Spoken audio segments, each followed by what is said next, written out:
Peace to the family. We're here, live. Read my text, baby. Tommy, Sotomayor, and of course, your brother Polite. And we're going to talk to you today about good men or misguided women. It's a hard interpretation sometimes. You know, sometimes we don't know if it's a matter of the man being good or the women being misguided or the combination of the two. So we have a case study today. That's what we're going to do. We're using something as a case study. And the case study is going to be Nas' baby mother and Jay-Z's former mother of his child, considering she had an abortion. I mean, not an abortion, a miscarriage. So want everybody stay tuned. It's going to be pretty intense. I saw this video today and I was saying to myself, I can't believe this woman. I ain't going to lie to you. Disgusting and degrading in my opinion. And then I still had to consider, what's up with the homies though? What's up with the homies? Why are the homies down with something like this? And so this calls for a job for brother Tommy Sotomayor. Couple with brother Polite, because the combination in this type of scenario will be very interesting considering our perspectives. But one thing I will say by default is that we both agree that this system needs to be checked in some shape, form, or capacity. Let me say that straight out the gate, because when you listen to this video, I would be remiss if I didn't say, hey, I'm perfectly clear on the fact that something's wrong with the system. Well, see, that was the thing when you sent it to me. I was shocked. So I got to ask you, what made you say, let me send this to Tommy. I'm just curious. What made you say this is one I got to send to him? I just thought about you because I said, you know what? I don't like all your case studies, though they're relevant. But I said, damn, now this is very relevant to what the brother be talking about, in my opinion. You know, like I said, your case studies are relevant. You know, I just thought this was extremely relevant to your approach when you may either chastise, criticize, or castigate sisters for misrepresenting our race or their families. I said, man, now this is wrong. I was sitting here saying, on so many levels, this is wrong. And I thought about you because I said, hey, this man may be better able to articulate his disdain for this opportunist in the Black community. Right. But he's doing this at the demise of two very prominent brothers who have established themselves. And when I watch the video, I look at them differently for a few moments, you know? That's what's going to happen. You say, man, how the heck y'all got entangled with this system, man? Both of you. It's like you expect more. This is what happens to yourself in your mind. Now, granted, they were younger, but you still think twice. And that's why I didn't like it, because these guys are highly revered and they paved the way for a lot of brothers and sisters to make monies and establish business that go far above and beyond that of music, now into clothing, into movies, and a host of other things. And so I didn't like what this does to them. Let me ask you something, though, because I just thought about something. Can we blame the sister for coming out right now, sharing her side when she was thrown into the beef via Jay-Z's song when he said, me and Nas got more in common, get it? Balling and rhyming, get it? More in common. Me and your boy AI got more in common than just balling and rhyming. Get it? More in common. Right, that's right. Now, can we get mad at her?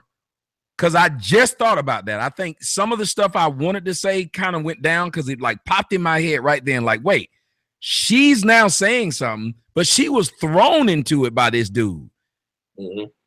What's your perspective on that? Because she never got a chance to tell her side. I say this.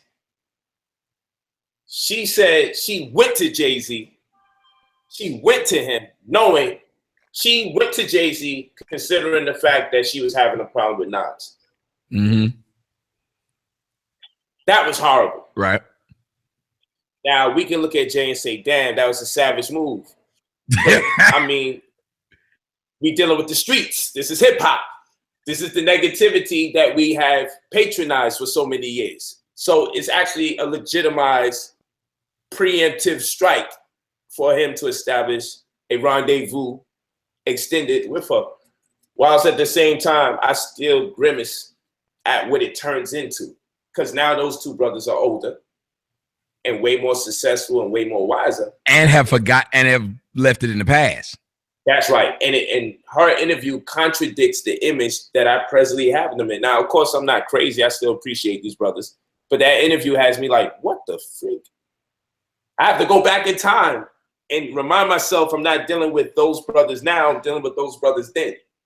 And do they get a pass then? Like we give them a pass now. Who's creating these people? The superheads, this woman, the women who are getting paid. Because that's what's happening. If you think about it, these women, which are making our young girls, you and I both have daughters. The last thing I want my daughter looking up to are these video vixens and these hoes. But why will they not look up to them if they're the ones getting the spotlight? This is true. I put up a post today, and let me see if I can find it real quick. And I want to see if you disagree or agree. It might be the black man. Well, that's what I was about to say. I want to see if you agree or disagree with my thoughts on this post. And it's on my Instagram page right now. I put it up this morning, and I know it got a lot of favor on it, which I hate. Every time I say something about dudes, nobody complains. But when I say something about chicks, because I never see no dudes talking crap to me when I go off on them, they'll be in the comment section. They're like, yeah, you got a point. I put, dear black men, we can't get mad at women for being hoes when most of the women that we entertain are hoes. At a certain point, it boils down to a case of supply and demand. And today, the reason why there are so many hoes is because the demand is super high. They say you are what you eat, but in this case, you are who you eat, LOL. Either change what you eat or shut up and enjoy what you ordered. Filet a bitch.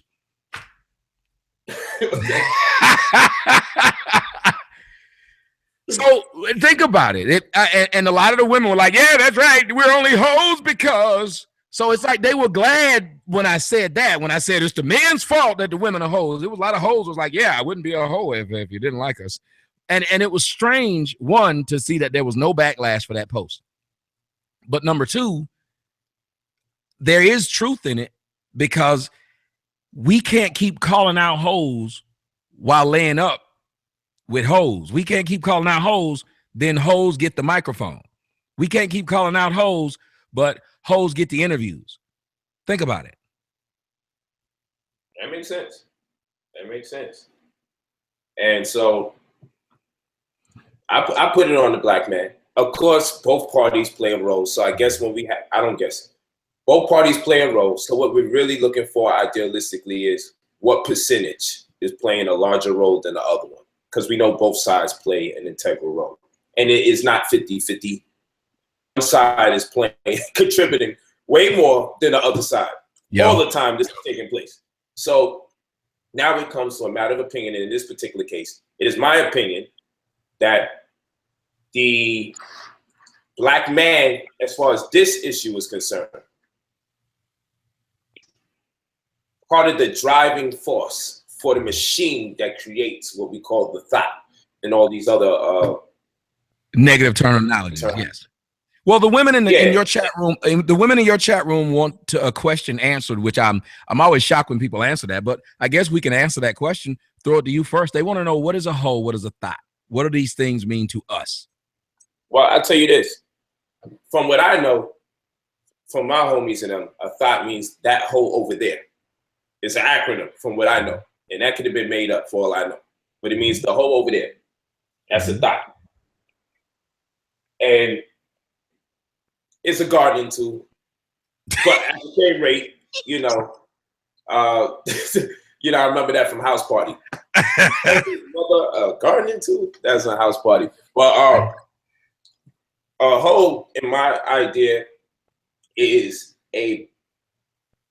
someone who prostitutes themselves for little to nothing, or someone who does everything like a prostitute, That's what I know a hoe to be. You know, this is the person. This is a person prostituting himself for little to nothing, or doing everything like a prostitute and gaining really nothing from it in exchange. That to me is what I know a hoe to be. Wild, reckless, promiscuous, and no compensation. You know, or the recompense that they get just really is not at the market rate for people who are behaving like that. That's what I see a hoe. Right. You know, so that's the answer from my point of view. It's strange that people are answering this question. Here's what I think a hoe is. When you don't know who your baby daddy, or you slept with a man, with several men in a short amount of time, and those men don't know that's what you're doing, number one. Number two, you will give your body away for anything, including attention, because we know that today's society, attention is now a currency. You will give your body away for these things. You use your body indiscriminately, and you don't care who you hurt while in the process of doing it, like your children, like yourself, like your family, like your image, like your future. That to me is a hoe. It's someone who says sex and the attention I get from being sexual matters more than anything else. Hey, Tommy. Somebody asked in the chat room, and I think it's a good question. Can men be hoes too? Oh, yes. I call myself a hoe all the time. What do you think? I believe it. I look at me and I look at some of the things I've done. I mean, I'm a hoe. I sleep. Listen, let me tell you something. You sleep with a hoe, you a hoe. I don't care. Listen, if you and me rob a bank, I can't walk out of the bank. You go left, I go right, and I turn around and say you a thief. We both robbed that bank. I sleep with hoes. Every time I lay down with a hoe, that makes me a hoe too. I cannot do something with that person and then be absolved of that same behavior. It's not possible. Are you presently a hoe, Tommy? No, right now I'm a radio show host, but when I get off, when you get off, when I get off, I might be trying to get off. That could be what happened. I'm trying to reform my whoredom, though. Well, so do you think male whore should be indemnified priority for above and beyond the female whore? Do you think the female hoe is worse than the male hoe? Yes, and let me explain that one very, very easily. If let's just say Bill Gates. If Bill Gates eat out of a trash can, that's different than a homeless person eating out of a trash can. When you see a homeless person eating out of a trash can, you kind of understand it. It's the same thing with women. Women are like Bill Gates. They have the power. They like He-Man. They throw up the sword, and by the power of Grayskull, they have the power. Now, if you have power and you know that you have the ability to sleep with people whenever you want to, then what you should do is not be indiscriminate with how you use that power. With great pussy comes great responsibility. I think that's the saying. So I think that's it. I think that's what Uncle Ben said. But you look at it and you have to understand you have something that people want. If you have a nice house, it's your responsibility to make sure people don't just run in and out of it and dirty it. Women have something that people want. If you run a business, you know that it's different being the employer and hiring an employee. Right now is the NFL draft. Those players will play for any team that draft them. They're just happy to be drafted. It's those organizations' job to make sure they draft the right players. Am I lying? That's a fact. So we don't make fun of the players. We make fun of the people who drafted the player. Oh. Okay. Well, so a man that makes more babies than he can afford, he's not as bad as the female hoe? No. Let's say if I'm a man, I make 10 babies by 10 different women. Yeah. Well, I've made that decision to go out and continue to spread myself thin where I couldn't afford it. That's bad. That's me. But they usually wouldn't call me a hoe because you said if I couldn't afford them. So you went into a moral responsibility instead of a social responsibility of my body. Yes, sir. So what you did was you said, as long as I had the money to pay for them, I would have been all right. So I guess that would have taken me out of whoredom. Well, I'm not saying that, but I'm saying in a condition, under the condition that a person doesn't have the monies, but they keep producing these babies. Because I don't call a woman a hoe because she can't afford it. Well, I would call a she man can afford all the baby. Hold on. I would call a man a whore, understanding that he already has children he can't afford and still continues to produce more babies that he can't afford. You don't think that's whoredom? If he already knows he can't afford the children he already has, but he continues to produce more children. No, that's unsuspected. That's irresponsibility. That's the equivalent of getting a bunch of cars that you can't afford to, or signing for a bunch of. I mean, that's just being irresponsible financially. If he can't afford them, it's irresponsible. But then I would still look at the women and say, it's like me bringing in a roommate that I know has bad credit. Whose bad is that? Like, you bring in a dude to live in your house. It doesn't matter that you sign a contract with him. You know everybody else's house he been in, he didn't pay. They had to evict him. All right. So Tommy, we found the actual debate right now. All right. Yeah, debate. Yeah. Male whores versus female whores. That's what this damn thing is about right now. You're right. And the chat room they filling the conversation.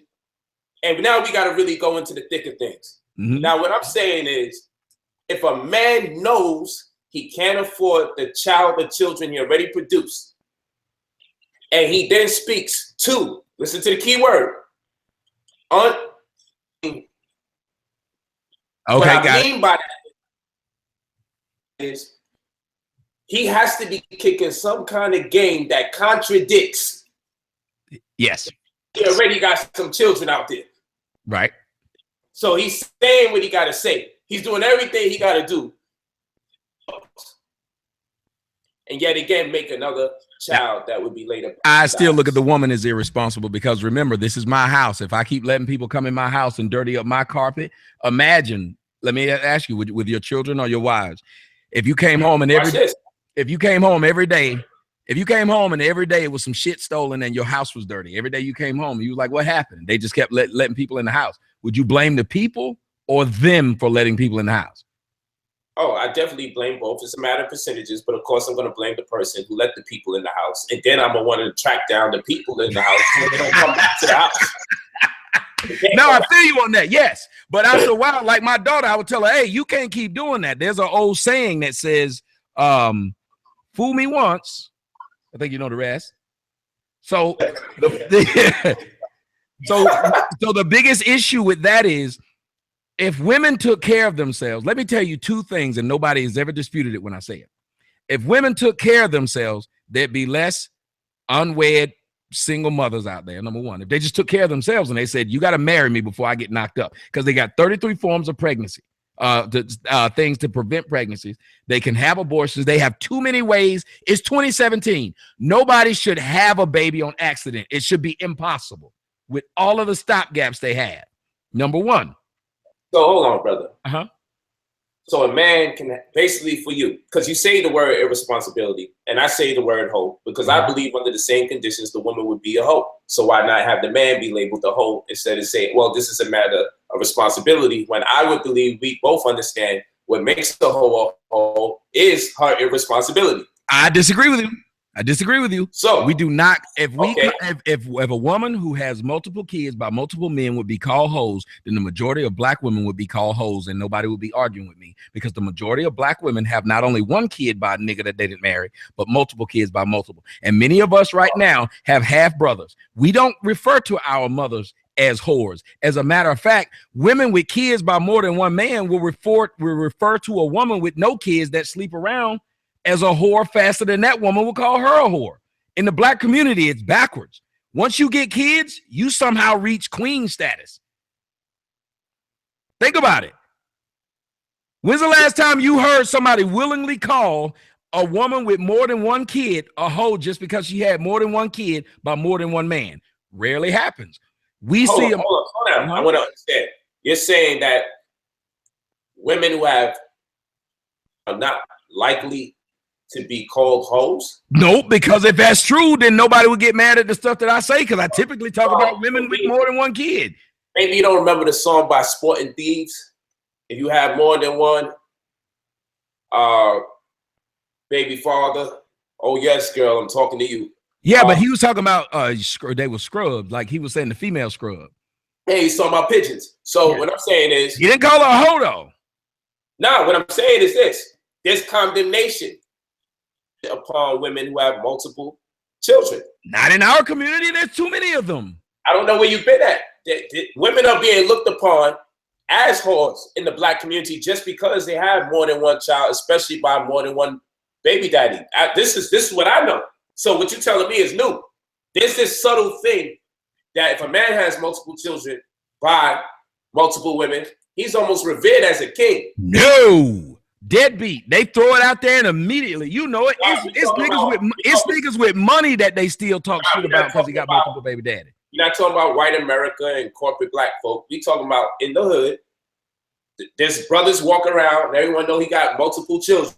Ain't nobody beefing with him. Who got more than one child, she's not giving grace if one relationship didn't work out and she had to start a new relationship. Didn't work out. They're calling them queens. I've had them on my show where them women are calling themselves queens, and people are big up in the 16-year-old that has a baby that was 3 years old. Like, we big up Black women for this. It's weird. You can see it. Yes, Brother Polite does sound low. I don't know why he's so low though.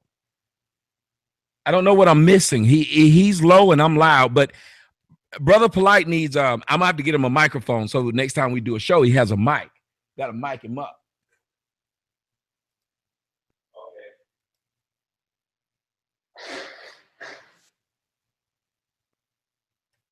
Okay. Somebody. I'm gonna see if this is a little bit better.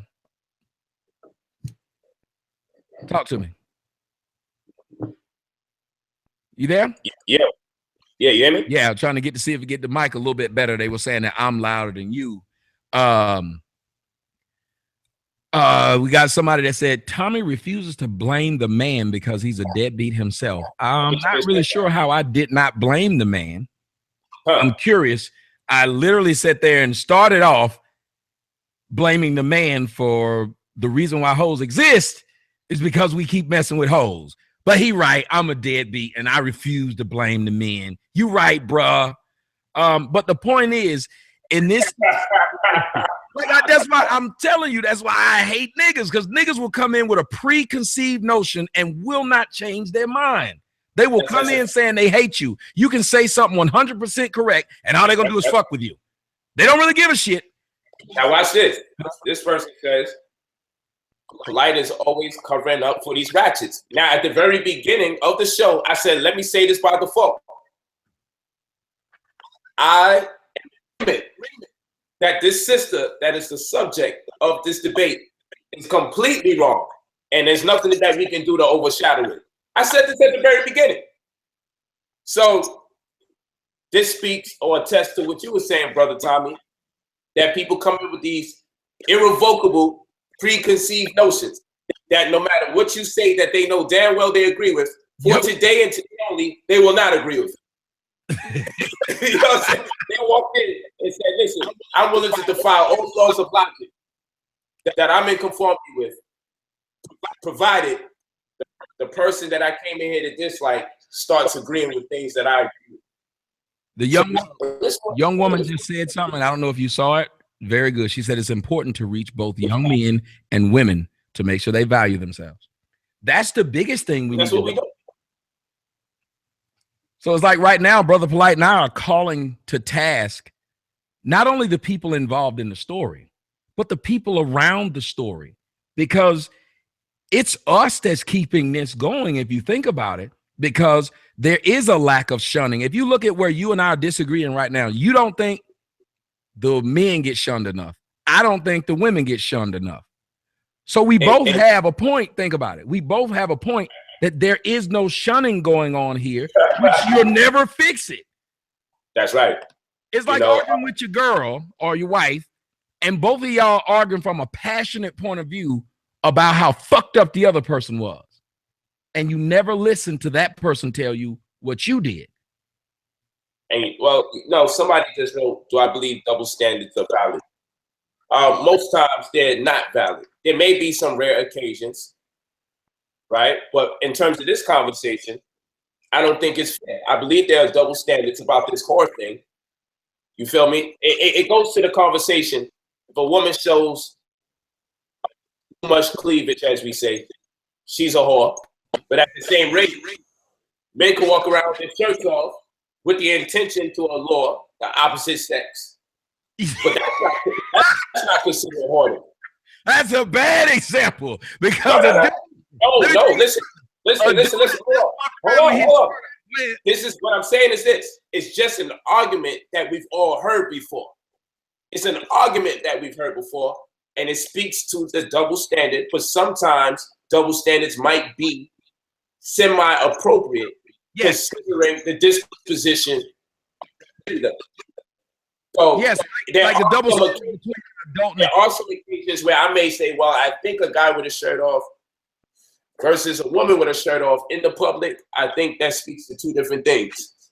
But then as far as a woman sleeping and making babies, a man sleeping and making babies, if they're doing it irresponsibly over and over, going from one person to the next, I believe they're both whores in that capacity, if we're going to use that terminology. Yep.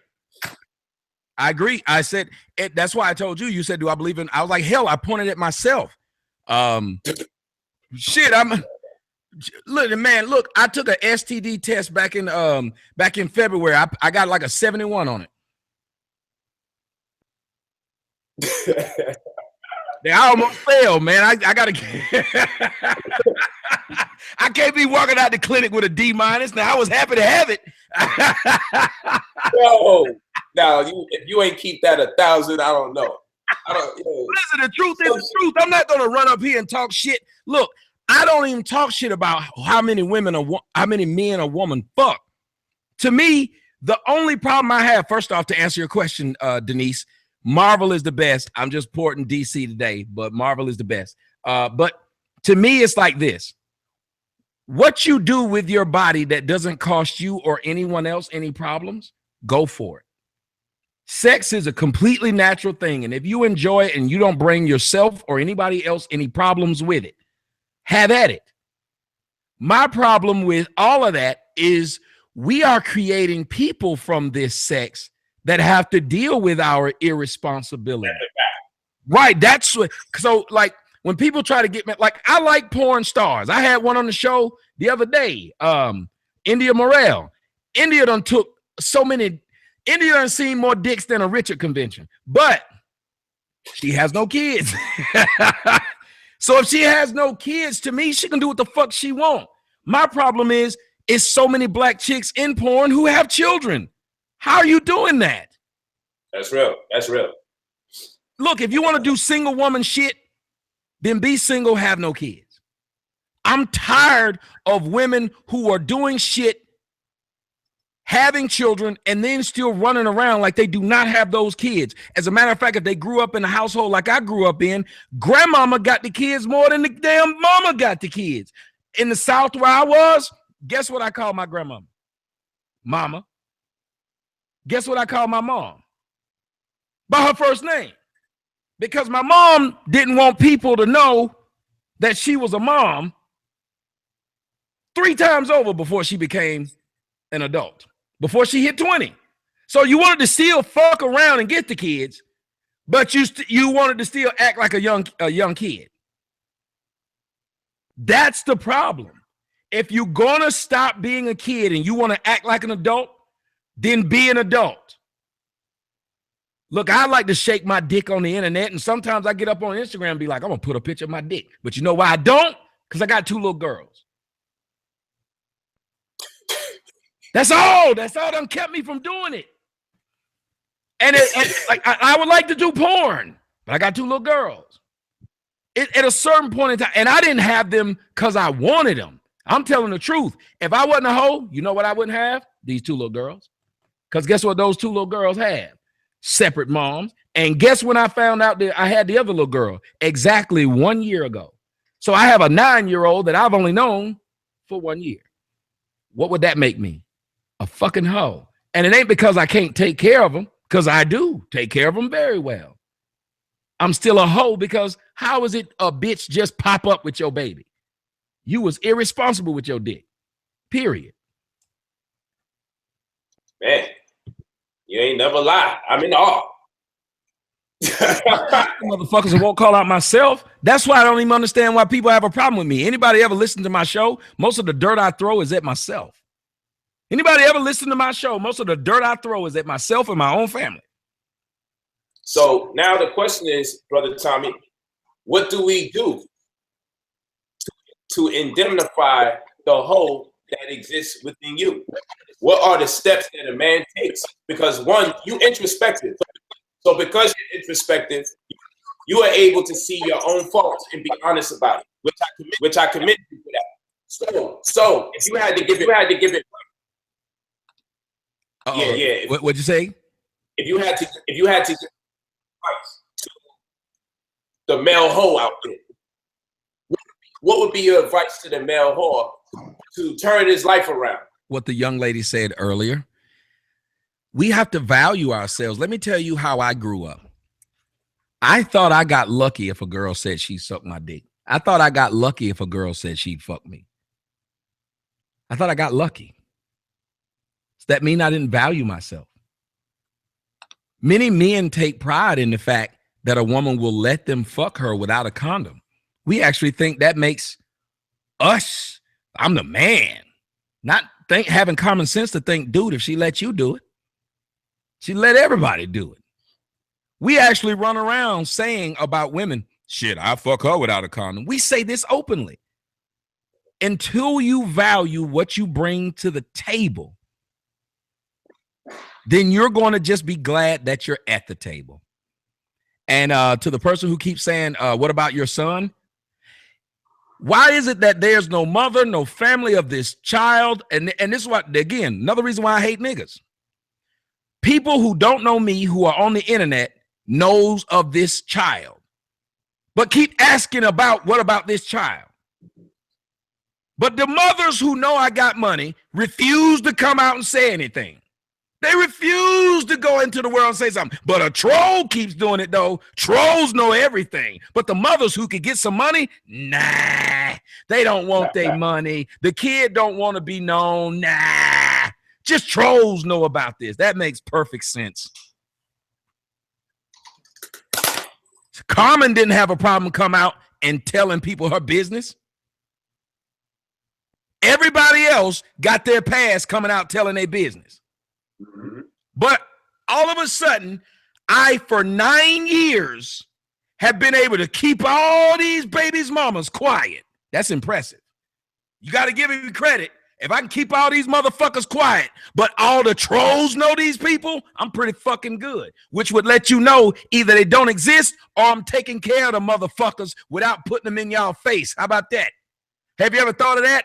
Have you ever thought about every time I turn around, y'all putting up pictures of my daughter, talking shit about her, calling her ugly? You ever thought about that? Why the fuck would anybody put any of their kids in front of y'all when all y'all do is fuck with children?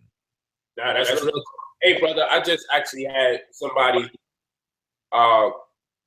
start a campaign to harass my daughter and biologically mine, and he's called her a fraud and called me a fraud for raising her as though she's my daughter. These people sick, dog. And so now people are condemning her, calling her a fraud. That's not your father. And she's been trying to deal with that because I've been there for her whole life. You know, so and people don't understand that when you raise a child that you didn't biologically, that feedback. You got me that. You pause it. What happened? Yeah, it's like you're going in and out. Let me see if something went wrong. Let me try something else. Let me go to default. I'm out the microphone, man. Hey, she hit me now. She be able to hear me now. I was just getting some feedback. That's why. Okay, can you get it now? I'm good. I'm good. Cool. All right, cool. But man, so, go ahead. Yeah, so whatever. This bro, he goes out and says I'm a fraud because I'm identifying this young lady as my child as though I created her. And then he goes out in this tirade to get people to now email her, DM her, and call her a fraud for embracing me as her biological father when that's not the case. You feel what I'm saying? It's just I've been raising her for most of all her life. That's a fact. And so that right there had her distraught. She's still distraught about it because we have an excellent relationship. And anybody that keeps up with me, like many people did do videos about it. I will say that. Normally people disappoint me because I'd be like, man, y'all letting the trolls and the negative people always amass so much negativity. I'd be like, positive people ain't shit. Positive people don't write comments to combat people. They don't do videos to combat. You know, they let these other people just OD with their sensationalism. So I will say this: a lot of people did say that was sick. Around and be like, you're a fraud. You're calling this daughter your daughter. Well, I'll tell you this: when you're in a family setting and you have a mixed family, so to speak, which it's not incumbent that you go out your way to say, this is my stepchild. It depends in some scenarios, because I also don't believe you should force a child to call you daddy if you're not her biological child.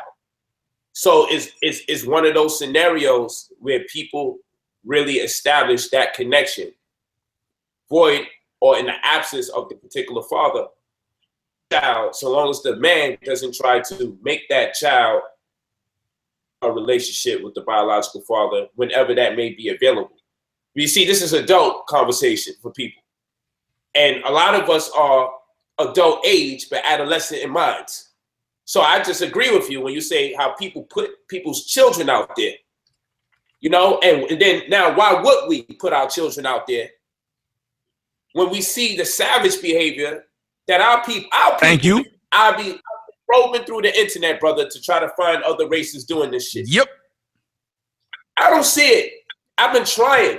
I'm like, where are the YouTube channels where people go in on people's wives and children in the white or Asian community? Mm-hmm. I'm here trying to translate the Mandarin to see if this is going on. You know what I'm saying? I don't see it. So I think it's horrible. I think it's horrible. Let me tell you. Look at this. Watch this. While there's several people complaining to me about having you on the show, where we're both on each other's show, to be more specific. And what about the subject matter? Why is the person I'm having the dialogue or the diatribe with more important than the subject matter itself? I'm not gonna be funny, but I want you to go, if you get a chance, you can go look over in my chat room or just look at the screen. You see my chat room ain't saying no shit like that about you. My chat room just wanted to hear the discussion.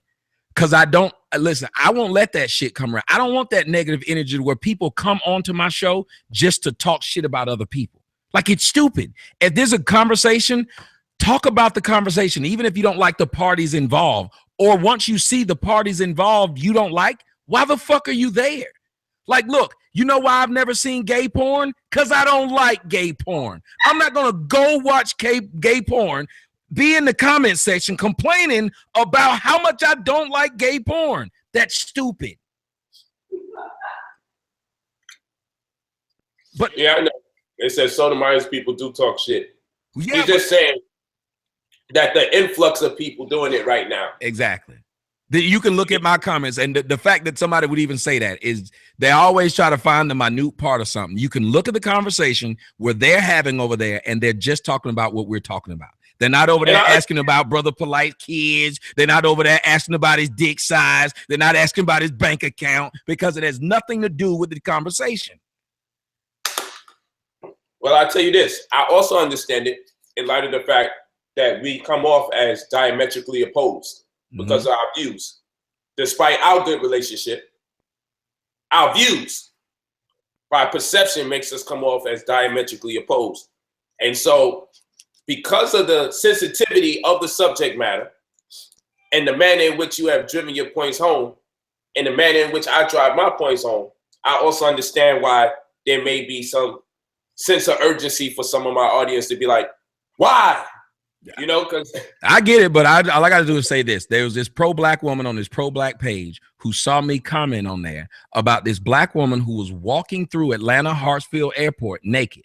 yes, And all I wrote was, black women are lost. Let me tell you what this girl wrote. Her name is Cassidy.with.love on Instagram. She wrote, especially your kinky-headed black-ass daughter, right? We've all seen pictures of that horse-faced bitch. Poor thing, you've admitted that she's ugly too. Light-skinned girls are better, look better than dark-skinned girls. Why have her on your page if you obviously hate the ugly bitch so much? Talking about a child.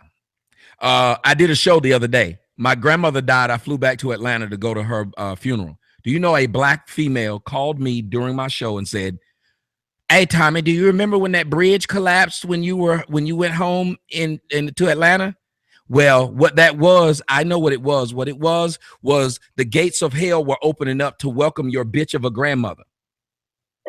That's why I don't have no respect for black women. I'm sorry. I don't have no respect for the majority of black women because only black women run around saying sick shit like that. I don't give a fuck, like you just stated. No one else goes around and do this. If black women love women, the last thing they would do is attack people's children, especially female children, just because you don't like the person. You'd assume, I mean, because, well, I don't know, but black women, the same women who believe if they catch their man cheating on them, they don't leave, they're going to cheat back. Mm-hmm. That's what they believe they should do. So when you don't respect yourself, you can't ask somebody to respect you. And the majority of black women, then this is where you and I are opposed. To me, the majority of black women don't respect themselves because if they did, they wouldn't have the situation in Tennessee where 3 men created got 46 women pregnant and had 78 children. And they all knew about those 3 dudes. The majority of when I dated a girl who only had 1 kid. I found out later when I was dating her that her child was the 6th child of this dude. And I said, oh, he must have lied to you. You didn't know. She said, no, I knew it. I said, you let a dude with 5 kids get you pregnant? Like, that's disgusting. Most of the girls who had babies by, what's that guy's name who died in a car wreck in Atlanta? They all knew that he had kids by other people. They just kept doing it. So it's a sad world when black women can publicly write, not like right now, if I was recording their chat room, they know that people see them writing disgusting shit. They just keep writing it. They don't even say to themselves, well, I'm not going to publicly put myself out here like that. There's no way I'm going to say this publicly. Nope. They're glad to be shown to the world saying dumb shit like they're saying in chat room. Instead of leaving, you got Lewis who says this nigga need to shut the fuck up. Lily says, get your kids, all of them. Why? So you can make fun of them? Well, I think it's about that hour to review this video. You ready to get into it? Yes, sir. But let it be known, there's a discrepancy about these male hoes and female hoes. And I believe that there's a double standard and men have been given way more leniency to do the same things women do, and they're getting a pass in the community. I believe that. Well, but it's like what somebody wrote in the chat room, though. There is this thing called a double standard, and I do believe in the double standard. I'm not going to lie and say the double standard doesn't exist. I mean, women who live in the house with their mom can still get a nigga that's rich to date them. A nigga that lives in the house with his mom can't get a woman that's rich to date her, and everybody understands it. A woman without a car, nobody gives a shit. A woman riding a bus and public transportation, no one says a thing. A man doing it, he's called a scrub. There's double standards all the way around. You ready? Yeah, I'm ready. All right, y'all, we're going to play this video. This video is from Vlad TV, the culture vulture of America. He decided to give a hoe a voice. Lift every voice and sing, especially if you done sucked a bunch of dingalings. Here we go. This is Carmen, who was not only with Jay-Z, but had a baby with Nas. Let's go.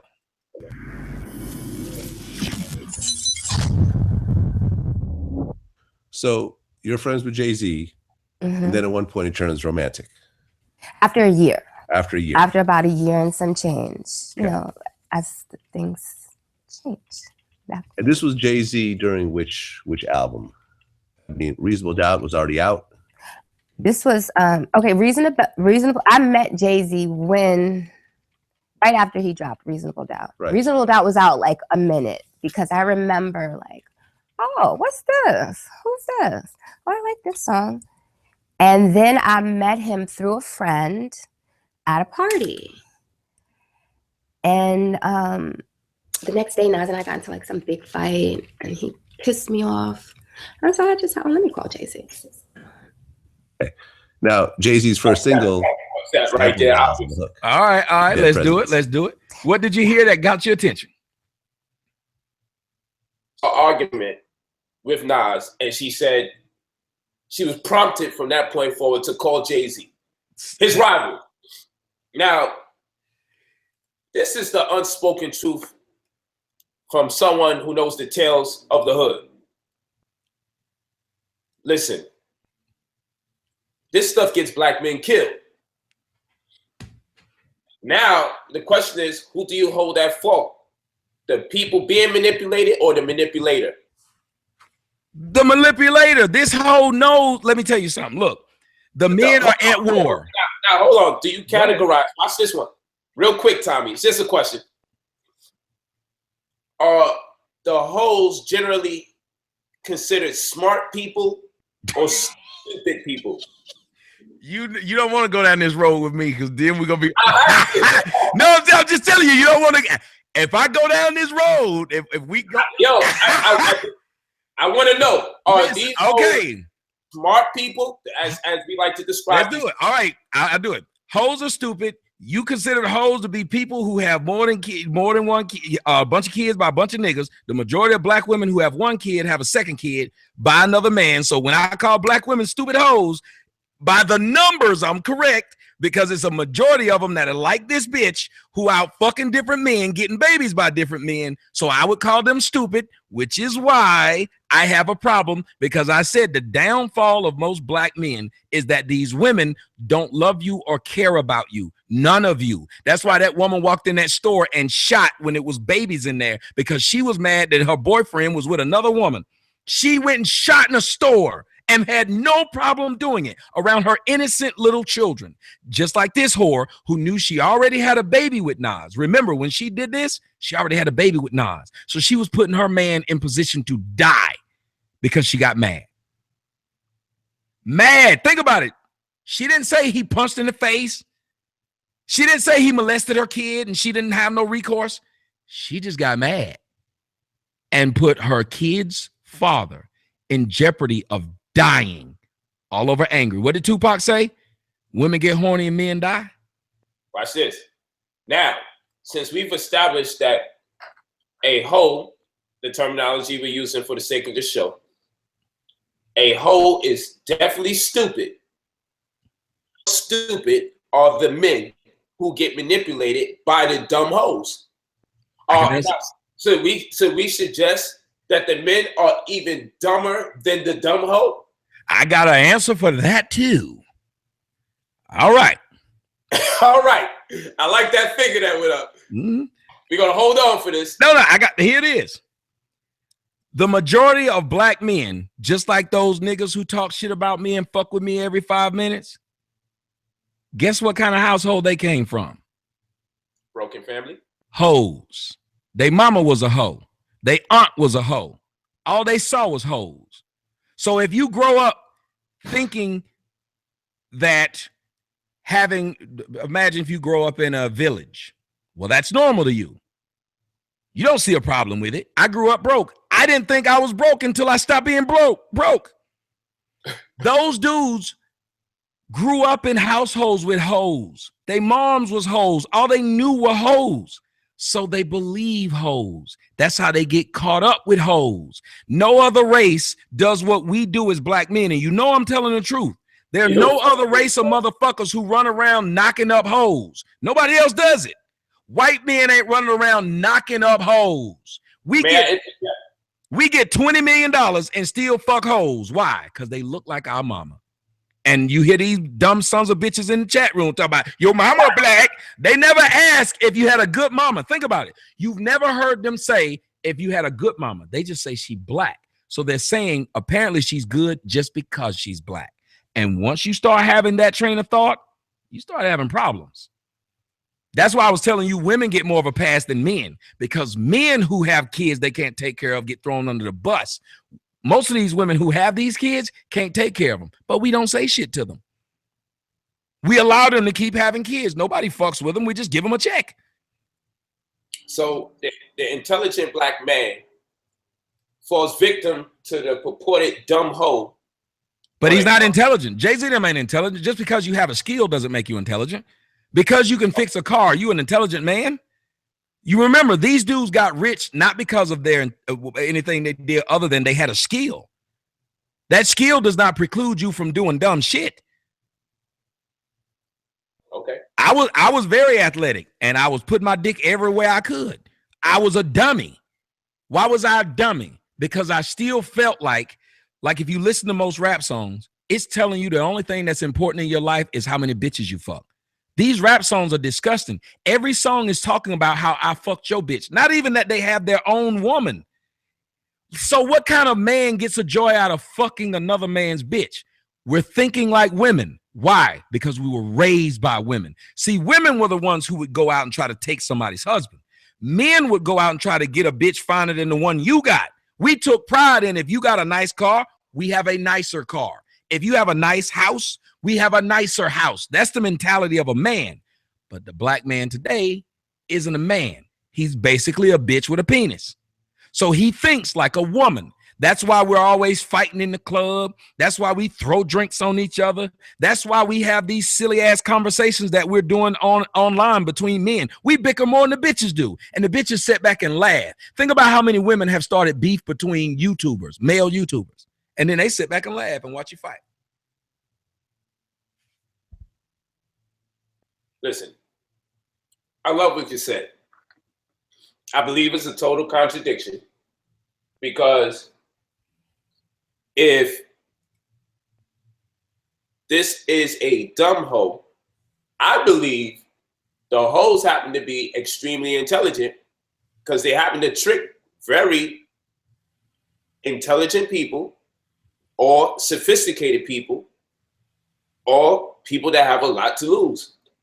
I believe the biggest problem is undermining the intelligence of the person we're calling the hoe. So because we think, hey, these are women, these are promiscuous women, and they don't know nothing, it is that same condescending approach that gives these women the upper hand to manipulate and or trick these brothers or deceive them, because all the while they're thinking they're so much smarter than this woman. She is going to sit here and break down how she figured them two out and use them at her disposal at will. But it's because let me tell you why though. It makes me it confirms to me that the so-called hoe is a genius gone bad. I think the people we're calling hoes, a lot of them are ingenious. And the upper hand that they have is that people are walking around calling them stupid while they're being deceived by them every damn day. Look, so I think brothers need knowledge. Look, I can't call them stupid. And the reason I can't call them stupid is because they're raising these niggas. My idea is that they're raising these boys. If you groom, it's like how people love to blame slavery on why black people act the way they act. Well, if you can blame slavery and oppression and Jim Crow on why black people act the way they act, then why wouldn't you blame the fact that the majority of black boys are raised by hoes, so they would revere hoes, so it's easier for hoes to get them? Why do you think when black women date outside their race, they don't pull that same shit on white men? Because they know that they had a dad. Why do you think they bitch up when they get a white man? Oh, hello, they do that, don't they? Tell me I'm lying. You don't see these ghetto trash dating no white man. Why? Because they're giving an inferiority complex, and because of conversations and relationships gone sour. Believe that going our community would suffice, and that's human nature. Anybody within a group amongst their species that has consistently have fallouts or shortcomings amongst each other is likely to believe that such will not be the case when they go outside their race. They're likely to believe this won't be the case when they go out their race. So it's human nature. I wouldn't just accredit it to just our race exclusively. I would say any race having problems. I'm having a bit of an issue, so hold on a second. I'm trying something because your voice is still too low. Okay.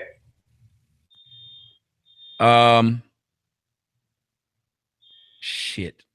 Let me see if I can hear you because I'm trying to figure something out because they're having a hard time hearing your voice, and I don't know what's going wrong. I normally do Skype. This is a new one to me. Can you hear? Can I say something? Hey, peace. Shit. I done did something completely wrong now. Say something. Peace.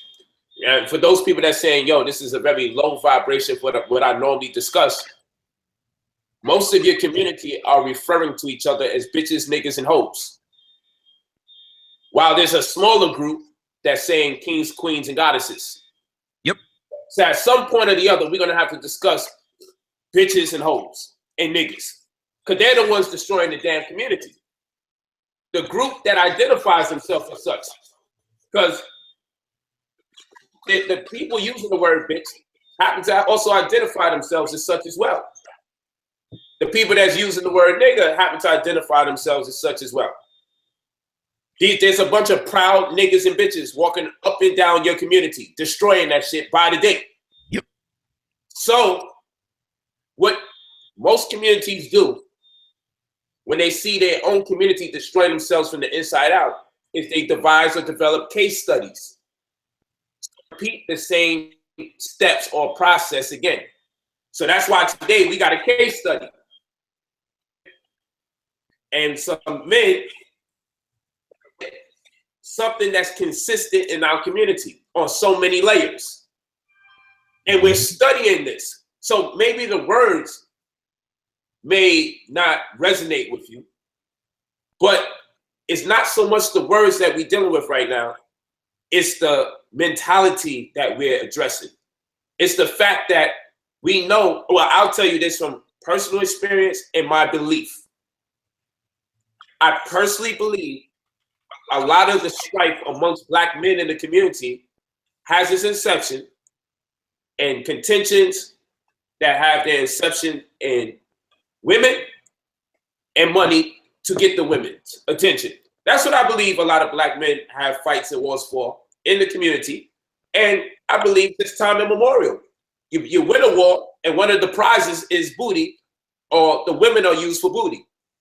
Not booty as in butt, but as some kind of recompense. So women always had great value in every culture. So much value that even in the most degenerate cultures, they still are responsible in some shape, form, or fashion for the war. And since that is the case, we now have to study the psychology of the women in question and the psychology of the alleged victims considered to be the men, and put things into proper context. How much is the man a victim and how much is the woman actually a manipulator? We should really consider these things so we don't have to revisit it, because guess what? My daughters and your sons are going to either repeat the process, no matter how much we taught them, because when the community is outnumbered by people who consider themselves niggas, bitches, and hoes with pride, who make the songs that delegate the responsibility to the niggas, bitches, and hoes to live out their mission or fulfill their purpose. The only other thing we could do that would be safe is to tell our children, don't mess with the niggas, bitches, and hoes. And then our children say, well, after we get rid of all the niggas, bitches, and hoes, we wind up in another race, daddy. Because the niggas, bitches, and hoes, there's a plethora of them in the community. You can't see the groups, the small clusters of people who don't vibrate on their frequency. So the goal is, how do we get the niggas, bitches, and hoes to go on decline or get them to be extinct and get the people that we should be able to revere highly in the community to become more abundant as a populace. Because you have to big them up. Let me. Bad feedback. What's that? The hell was that?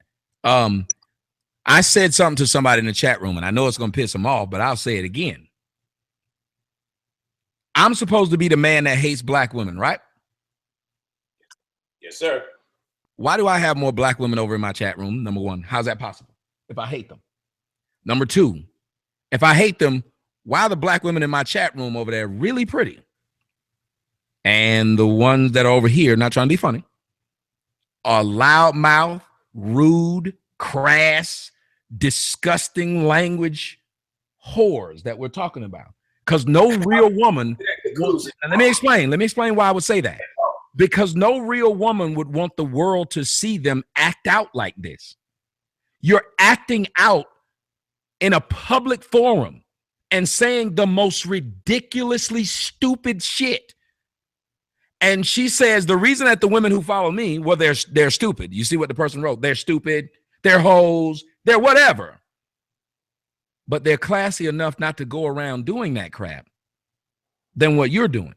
That's why I have, not you, them, but I'm saying those women. That's why I have all these women making videos saying, hey, the man changed my life.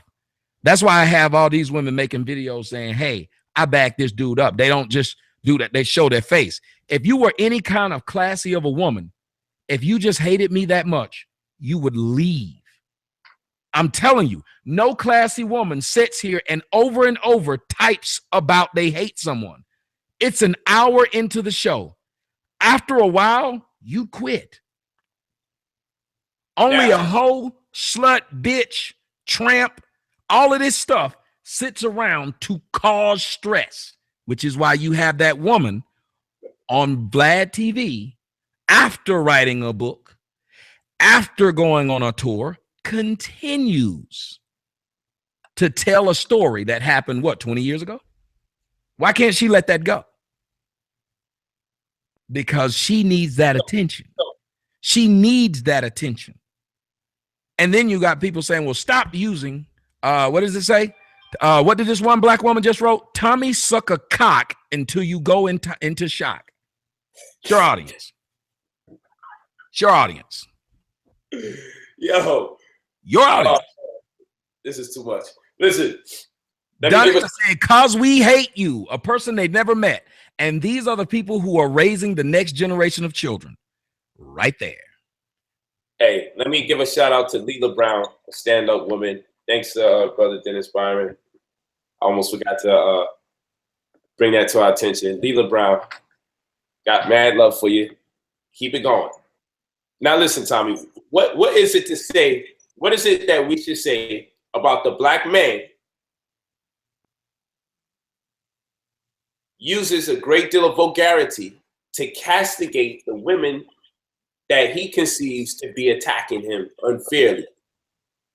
Do you think it takes away from you as a man for the manner in which you may be addressing a female audience who, as a whole, may not share the same views, but may have dissenting views about you? You don't think as a man, the manner in which you are castigating them, that you are not taking away from your own manhood and disposition?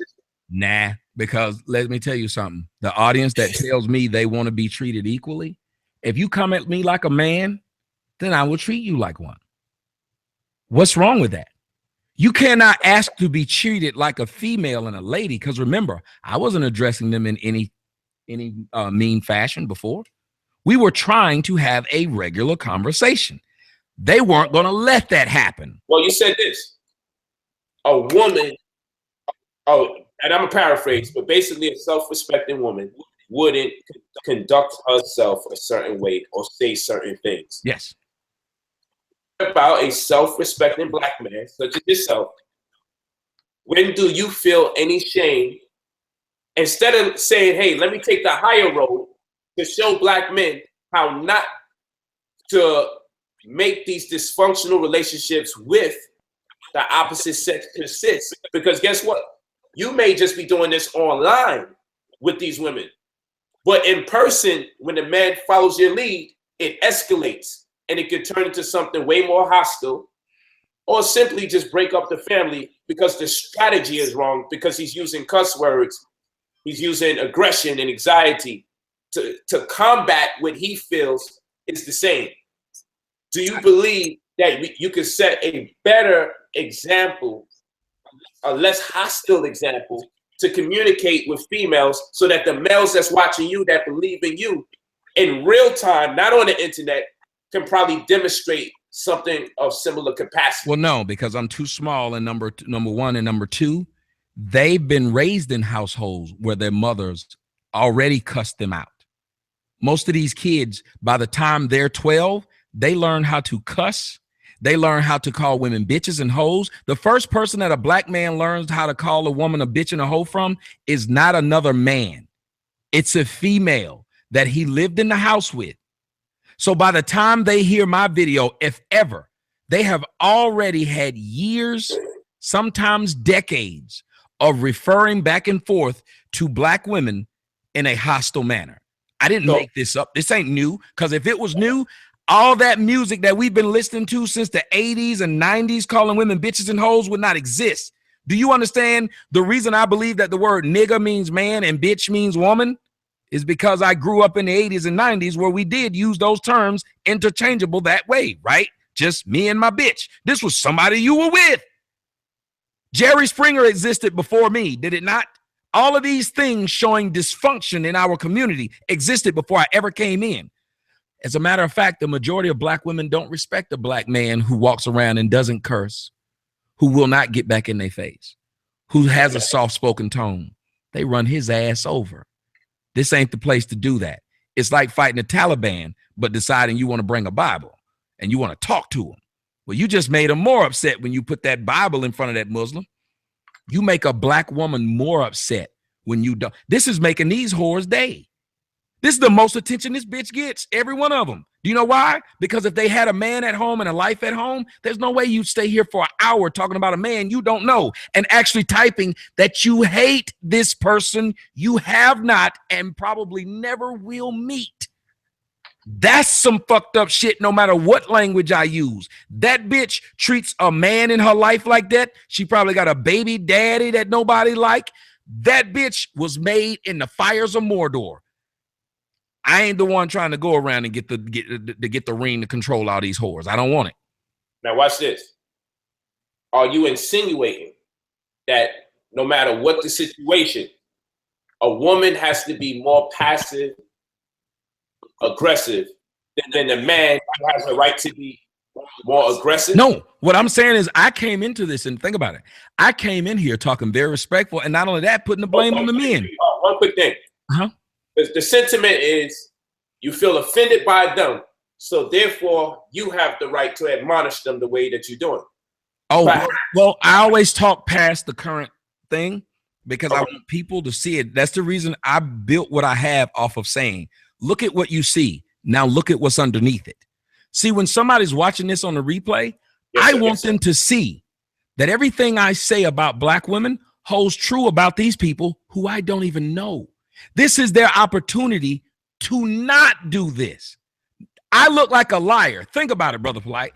If somebody assumes you're going to do something when you don't do it, they look like a liar. That's right. The easiest thing for you to do is if somebody says something about you, to do the opposite. When Tommy comes on the show, if I sit here and say, these black bitches ain't shit, black bitches always talking shit, but you look in the audience and you see nothing but respect, what will the people who are watching it think about me? He making shit up. You make my job easier when you do this, so I'd be a fool not to point it out. Be that as it may, for the same reason you have the right to admonish them in the manner in which you've been doing, why do they not have the right to say, well, equally so, I feel offended by things that you have been saying, and whether they misinterpreted what you've been saying, whether they haven't properly assimilated what you convey, the point of the matter is they feel offended by No, they do have the right, and I use it against them. Just like you have the right as a man to cuss out a bitch on the bus. But if somebody pulls out the camera and watch you cussing that bitch out at the bus, don't get mad if you get fired from your job because of what was just recorded. Solidly. Now here's the issue. Uh-huh. They're saying that here go the echo again, that they're unbecoming, that they're less of a woman because the manner in which they're communicating grief.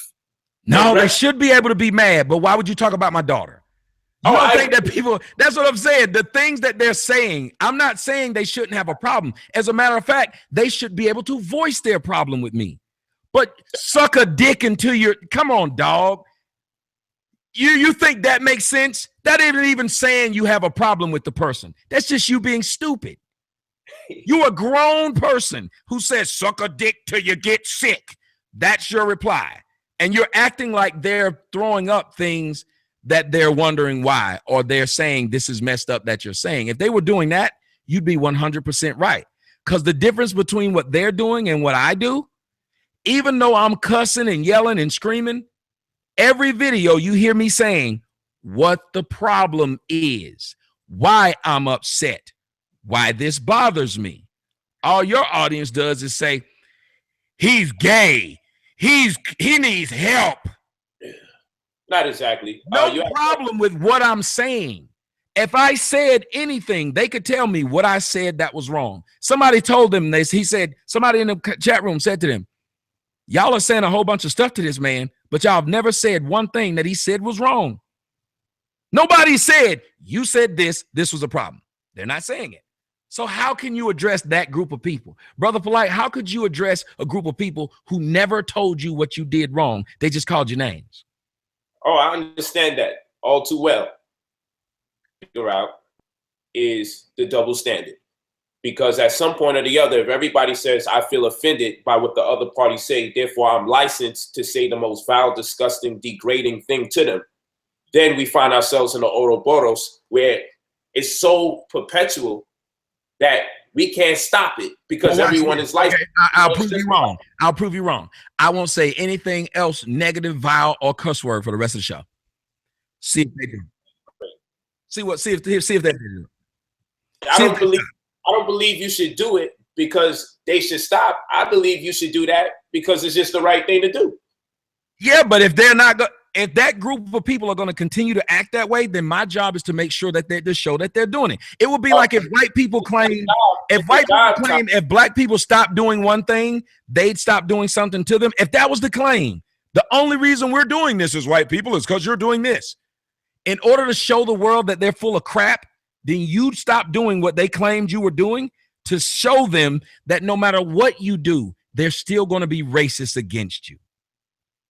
Yes, but Tommy, in some instances, you might be showing more manhood, and that's not an attack against you. You may be demonstrating even more manhood than people see resonating from you through your mental fortitude, through your ability to leave unscathed or seemingly unscathed. You may power us younger black males with something so powerful called mental fortitude that we would be able to say, you know what, that man appears to not realize any of that stuff is going on. Like, you know, at some point or the other, like, they're not the ones that's hosting the show. You're I hosting feel you, but if I do that, let me tell you, I do believe that I've gotten as big as I am because I don't let it go. No, I think I've gotten to where I am because I don't let it go. Because letting it go is the reason why a lot of black women have gotten away with the shit that they get away with. Let's just call it what it is. Because when a woman slaps the shit out of a man, we tell the man to let it go. We don't ever tell no woman when she gets slapped the shit out of by a dude to let it go. When a man gets cheated on by his girl, it's a big joke about him. When a woman gets cheated on by her man, there's no joke. Where's the joke? There isn't. So when we allow one group to be able to, as I say, be the snack pack throwers of America, they're the retarded kids in the class. No matter what they do, we got to say, oh, just let them do it. But everybody else has to be more responsible. This is why the black community is in the position it's in. That's why black women can have 5 kids by 7 different niggas and still get help from the state. But if a black man does this, yes, I always, yeah, it's a joke. It's a joke. Oh, An impossible number. But if a man does the same thing, he's held responsible. Do you understand? A woman who can't take care of her children doesn't have any fear of going to jail, but a man who can't does. Because of this in society, women get away with everything. They fuck with So you. Do we get mad at the women because that is the standard, or do you get mad at the system that's in place that's creating the gender specific wall, that's making us upset and almost jealous at the other gender because I'm glad you said that. Now let me give you a retort. Whew, I love it when people give me this one because I love the response. The system in America allows coons to thrive. Should we get mad at the coons and chase the coons? Or should we go after the system? Whoa! Leave me alone. Go after the fucking system. If the system wasn't paying my coon ass, I wouldn't be making money. The system is making it to where niggas like me want to coon and tap dance. So since you got a problem with what niggas doing that the white system is allowing them to do, if what you just said is true, that I shouldn't say nothing about the women, I should go after the system, well, leave coons a fucking alone, because coons wouldn't exist if it wasn't for the white system paying them. Did I lie at any point? I ain't say that. I just asked where do we place the onus? Because it sounds like we're grief-stricken and maybe even jealous of women because some things fall into their lap, whereby that same thing that falls into their lap suggests to us or it's considered to be a disadvantage to us. Well, by that logic, we're jealous of white people. Why not? But what I'm saying is this. It appears that men are jealous. Like blacks are jealous of whites. Let's say it like this. It appears that men may be misappropriating towards women in the place of the system that is creating the hostility amongst the two genders. Listen, let me tell you what it is. Since you won't admit that black people are jealous of white people, but you'll say men are jealous of women. It's the same thing. One is upset that the other has the advantage. Brother, I said that may as well be. Okay, what I'm saying though, what I'm saying in this instance is we cannot tell people that it's jealousy because you're pointing out inequities. That's not jealousy. Nobody wants to be less than a human being or what is considered normal in that society. Well, the reason why I see it as jealousy, condemn a woman for a system that she didn't even put into play. If the energy isn't misappropriated, and we're not going to qualify it as a misappropriation of anger, we have to qualify it as jealousy. That you're angered that you don't have the social advantages that the woman has. No, as a matter of fact, I would look at it this way. First off, then that means everybody in your chat room is just jealous because I'm taking advantage of the cooning ability I'm able to do. So I see why they keep on saying it. They should leave me alone and understand that if they took out again the white man, I wouldn't be able to coon. The white man's paying me. So why would they keep getting mad at me? They must be jealous because I'm getting shit from the coon train and they're not getting it. By the logic of what you just said, that would hold true. No, it wouldn't necessarily hold true because I would say this. It stands to reason that since you are so affected by the chat room and the members of the chat room don't like you, that they realize and recognize that you have such an intimate connection with them and them with you that they should persist in antagonizing you. Oh, okay.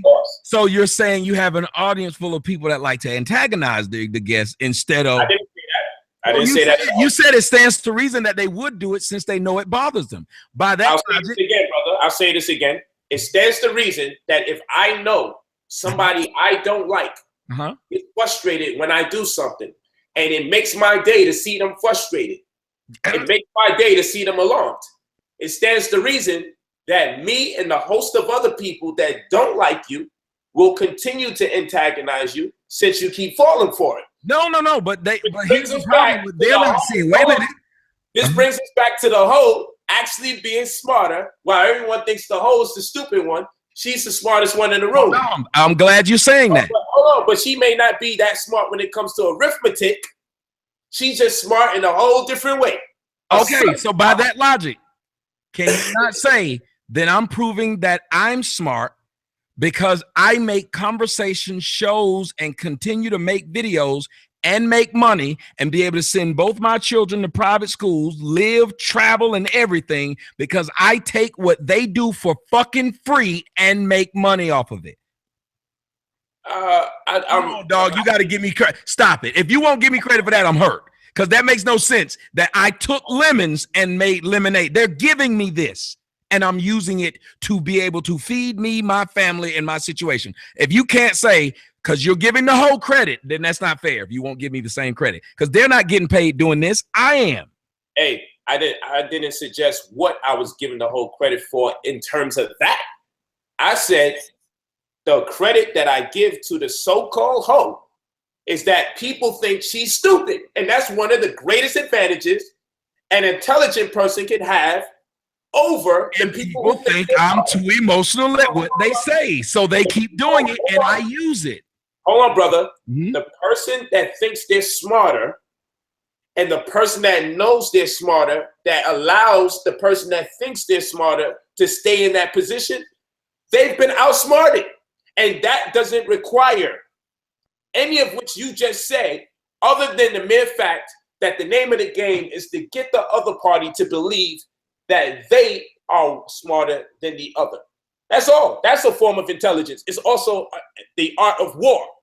That's what that is. But you got people now, people are saying both points are correct, but you're not acknowledging that if I can get people to do, if I say ants bite 3-year-olds, and I can convince ants to go bite 3-year-olds so I can get the world mad at those ants, I've won. If I can continue to get these women to continue to act in a way that I want them to act and then keep pointing it out, all I'm doing is validating everything I say. Why wouldn't I do this? Tommy, and if they say that you hate black women, mm-hmm.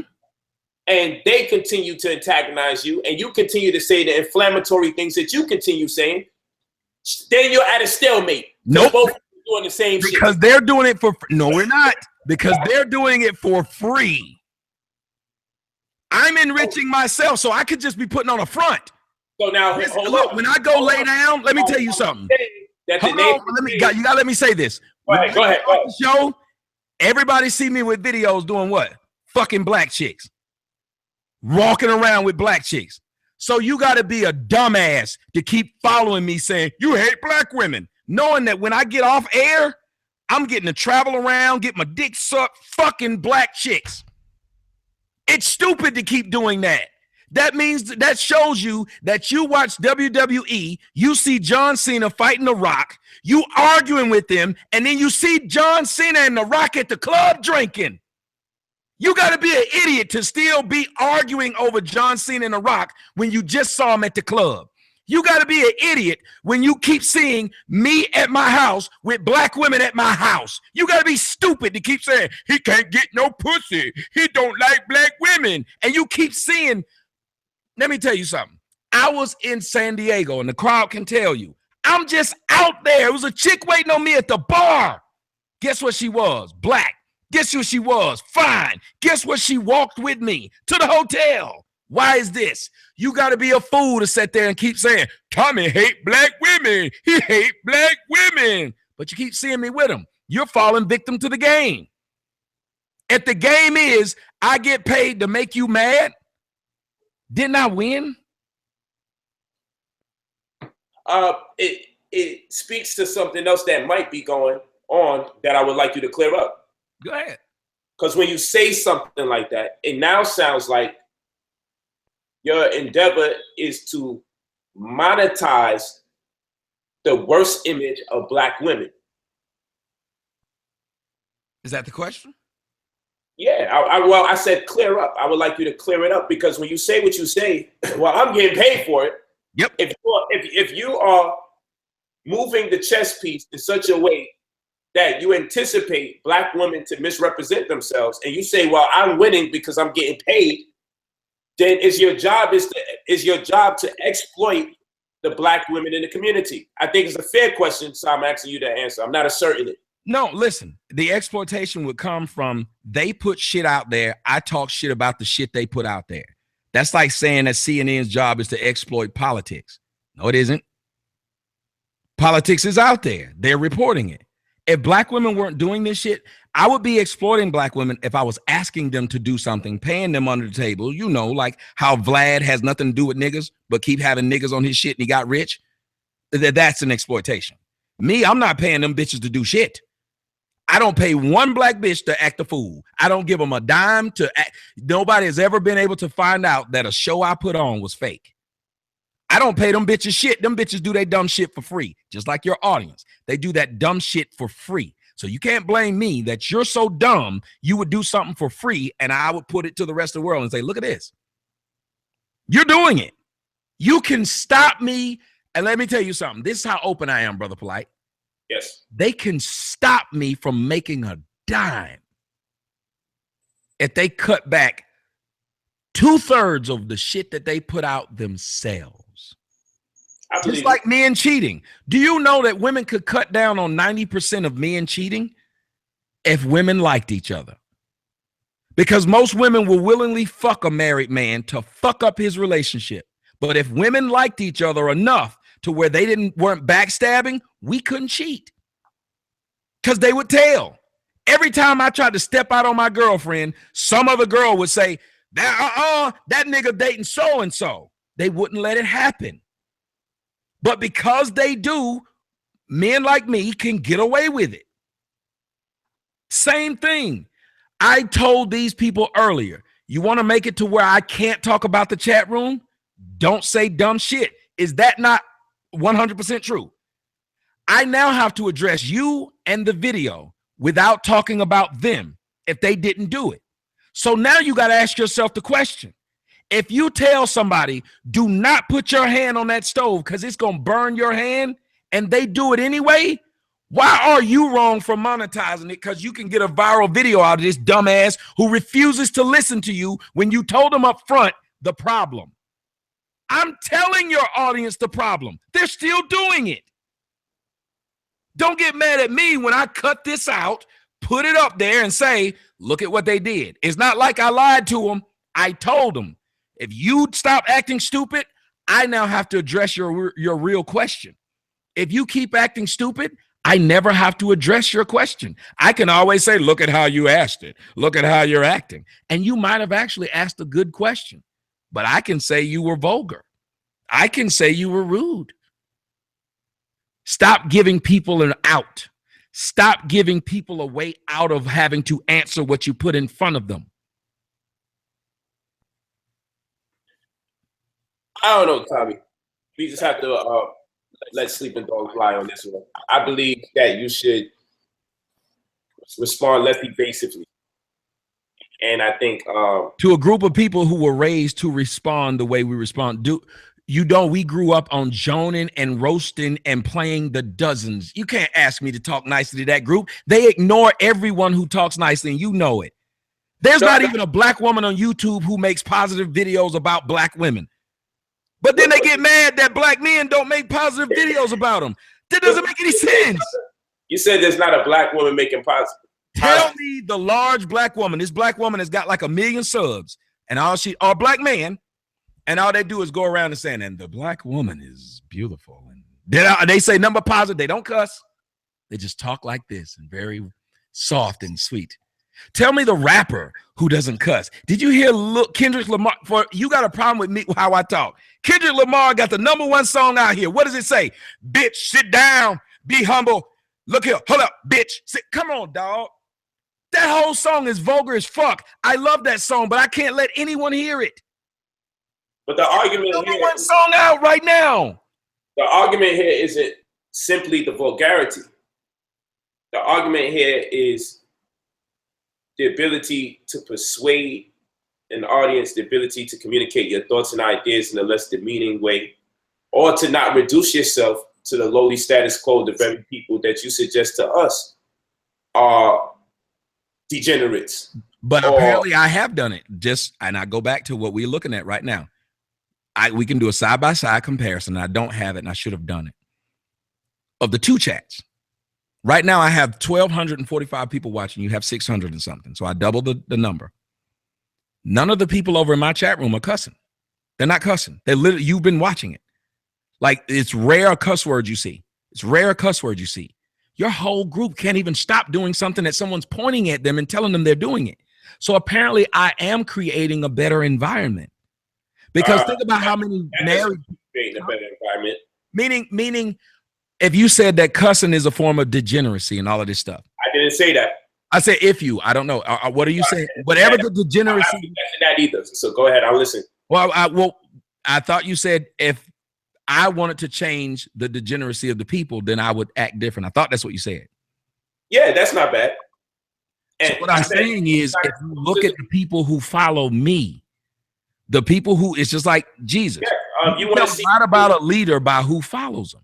Yes, so if you want to see the people that follow me, come to a live lecture. Because Right. I can't vouch for virtual people with usernames that we don't know if they're black, we don't know if they're white, we don't know if they're put in here to troll you on purpose. If they'll get blocked on your platform, and we're less on top of the game as far as protecting you, because I don't have my moderators in here today, so they may have a field day on my platform. That's very true.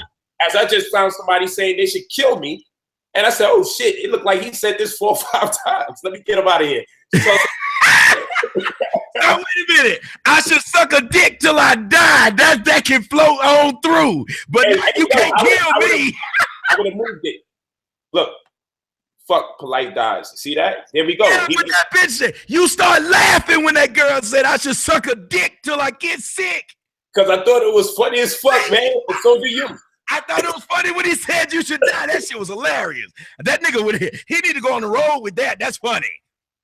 You see what I'm saying? Whenever you decide one degenerate thing is funny, people start pushing the envelope. Do they not? Do they not? It's like a child that farts and we laugh once we make that mistake. That's all I'm saying. So and all right, we got a moderator in there now. Great.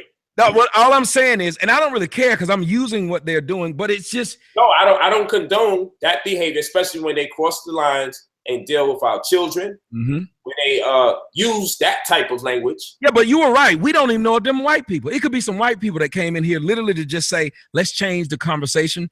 That's right. Tommy's blocking them. Let me go over to yours. I saw one of them and I watched it. He came into my chat room. They blocked him immediately. He went over to yours and said, that coon ass charcoal boy blocked me. Now you and me the same skin color. That's right. I'm charcoal boy though. And black folks saying this, and I know the little nigga because he's been trying to be a big time YouTuber for like years, and the nigga that got kicked out of his girlfriend house, everything. It's sad. I won't make no video about him, won't talk about him, and it hurt his feelings. But this nigga's been stalking me for like 5-6 years. That's sad. And he's supposed to be pro-black, just like Tariq Nasheed, who calls me crispy. He calls me charcoal boy. And black folks laugh at it. This shit is hilarious to black people. Well, you can't get mad when other people make fun of black people. I hate when black people turn around and then try to get mad at somebody else for making fun of black people's skin color. When the first people ever made fun of my skin color, and probably you too, was another Negro, and typically was a female Negro. Well, I think that's interesting. Do you want to pick up that video a different day? Because that could be a subject matter here, because I want to label this one, are males or females bigger hoes? I was about to say, we can do it. We can separate it. We can stop for a minute, go get a drink or whatever, because we need to start whatever. This is too deep into it. That video is important. Yeah, that's what I was saying. This is too deep to where I don't want people to have to search for an hour and a half. That's right. I don't want to do that either. So we can stop, take a break, and come back like maybe in 5-10 minutes and just start with the video. So we can shut both down and then come right back. Yeah, we could do that. Tomorrow. We can do whatever you want to do. You know I enjoy talking to you. Here's what people don't understand. You and I can have a discussion and be completely opposite end, yelling and screaming, and then drop the discussion at the end of the discussion. That's a fact. And I really do wish that more black people could do this. And I'm not going to lie to you, I was happy when I saw a text from you. Like, I was like, oh, my dude, he all right. And you see how quick I responded. No doubt. That's what's up, man. Because look, there's too many of us men out here. And that's what I wanted to get into with that video. Oh, yeah, definitely. That is too many of us men falling victim to stupid shit, fighting and killing each other. And at the end of the day, because I say it like this, and I know it's going to sound funny to you, not funny like laughing, but you're probably not going to like it. Let me prepare myself. Men do too much killing each other when they don't kill the person who got them started to beefing in the first place. There used to be an old thing. When you realize who caused the problem, you off them. See, black men right now, if you snitch on another black man and get him put in jail, they gonna kill you. But guess who the biggest snitches in the black community are? Black women. Black women literally sit up there and baby daddy will be a drug dealer. They will tell the police the nigga sell dope and they won't kill her because we have an amazing amount of reverence for black women. Whenever you have this kind of reverence, what the hell are you talking about, man? I'm not saying they should. I'm saying it's crazy that you would have a rule to postulate, brother. No, I'm saying that's crazy that you have a rule that you can't snitch on what you see somebody doing. They killed Tyshawn Lee over that shit, and Tyshawn was 9. They killed a 7-year-old in Chicago because they thought he saw a crime. But they're not offering these women like that, and these women are fucking up their lives. Brian Banks spent 6.5 years in jail. Do you know that white boy who's in jail right now, Holesclaw?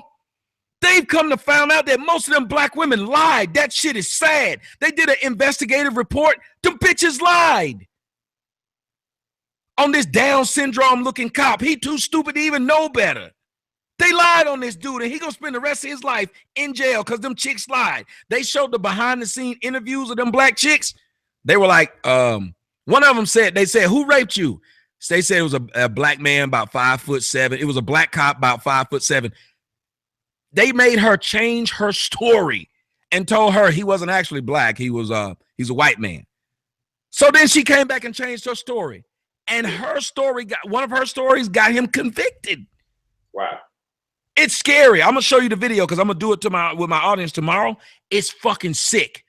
Look at what that girl did to the Duke lacrosse team. Look at how many black men right now have been put in jail because a woman says he raped her. Yeah. Mike Tyson, Tupac. That wasn't white people did this. These were all black women. Yet these black women are able to walk the streets unscathed. Hey, Tom, let me ask you a question, brother. We get into a fight. Neither you or I know if we're going to play by the rules. In fact, neither you or I know what the rules exactly are.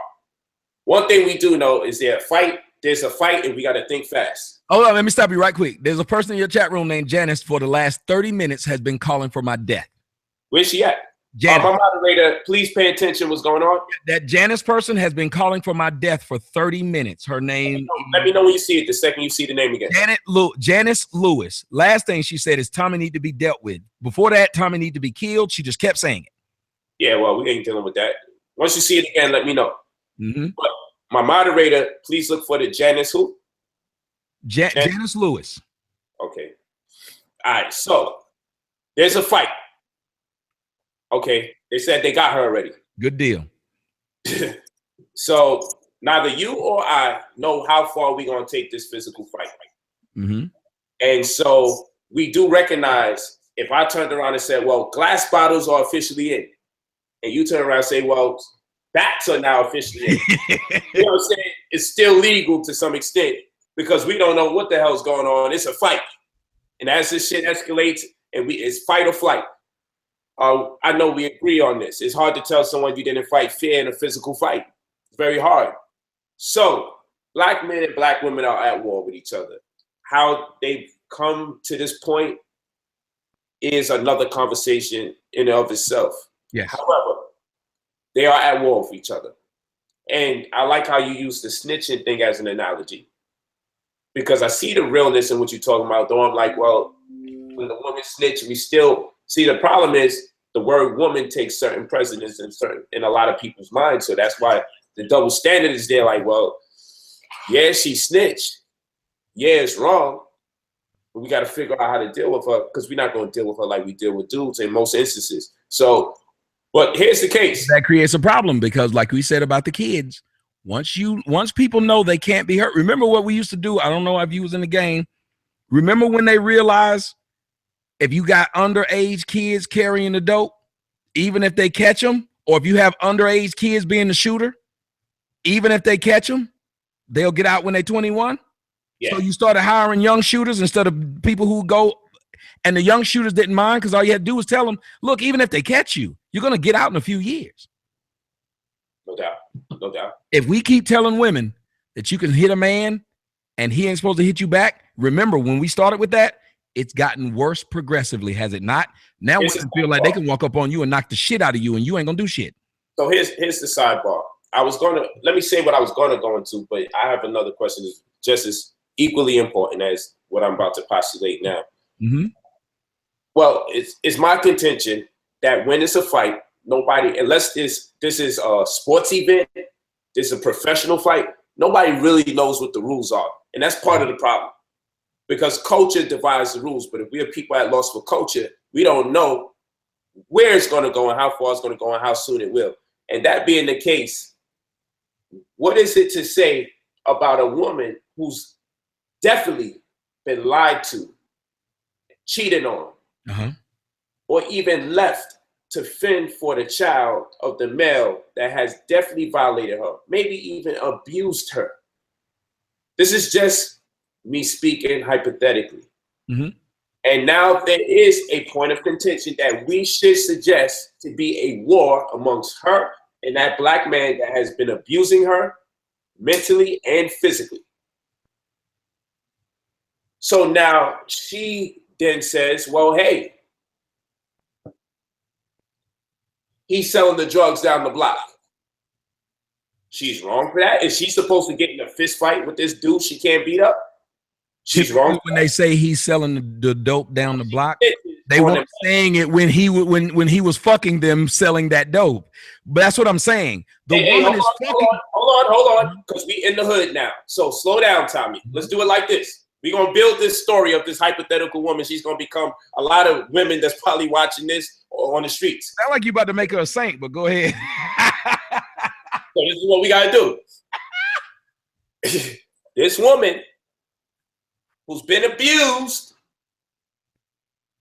who's been sleeping with the guy who's been abusing her, maybe because she's been made out to be an economic slave in that relationship. She's playing the role because this is her street smarts, and in the way she's applying her street smarts, her street IQ is, until I get into a better situation, I gotta kind of tolerate this situation. So yeah, even though she's still having sex with this man, she still knows in her mind, this Negro is my enemy. And when he slipped, or we get to the end of this road, I'm coming with the pain. Is she wrong if she's the one that's been getting abused? If you're using the hood analogy, yes, that's the rules of the street. You can't be involved with me as I rob the bank and then go tell them. Did you forget the part? Hold on. Did you forget the part where she gets abused? No, I didn't, because she willingly walked into a relationship with an abusive man. Hold on. So you're telling me most women are walking into relationships willingly to be abused? Yes, because if we all just like the men. Probably I can't do that. Because wait a minute, how can you not say it when you should know dysfunctional people seek dysfunction? I even said that to you about myself earlier. Tommy, dysfunctional people do seek. I can't believe you're not acknowledging this. Brother, you just said most women are walking into relationships. I said most women that you were talking about like that. Most women with common sense wouldn't even date the dope dealer. Dude, come on. What you mean common sense if this is what they subject to? So that's why I said if you're broken and you grow up in a broken environment, then broken shit appears normal. That's all I'm saying. Why? Well, read a psychology book and tell me if what I said at any point in time is incorrect. Right there. If you're broken and you believe that something broken is normal, then you will enter into that thing thinking it's normal. Broken bone versus broken persons. Many broken people are aware that when they're being abused, something about it isn't right. So when the opportunity presents itself for the big payback, and they see, well, you know what? This dude is on this last leg. I'm gonna have to figure out my new situation no matter what. An excuse for this? Seriously? Oh, you call it? Woman is a victim. Hold on. But you just was suggesting that dudes don't think they should beat up the woman that's snitching, but they beat up each other when they're snitching. So now I say, on the merit of that very claim, let me bring you into an instance where the woman recognizes this man as her enemy, but due to certain strenuous circumstances, she's obliged to stay in that position until her knowledge or opportunity provides for a new means or direction. In this manner, you see it as an excuse. But not too long ago, you insinuated that women that are snitching should get similar abuse, if not the same abuse, to that of the likes of. That wasn't an excuse at all. I didn't even offer it. That wasn't an excuse. I said, if you are going to answer, well, no, but you actually did make an excuse. You made up this fake woman. I didn't make up a fake man. All I said was, if you have a rule, then everybody should stick by it. That's all I said. That's called fair. Oh, hold on. But when we was talking about the street fight, we both said we don't know what level either one of the two sides are going to take. Do you see how I stacked the deck already, my brother? No, but that's the point too. You still agree with me. You said we have no idea. Think about what you said. We have no idea how they're going to fight in the street fight. So you kind of see everything is open. That's right. So there's no excuse. Hold on. Yes, that would be the same reason why I said men should rise to the same level of the bullshit that women are doing. And you cannot watch your opponent. All I'm saying is you cannot watch your opponent do low-level dirty shit and you try to have morals of how you're going to fight with them. And that's what men are doing. Alex Jones' ex-wife is trying to fuck him up in court. This fool sat right there on his own show, still making excuses for her behavior because he doesn't want to come across as a bad guy for attacking a woman. That's stupid. Hey, and if your man could be acting up, it could be worse. Just put a little in the baggie, a little in the purse. Listen, we learned this from Jay. We learned this from the streets. I know what I'm talking about. You know what I'm saying? If your man's acting up, babe, it could be worse. Just put a little in the baggie, a little in the purse. We just gotta stop. I'm just saying, I don't believe in letting a person who's trying to hurt you have the advantage of you having morals. Oh, okay, I hear all of that. But what you are not considering is the woman could have been hurt. I didn't do it. Look, okay, wait a minute. Wait. Brother Polite, how many times do you see people in your chat room try to make the excuse of how Tommy must have been cheated on? He mad because he couldn't get no pussy. But they don't give me that excuse of, well, we should excuse him for doing what he's doing because he was cheated on because he couldn't get no pussy because he black as hell. Nobody gives a man the excuses of his past. Why do we give a woman that? Again, they feel the man has already hurt them, so now they're trying to figure out his psychology. These are people that feel that they've been hurt by things you said already. So they're trying to figure you out. So it's hard to have empathy for someone that you feel has already attacked and hurt you. Same thing. So why would I have empathy when I got my own YouTube channel? I'm not fucking with you. You got to come watch me. That's crazy. I walk around my house naked. It wouldn't make any sense if motherfuckers was walking up to my window, looking in, seeing my dick swinging, and complaining. Yo, I don't put my videos on anybody's shit. You literally got to search me out. Brother Polite, again, I just said, do you know why I've never seen gay porn? Because if I see it even look like it's gay, I turn it off. If you came and it said Polite versus Tommy, and you think Tommy's a dick, it's Saturday night. You got all kinds of things you could be doing. You mean to tell me you're going to be like, I'm going to stay in here with this dick and tell him how much of a dick he is? That's stupid. Not for some people. Now, and that's how I make my money, off them. It ain't all black women, because the smart black women who don't like me will not patronize me because they figured the game out. They say the more eyes on this nigga, the more money he makes. Let's take eyes away from him. We can take money away from him. Smart people do that. Ebony tried to get me banned. Don't you understand that made me bigger? Twitter banned me because of black women. That made me bigger. It's dumb logic. Do you know why Frank Sinatra started losing money? Because people stopped buying his albums. Do you know why MC Hammer ain't riding around with gold toilets?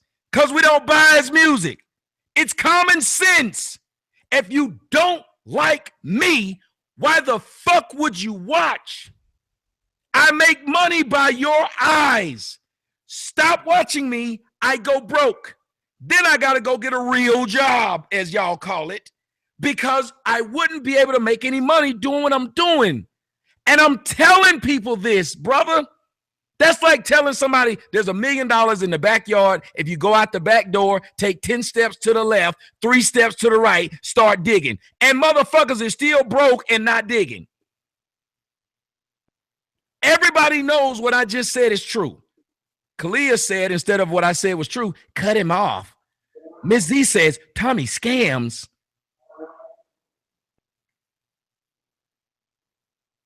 Everything I just said was true. There wasn't a word of what I said was untrue. Hey, Tommy, I had to ask you this question. Yes, sir. And I want you to keep it 1,000. I'm sure you don't have a problem because, I mean, you said so much. And when I say he says real things, what I mean by that is he's not afraid to say the things that he feels that most people feel, well, this would be incriminating. So I ain't going to say it. He says a lot of stuff in open honesty, and that's why I respect him. It's the same reason why I have a great deal of respect for Donald Trump. But people misinterpret what I mean by that. I would rather be in the presence of a white man who speaks what he thinks about the world, who may not necessarily try to infringe or impose on my space. Amen. But just be open and honest about his racial views. I like that. I like to know what's going on in people's head. And the more they're vocal about it, the more I'm able to make an assessment of what I need to do, if anything, in response to that person's disposition. Yep. So I'm actually more comfortable around a lot of people that people are uncomfortable with. Because the people I'm comfortable with are people that are likely to say things like, for instance, I want to do a show on why, you see, I shouldn't even say it, but I'm going to say it. I want to do a show on why gentrification isn't that bad. But, you know, before I say anything, I just feel like if people are not using a community to their advantage, what you expect an investor to do? But I see the world differently. You feel what I'm saying? And so we want to blame the investors and the people thereof who are beseeching such opportunities. We want to make them evil. But then I ask, what if the investors were black people? Would gentrification be wrong? Because when we say we need to clean up our community, when we clean up the community, it's going to become less affordable. So if black people help clean up the community, black people essentially will have to push non-productive black people out the community. Yep. And if non-productive black people are replaced with productive black people, would that still not be gentrification if the working model for gentrification is to raise or subscribe to a social standard higher than that of the one that already exists in that community? You see, I just see it different. However, people will have an issue. So what I'm saying is this. I just want to ask you this question. I just like when people keep it real, because when people keep it real or they keep it honest, you think faster or you think more than you normally do. Because when people say what everyone expects you to say, it voids the brain because it's redundant, and redundancy voids the brain. Mm-hmm. So having said that, tell me what's your views. Should a man have the right to beat a woman? I need to know this. Because I don't. When you say it that way, my answer is simple. I think no human has the right to put their hand on another human. And if we told humans to keep their hands to themselves, things would change. Because right now we tell men to not hit women, but we don't tell women to not hit men. I think if anybody puts their hand on you, you should have the right to fuck them up. Because Shaq is bigger. Because Shaq is bigger than me and stronger than me. Here's the thing. Okay. Everybody's calling me a punk because I didn't fight Tariq Nasheed. Tariq Nasheed's about 250 pounds, 6'5". I'm 5'10" 2/3, or maybe 11 on a good day, and 190 pounds. But I'm getting called a punk because a man walked into my interview and wanted to fight me. Nobody says, well, that man bigger than you and you were there to do a job. Why would you be fighting? Nobody says this. So if his height, weight, and strength is not factored in to the fact that he was supposed to whoop my ass because we're both men, then why are we factoring that in when it comes to women physically assaulting men and men aren't supposed to touch them? Nobody says, hey, Tyreek, you're bigger than that guy. No one said that. If I slap Shaq and Shaq whoop my ass, do you know what everybody's going to say? Should have kept your hands to yourself. Should have got that bat we was talking about or that glass bottle. So you cannot keep telling women, because we've seen black women are fucking bigger than black dudes, and you've seen it. Niggas will be walking around with their girlfriend. They bitch is bigger than them now. These women look more manly than dudes. Dudes got square faces like round faces like young Pharaoh, looking like a chick you used to go on to prom with. Yo, listen. But the girlfriend be having a hard square face. Yo, listen. Here's the question. You're with your girl. She don't like what you just said. She takes her hand and she says, you know what? You're a dog, Tommy. And she goes like this. She smacks you in your face. How does Tommy respond? The day I held aloft my magic sword and said, by the power of Grayskull, I'm going to turn into He-Man. And Yo,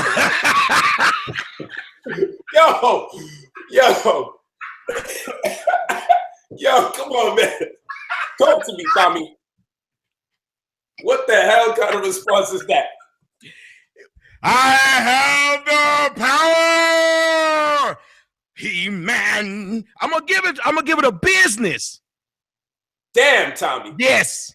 That's why you think Tyreek didn't hit me. The shit would have went left. You came in because you claimed you would come fight me. Why you didn't hit me? You came to fight. Let me ask you something, Brother Polite. If you went to meet a nigga because you so mad at this nigga, would you have brought a train, had it in one hand, and a camera in the other hand, talking to the nigga, or would you have came there to do business? In most instances, you would think they would come to do business, as you say. In most instances. But I don't know what was in his mind. To sit up there and make a fucking video? Hey, it may have served the purpose he was looking for. Until it went left, and then he tried to make an excuse for it, talking about some Vlad set us up. How Vlad set us up? No, he set me up with you. That's why he took that video down, but I put it back up. But nobody's going to point out the fact that how can I be the coon, but you don't see me working with white people to do no shit like this? But you keep seeing these black men working with white people to do shit like this. Damn, bro, we need a video on this shit. You really, if a woman smacks you, you're not even just saying, hey, I'm going to smack her back. And I don't believe that should take place. Did you see that World Star Hip Hop video when that girl hit that light-skinned dude and he said, wow. And it went viral and everybody was like, he slapped the soul out of her. They love that video. Why? What about when that Cleveland bus driver said, you're going to jail now? And he uppercut that bitch. Oh, you get people getting tired of women fucking with them. Women are doing things to men and killing them. You think we should live in a society where if a woman gets out of line? We live in a society where we tell everybody to stop hitting each other. I'm telling you, that would save a lot of lives, and it will make people have to learn how to use their words, not their hands. Down with that? Or are we suggesting that a brother gets smacked by his girl, you think he got the right to punch her the fuck out? It will stop. Well, I'm gonna give you a better example. It's just crazy, Tommy. Okay, wait. You know what's crazy to me? You know what's crazy to me though? I have an 11-year-old daughter. I ain't had to beat her ass to get her to listen to me. But we grow up in a black community where adults are able to assault children for not listening to them. You can assault them. That's true. So if you can beat the shit out of a kid that doesn't know better, why I gotta sit up here and an adult who knows better, I gotta restrain myself? You just beat the shit out of a kid. The kid doesn't know any better. Well, whoever's beating the shit out the kids, they're not the standard for the manner in which we should. But the black community is known for it. Every black comedian stands up and tells the joke about getting his ass beat with a racing car track, with a big ass boat paddle, all kinds of shit. And what does the audience do? Me too. My mama used to do that to me. Do we not? And it doesn't mean that it's right. I didn't say it means that it's right, but I'm saying we accept it. but we don't accept a grown-ass individual who Are you knows mad better. that we're not accepting the fact that men should be able to beat the shit out of women because they're upset that she may have afflicted him? Do you understand how many men I've done stories on who refused to hit a woman and they ended up dead because that woman refused to stop? She wasn't gonna stop hitting them. The nigga dead. My audience will tell you. You can read the chat room. How many damn stories have I showed y'all where niggas decide not to put their hands on the woman, but the woman refused to stop hitting them? You're telling me that some black man can make an excuse for why you punched out your daughter, you ain't gonna go see him? Well, you're making two different arguments. Uh-oh. Okay, hold on. Hold on. Oh, we coming home now. No, but I'm saying you're making two different arguments. No, listen. Come home, Tommy. Somebody's daughter has been sucking my dick for the last. Who's that? Everybody. All these girls is somebody's daughter. If I walked in on my daughter doing something like that to somebody, I'm gonna be hurt. But I'll let somebody else's daughter do it to me. Just like I'm a liberal and a conservative.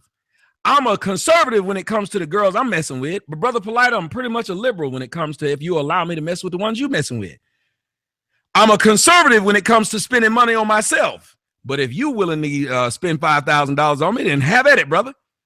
We cannot keep comparing our children to strangers. It's not right. Just like you treat your wives different than you treat a woman that's on the street.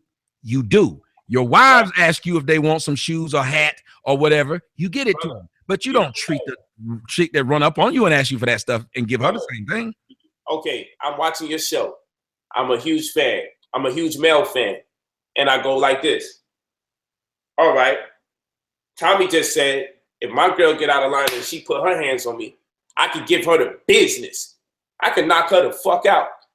This same man that's watching Tommy and loves and reveres Tommy, then turns around and says, I'm gonna date Tommy's daughter, presumably of age, of course. And my daughter knows not to put her hand on a man because but she slips despite her edification. She's gonna slip and get hit. And now someone has knocked your family member out. I don't even want to say your daughter. You know where I'm going. Same thing my grandmother told me. She said, she does told all Tommy- the girls, you put your hand on a man. Hold on. Got her ass whooped by a dude she was dating. When she told my grandmother what she did, my grandmother's response to her was, you should have kept your damn hands to yourself. I done told you don't put your hands on people. No doubt. So now I'm talking to daddy. Now, does daddy, who's at this particular instance, in this scenario, Tommy Sotomayor is the father. Maury proclaimed it. You are the father. So now we know you're the father. And this daughter gets punched out.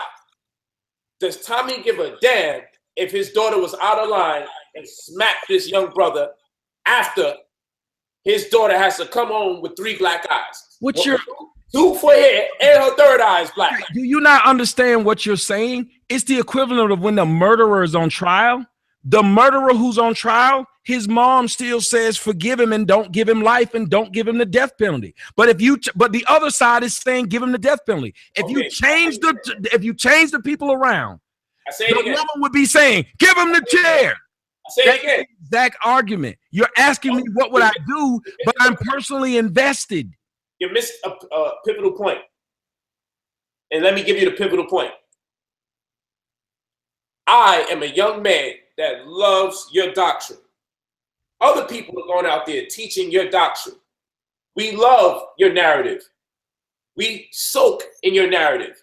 And according to you, you would suggest to us that if a woman should so much as smack her man because she's angry, that man can give her the business, quote unquote, punch her out. That is to say, now, later on, this same man, or one amongst many, that makes subscriptions to a doctrine of your kind, be it of someone else that follows you or actually coming from you immediately, now espouses your daughter as his wife or girlfriend. And she, despite your incredible teachings, your discipline, and how you have edified her throughout the years to know better than to lay her hands on somebody, she becomes a victim, this is the key point, of your teachings Do you still say this black man has knocked out my daughter? I don't give a damn. Wait a minute. She's not a victim of my teaching, because listen to what you just said. Your exact scenario was I told one individual to do something in response to something.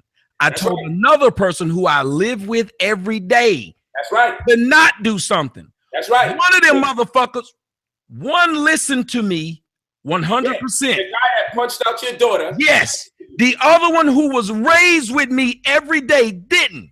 So what are you going to do when the guy that followed your advice punches out your daughter?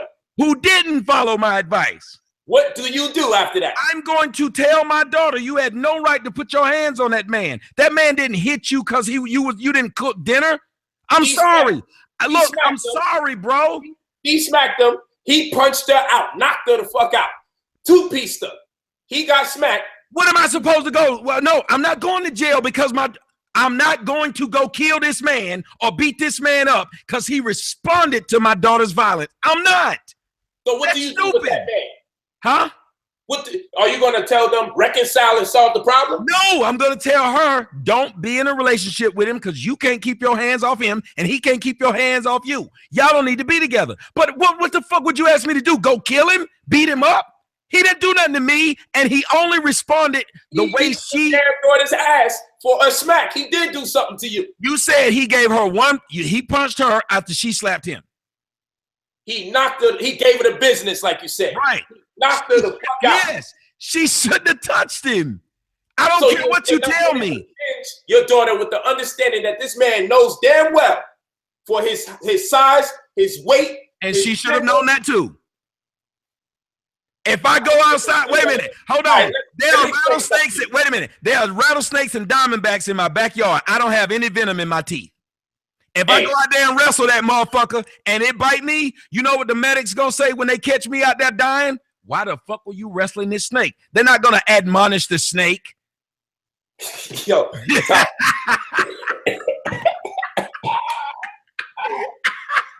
You knew you had venom. He didn't have no venom. They don't do that. If you go and slap the shit out of a grizzly bear and it slap your neck off, you don't have no more neck. You just got head and shoulders. That's what you got to use for shampoo now because you don't have no neck.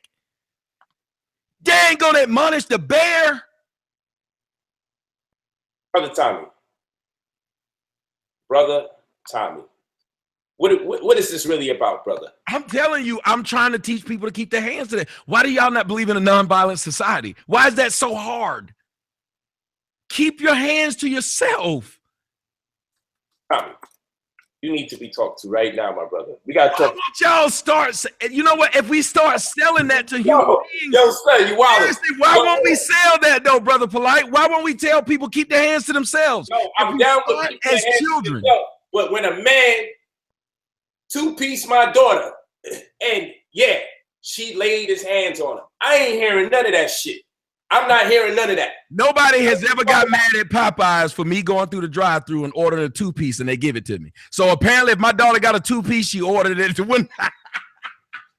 Yo, if you don't want a two-piece, stop ordering it. That's what I'm gonna tell my daughter. You saw the menu had a two-piece, a three-piece with a side of dirty rice. Don't drive up there and order it.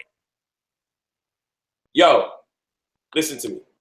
I'm gonna do this one more time with you because I'm not gonna believe this shit. I'm gonna believe that you're exercising your right as a public speaker to employ some form of satire for whatever reason.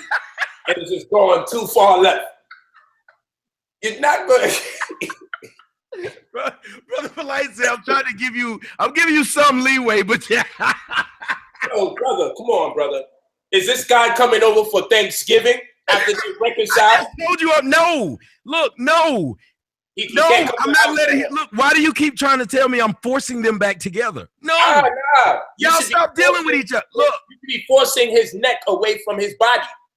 That's you though. I can't do that. Look, if I had two people in my life, one heard me online, one hears me every day in the house. The one who heard me online listened to me. The one who heard me in the house didn't. That means I did a poor job of teaching my daughter. If a jackass online listened to me word for word, but my own child didn't. Brother, are we allowing black men out there, the new G code is, yo, if that chick slapped me, that chick's a bitch, and you can knock her the fuck out even though she smacked you. So why black women have gotten as violent as they have is because we've been teaching people the reverse. That you cannot put your hand on a woman. You cannot keep teaching society that way and not think that's what has to happen. But let me say this: if two brothers shoot a fair one, they shoot the 5, they throw their hands, they fight, and the other one goes and says, "Well, you know what? Oh, watch this." Before they even fight, one runs and says, "Well, I'm gonna get a gun." How you feel about that? They walked into a fight saying that we're going to fight with our fist. That was the rules. Yeah. One went and got a foreign object. Yes. The woman set the terms of the fight. We're going to physically assault each other because he wasn't trying to assault her. She set the terms. So he can do whatever the hell he wants with her. He only responded with the same tools she used. Don't get mad if my tools are better than yours. If you say let's have a gunfight, brother, right now. I'm gonna use your analogy. You say let's have a gunfight. You pull out a 22. I pull out a 45. Don't get mad at me and then tell me I use too much force. That's messed up. Okay, so America doesn't like someone's policies when they bring mangoes into the country. So they should just fucking hit them with a nuclear bomb because they got nuclear bombs. You're not making you use the same force that you was met with. If they shot a nuclear bomb, wait a minute. Listen. What did we do to Japan? Since you want to use the war analogy, they didn't shoot us with any damn thing nuclear. We hit them with 2 of them. Nobody looks back and America doesn't, oh, you're bad guys. No, they should have never hit you in the first place. Why would you hit me? A lot of y'all need to learn numbers. If both of us are here and you jump here, do you know what you did? I can never meet the force you did because we were at 0 and you jumped here. That's why a woman, when her man slaps her and she stabs him, no one says, oh, that's going too far. You know what they say? He should have kept his hands to himself. There's women who shot men who slapped them. That's right. And they told a man who was sitting up there bleeding to death, you should have slapped her. I'm going to tell you why they did it. Because the damn father taught the fucking doctrine that they could get knocked the fuck out. So she knew, let me ante up and get some shit because daddy ain't going to fucking come save me. I got to do what I just said. The law doesn't say you use excessive force. If you slap this bitch and she stabbed you, they say you shouldn't have hit her. And they're right. I believe that women who do that too. Look, let me tell you something. If I slap one of your daughters right now, we'll date one of your daughters, and she slapped the shit out of me, and she stabbed me, and she come home with blood on her, and you be like, where you get that blood from? She said, you know that nigga you used to do YouTube shows with that I was dating? He slapped me.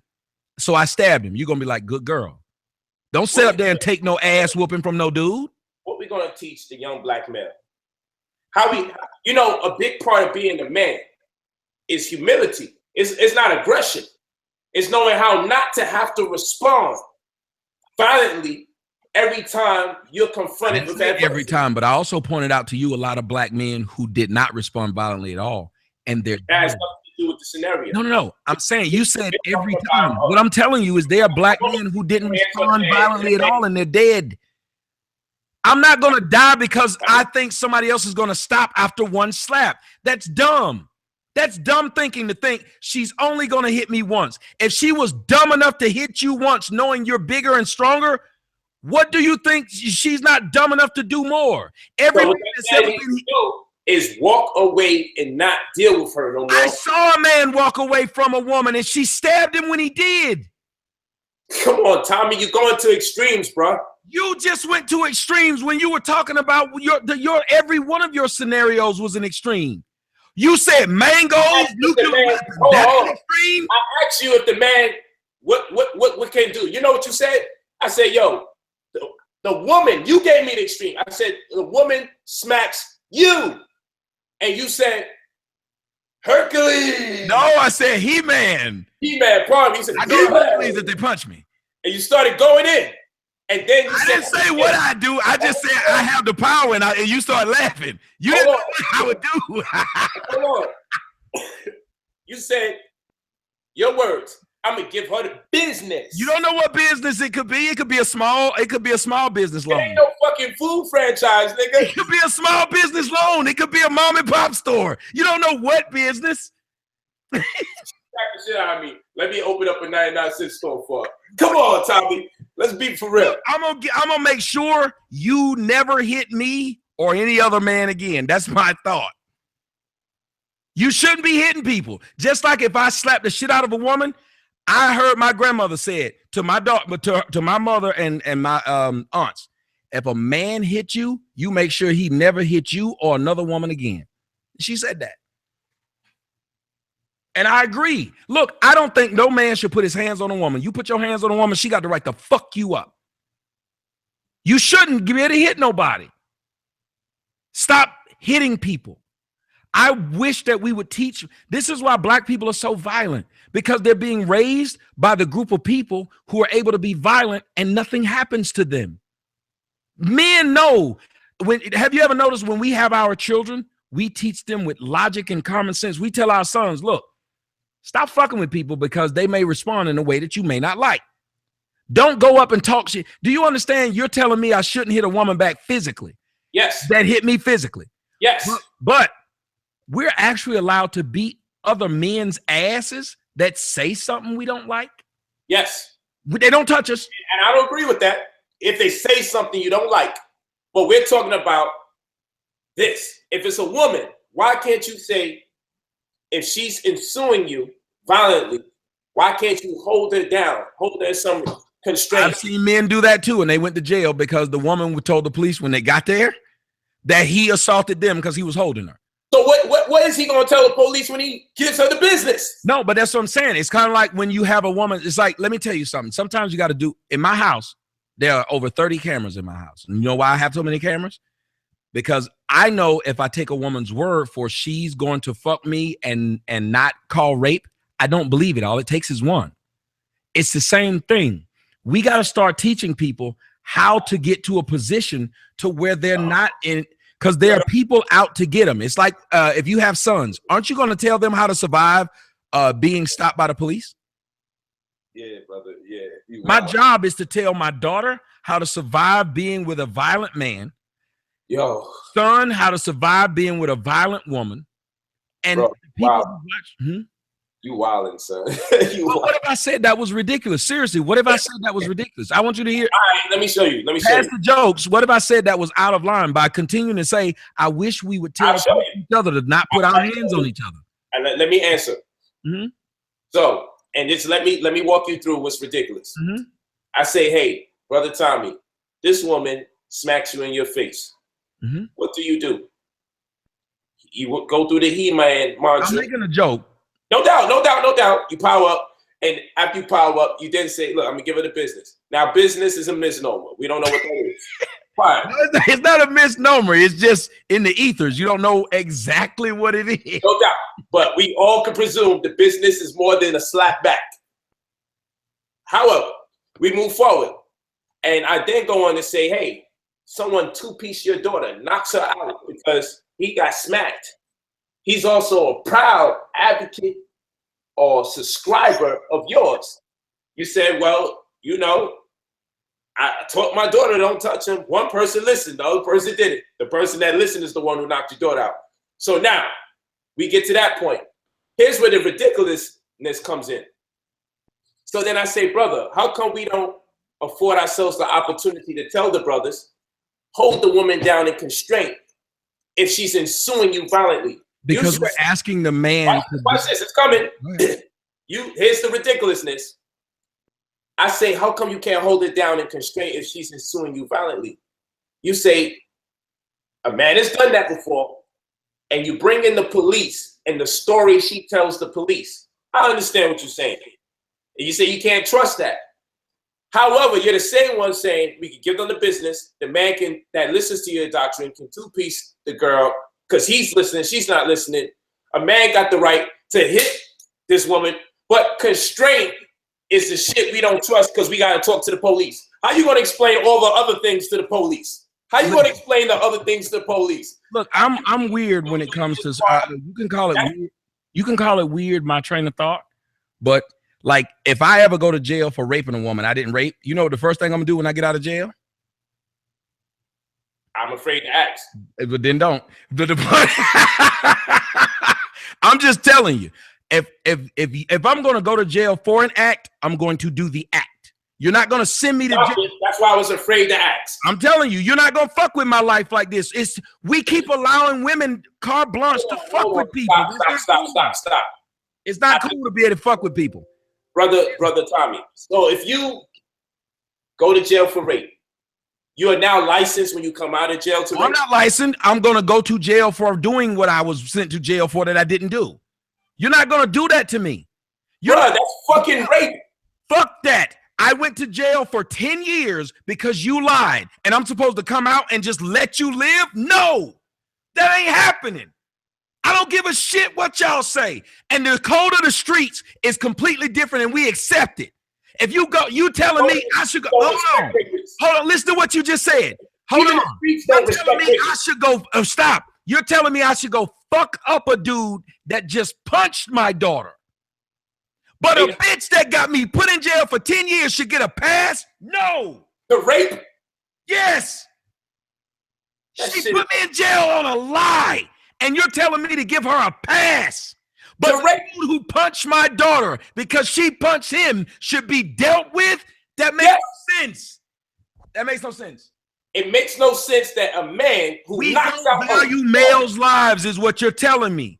That I should go fuck up this young dude for touching my daughter because my daughter touched him. He didn't just touch her, he knocked her the fuck out, right. Knowing that he had that. Put me in jail for 10 years on a lie, but she shouldn't be touched.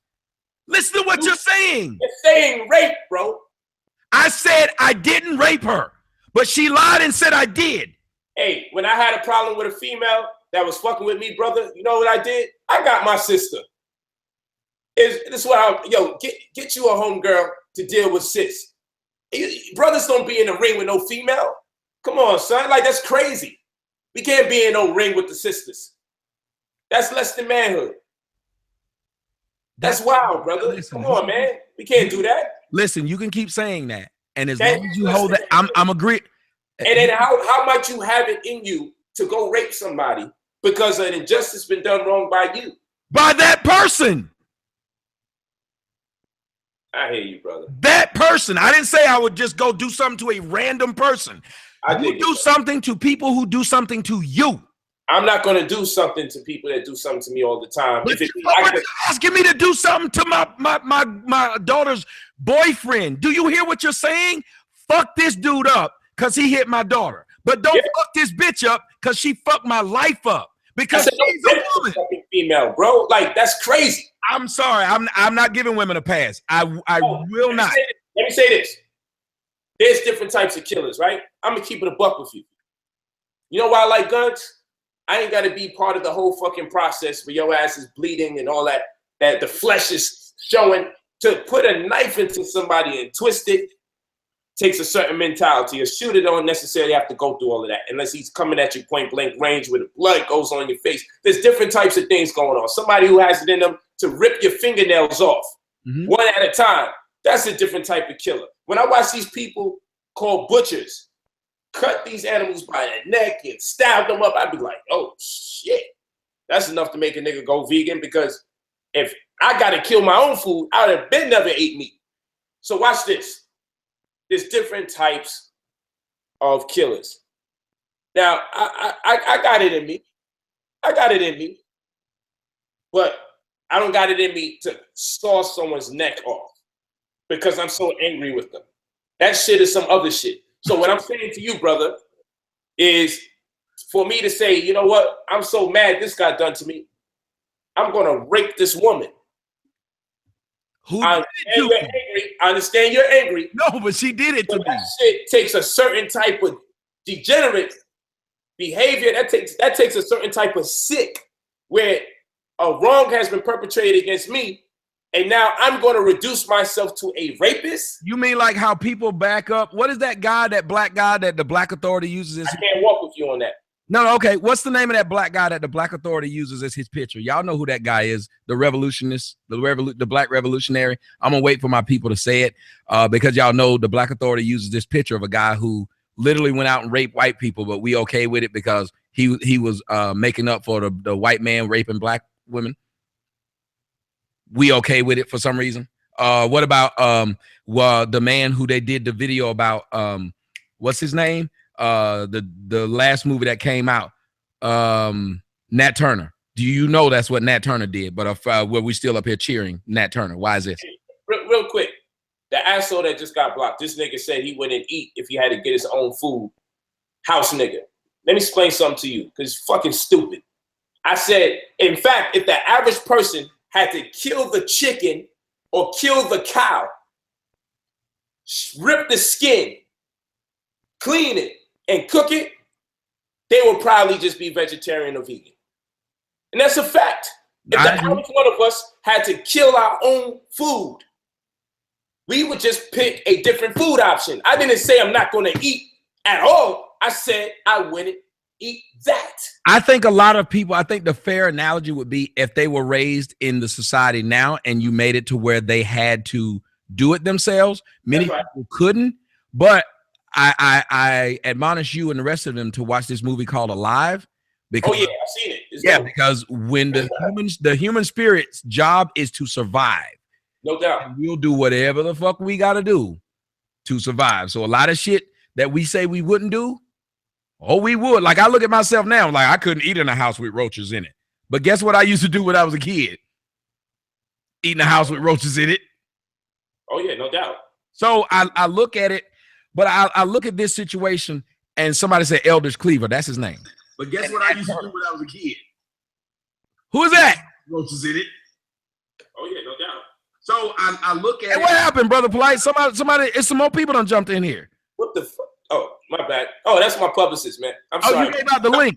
You know what you should do then? If you want to do this, stop and let some people come join in. Then you can let people come join in. We just let them talk about what we've been talking about. All right, let's do that, man. Let's do it. All right, so hey, guys, well, here's what we're gonna do. We're gonna stop, cut it, and I'm gonna let Brother Polite invite as many people as he wants to on the next stream, or not as many, because you don't want to open it up to have jackasses in, but pick a panel of people you want in, and we'll all let's see if we can do it now, void of the cutting, because I'm about to take the family out. Okay, well do it quick then. Yeah, we can cut it in there, and I can always get them out of here if they're crazy, so don't worry about it. Mm-hmm. But generally, we do this a lot. We don't be having people coming in talking wild. I got some real people who was talking shit about me on the chat room who at least now saying, well, he just made a point. A lot of these people wouldn't even show, because one of the rules is you got to show your face first and foremost. I don't talk to faces. Mine is the same way, yep. I don't talk to emojis. But some of your people did come in, and I've seen some of them say, he at least made a point right there. That's all. I don't ask people to agree with me because I know what I'm asking. I'm in here, cuz. Hey, put it on mute when you come in.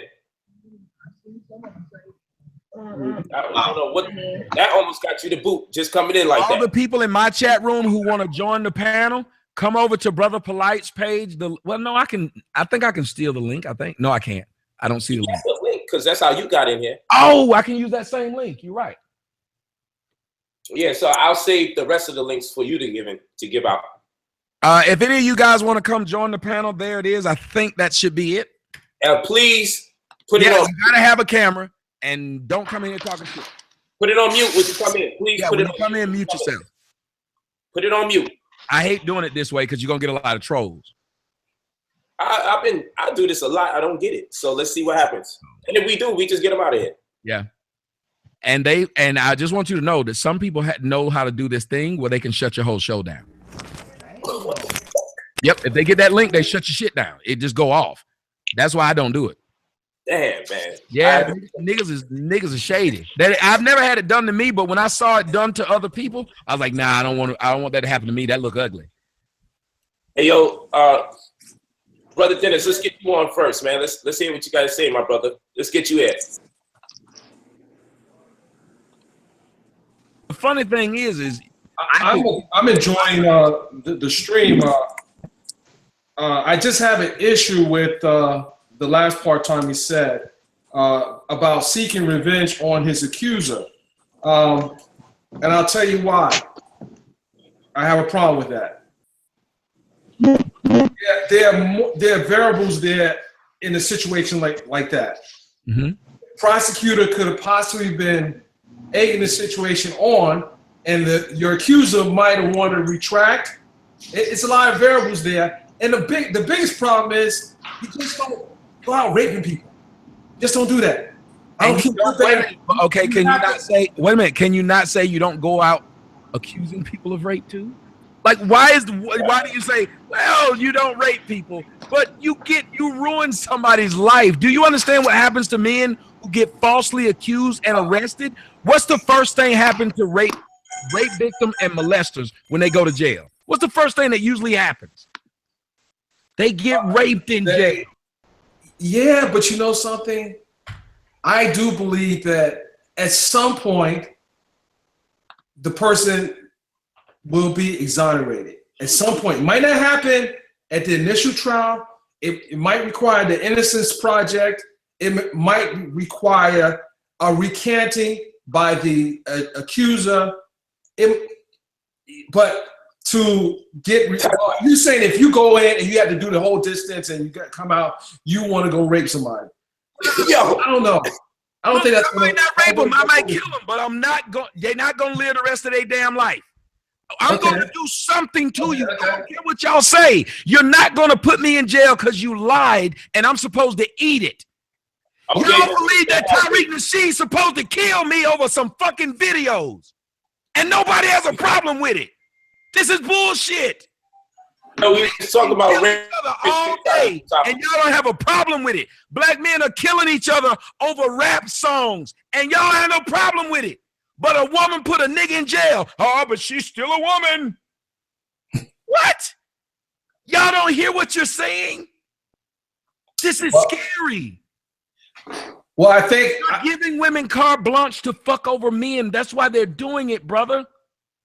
Because y'all are saying that no matter what they do, they're women. But if a man step on my shoe, I can fuck him up. No, what I'm saying is I'm not giving her a pass, but what I'm saying is even though it was done to you, you can't compound the situation by doing the same thing that you were accused of, that you said you're innocent of, because obviously if you go and do it again, not only are you going to, the conviction's going to hold, but you're still going to be labeled a rapist, and you're probably going to get the, I don't know, depending on the state you are, it might be the death penalty. Still going to be labeled a rapist. Still labeled. I'm already labeled. You have a chance to get justice through the system. There are men who were found out that they didn't rape a person, and society still believes that they're rapists. The Duke lacrosse team has been they've been freed, found out the woman was a liar. Those dudes say they still have a hard time getting jobs because people look at them as the Duke lacrosse rapist. You know, man, look at what happened to Brian Banks. Brian Banks had to serve out his whole sentence, missed out on the NFL. Nothing happened to the woman. Nothing. His life was ruined. And we all know men whose lives were ruined by their ex-wives telling their kids that they making their kids go to court and say, my daddy raped me. Dude loses everything.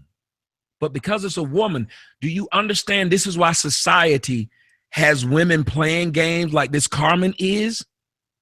Because she knows nothing happens to her. Look at what that woman did to Drake. She lied saying she had a baby by Drake, knowing she didn't, just to get attention. Why? Because nothing happens to the woman. Now let me go out and make a video claiming that Drake sucked my dick so I can get popular. You know what the fuck's gonna happen to me? I ain't gonna be able to sit up there and reap the benefits of that lie. And everybody would say I deserve what I got. That's what you don't lie on no nigga like that. Fuck up a nigga's life. You had people thinking Drake was gay. No wonder he killed your ass. Everybody would accept the result of a man killing a man. We have too many people in society, especially in the black community, being okay with men killing each other, men harming each other, men being ostracized. But when it comes to a woman, the first thing we say is, That's just a woman. You remember, brother, you remember the Cleveland bus driver that hit that woman? Mm-hmm. I don't know if you remember what preceded it, but what preceded it was whilst they were driving, this bitch spit on this man and I remember. this man. I also remember I remember the video you did right after that incident. Mm-hmm. That was a couple of years ago. Oh, it's been a lot of years, but it was a good video and they flagged it down. But the point is, I did too. No. But the point is, she put everybody's life in danger, and they laughed. As soon as he hit her, what did the crowd start yelling? That's a female! That's a female! But if that was a female, why did she hit him in the first place? I mean, that's a whole Welcome to my world. Whole different social issue there. The upbringing. I mean, it's just a whole lot there. A whole lot there. And the bus driver, while I'm gonna be honest with you, that would have pissed me off when she did that. I wouldn't have responded the manner he did. I would have probably detained her and let someone else do it. That's right. It would have had a That's right. domino effect for him as well. You do know in California, where Brother Polite is, that if you hold a woman as he's telling people to hold a woman, that's called imprisonment, false imprisonment. No, that's called self-defense and citizen's arrest. No, but she can say you held her when it gets to you held her against her will, and you will go to jail for false imprisonment. Yeah, that's kidnapping in Ohio. Yep. I'm sure granted the circumstances. Well, Granted. I mean, it's called the affirmative defense. The affirmative defense is she assaulted me, and I'm just exercising my civic duty and, holding it until the proper authorities arrive. And hopefully I have witnesses there, because if I have no witnesses there, it's going to be a whole lot of accusations, and I have no one. My defense may be mute. But here's what's funny, young man. Somebody just wrote in the chat room, Tommy told this dude to meet him at the park, and he was going to beat him up after a conversation they had on his show. And that dude showed up at the park, but Tommy didn't. Now, let me ask you something. Would you show up anywhere to go meet a strange man that you had an argument online with? You a family man? Would you show up somewhere to fight this man because of an argument you had online? Did you invite him out? That's the question. Yes. Okay, so I come from a martial arts background. I'm going to tell you, meet me at a dojo. We're going to sell it at the dojo. I'm going to tell you, if you invite someone out, you set the terms. You make the invitation. So you bring them to a spot where you feel comfortable with. But no, what I'm saying is, why wouldn't a smart person say, what grown-ass men with children would even go somewhere to meet to fist fight a stranger over their words? Because remember what we're talking about here now? We're saying that a woman can fuck up my life, but I shouldn't go touch her. But a nigga on the phone, if I don't like what he's saying, we should go meet and fight. And if you don't, y'all punks. No, I wouldn't take the invitation. It's petty. That's what I'm saying. Yeah, don't take the invitation. But I'm saying those people aren't saying this when it comes to men. We're telling men if they don't get into the gladiator arena, they're bitches. But if a woman actually enters the gladiator arena, he shouldn't fight back. Well, unless you Ronda Rousey, and not even her lately. Ronda Rousey, look at all that shit she talked to Floyd Mayweather. Talk a ton of shit. I used to wish Floyd got a chance to beat this bitch ass. I would have paid $9 grand to watch Floyd Mayweather beat her ass because of the way she spoke about a grown-ass man, knowing she didn't have to back it up. It's not right. That's when Layla Ali enters.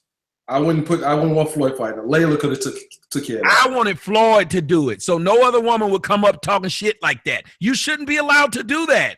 You shouldn't she was fucking with this man's personal life. She was fucking with his money. Talking about how he beat women and shit like that. That's not cool. But we allow women to do that. If a man had done it and Floyd whooped that man's ass, we would have said, that's what you get. What Brother Polite said, he had issue with a woman, he called his sister. He called the sister. And let I don't have a sister. If I had one, it'd be great. I don't have a sister. Well, you gotta get some female G's in your corner. Okay, why is it if a woman whoops a man ass, if he doesn't fight back, if a woman keep punching a man in the face, they keep showing that video over and over again, clowning this man, saying you got beat up by a bitch, ha ha ha. But he restrained himself and took the blows. Now we make fun of him. We don't make fun of her for I don't doing. know about letting someone hit. I don't care who you are, man or woman, because that can result in his death. You have to defend yourself. And the key word is defend yourself. You don't. I didn't say be an aggressor. You have to defend yourself. I don't care who it is. I mean, a child can kill you. There are 8-year-olds sitting in prison right now in Florida for murder. So yeah, you defend yourself. No one says you gotta be a punching bag. You can't let someone dictate your survival. Can I speak? Hey, this is Brill. Can I speak? Yes, you can. Go ahead, my brother. Hey, what's up, Polite? First time speaking to you.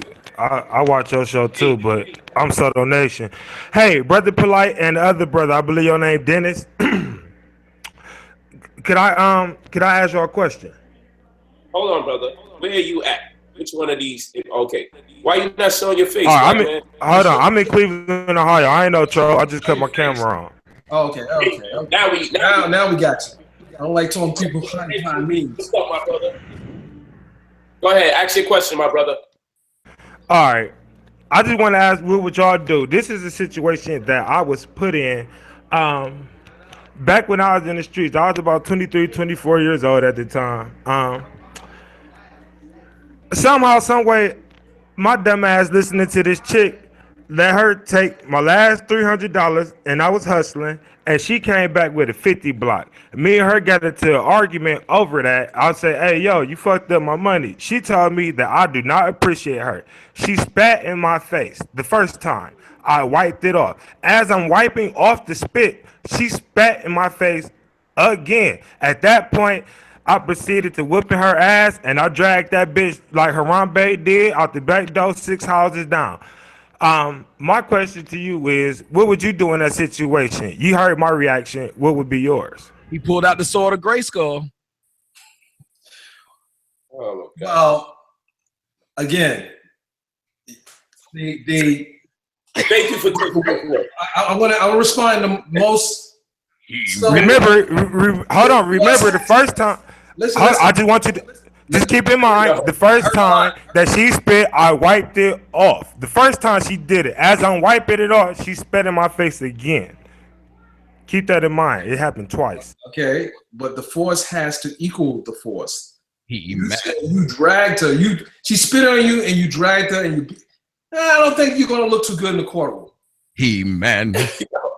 You're not gonna look too good in the courtroom, and you got to not just think about the immediate situation. You got to think about what is the effect of your actions. The effect of your actions. While you defend yourself. Catch a body because you lost your damn mind. Right, you're gonna catch your body because someone spit on you? Hold on, wait a minute. By your logic, wait. Y'all said go get your sister or something. Your sister's gonna go to jail for whooping this woman's ass. No, and that's in the situation that when you and I asked, when you asked the question to me, I said, at that situation, you defend yourself.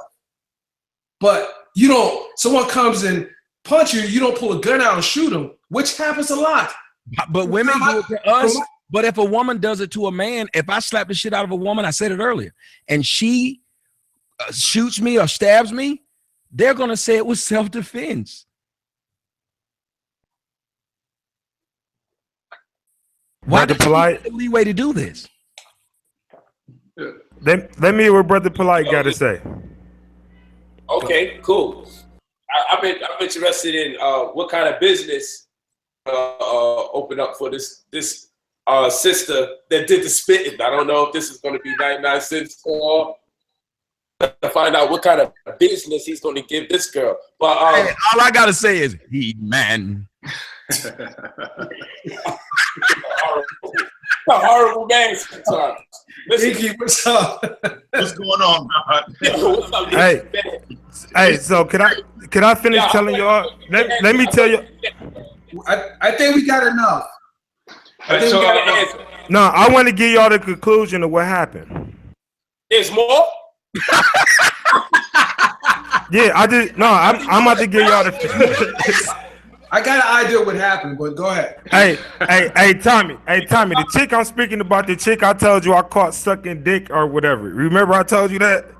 man. Tell your story. Tell your story. All right. So what wound up happening was my mother wound up calling the police and was like, my son and his girlfriend fighting. She seen one of my homeboys. My homeboy came, he pull up, and the police pull up at the same time.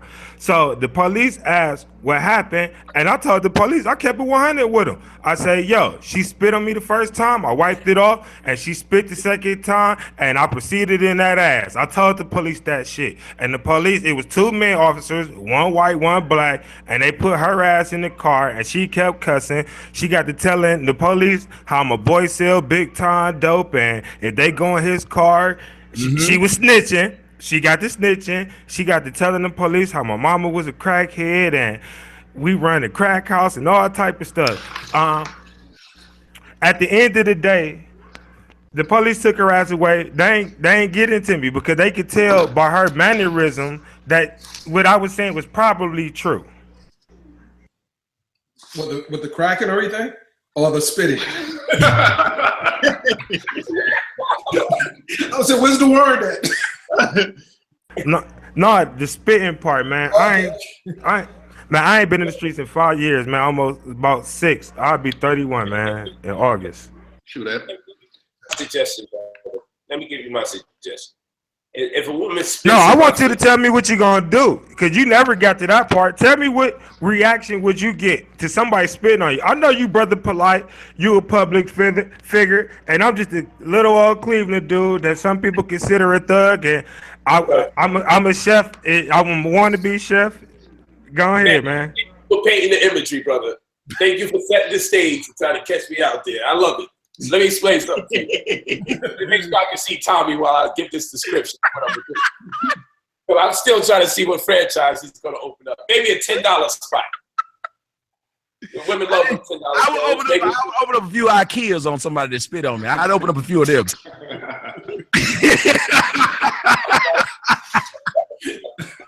So, in my Tommy voice, hey, man. Like, listen. Because you know, brother Polite, spitting on somebody is actually called an assault. It's like it's like you because anything could be AIDS. You could have AIDS. They call that an assault in the police do. In Ohio, they call it felonious assault, Section C. When you spit on somebody, it's an assault, but it's a biological assault or whatever. And if they got AIDS or any type of disease that could be communicable to you through that, then you just gave them something, and it's different than stabbing. Say the worst thing you could do to anybody is spit on them. Yeah, my grandmother told me that too. So with that, having said that, time. And then I power up, I get my suit on, so that way when people spit, it only hits the suit. Now, guess what I gotta do with that sister? Forewarn her, please, don't do this shit. Uh-huh. I mean, don't do this shit. Now, wrap her goddamn mouth up. I'm about to say, you hold her down, she's still spitting. Oh yeah, you got it. All of that, because I'm not gonna knock this black woman out, presuming she's black. Okay, what if it was a white woman? What if she said, nigger? You black nigger? Let's get back to a different question, man. Different question. This shit is whack. Look at you there. All right, I'm gonna tell you about the time. Here go a different question. I'm gonna tell you about the time I caught your chick sucking dick. All right, cool. Can someone else just You gotta let somebody else talk, bro. You gotta let the other people talk. We got a panel full of people. Let the other people talk. All right, good look. All right, Yeah, let's get some. Really progress. Is it cool if I step in for a second? Who's You that? can't talking? stop him from talking. He got the head rapper. He got the head rapper Gray Skull. Go ahead, brother. You got the power. I'm Anari. I'm in San Francisco. I'm a tech developer in San Francisco. Peace, King. Peace. Peace, King. Hey, look, show so far. well, it's always good information. It can be entertaining information as well from time to time. Sometimes it can get a little bit redundant, but it's always good information, and I enjoy watching it. I think I think the common sense point that yourself and Dennis is trying to make is to say that, look, if you have a microphone, you have a social responsibility to try to direct young people to make good decisions as best as you can when you have a loud microphone. And I don't think there's anything wrong with that. I think that Tommy's own personal reaction, it's how you're going to react, but that doesn't mean that it's healthy to say over a microphone, right? Now, with that said, I want to take this opportunity to actually pick your brains a little bit. It may be a little bit off topic. Being a tech developer, I don't think that you made a point about gentrification a second ago earlier in the video, and that it may not be a bad thing, and I 100% agree with you. I don't think there's any such thing as gentrification, right? Okay. We have situations where if I launch an app, I launch a business, I'm here in San Francisco, there are tons of billion-dollar companies all over the place. Getting the word out to our young people about my business, trying to partner with publicists or social media folks who, could make common sense business decisions is very, very hard to do. So you don't see a plethora of Black-owned billion-dollar companies, and that's a problem. So I would like to get your insights on, if I wanted to get a publicist like yourself, how best to go about it if we don't have the resources for introductions and so on and so forth. And if I wanted to partner with folks who have a pretty good sized social media following like yourself, how can I engage you in a profitable conversation without having to wait around for months for a response? You got to, that conversation. I would say go ahead, Brother D. I think that conversation happened offline, and I will give you an email address to have that conversation. In the biggest scheme of things, this is for everyone there. There's an app called Xblackly. It's EXBLACKY, and you can put your business in there, and I believe they are going to be selling ads and so forth. But that's a platform where you can put your business in there, and if you're making enough noise, someone's going to reach out to you. But if you should have a budget, if you talk publicists, you should have a budget for that publicist, because they don't come in. Most of them, if they work their weight, they're worth their salt. They're not going to come in and do anything for free. So, look, I mean, not to cut you off, I 100% understand that, and this is where things tend to be a little bit different with the San Francisco way of doing things and the rest of the nation's way of doing things. There are publicists, lawyers, and so on and so forth in San Francisco who will defer payment until you raise the seed round, Series A, or whatever the case is. If this is a product that they're confident with their resources, they're going to drive funding to, they're willing to defer payment for that. Now, when you start talking with Black celebrities, you bring up the word equity. Most of them don't know what the heck equity is. They want to get cash up front, but the tech and the startup environment just doesn't work that way. So if you try to build, if you try to build a solid team around you of good-minded Black folk, you're not going to get anywhere, because a lot of the pieces are missing. They don't understand what equity is. They won't work for deferment, and so on and so forth. So these are conversations that are just not being had enough. Well, someone has to believe in what you're doing. I mean, it's like Google. Everyone that worked for Google for a year, they started work for Google for a year, and then they got $1 million after the company went public. Everyone was exactly. So they have to first see your vision, and it has to make sense. Of course. I mean, I don't know what your business is, but I would be definitely interested in hearing about it. Okay. Offline. But anyway, you can send an email to info at POLIGHT. Okay, if I give them an email address? Info at facultyent.com. Info at facultyent.com. Cool, I appreciate it, but I'm going to tell you, anytime I get an email address that starts with info, I know it's not going to be a progressive conversation. Well, you're not going to get the personal email address out here on this platform right now. Understood. So don't defeat yourself already by assuming someone's not going to respond to that. Understood. Don't respond to that. So don't assume that you want my personal email address here. I can't get that out right now. I 100% understand that. I'll have the subject matter be Anari from the live stream. Okay, no problem. Thanks for your time. I appreciate it. Y'all do a huge favor. It looked like it's a lot of people who want to jump in. So if you've already asked a question and said something, you drop off, I guess, so other people can jump in. Exactly. Cool. Hey, Thanks for your time. all right. Hey, I'm about to dip off too. Hey, Tommy, man, I sent you a video through the email. We can talk about Check it. it out if you get a chance. We'll talk about it after the show. I look All forward right, to it. I'm gone. Be safe. All right, let's do it. Stick to the subject, please. Huh? Stick to the subject. I'm telling I you. know. Yeah, I'm with you because that was like a lull.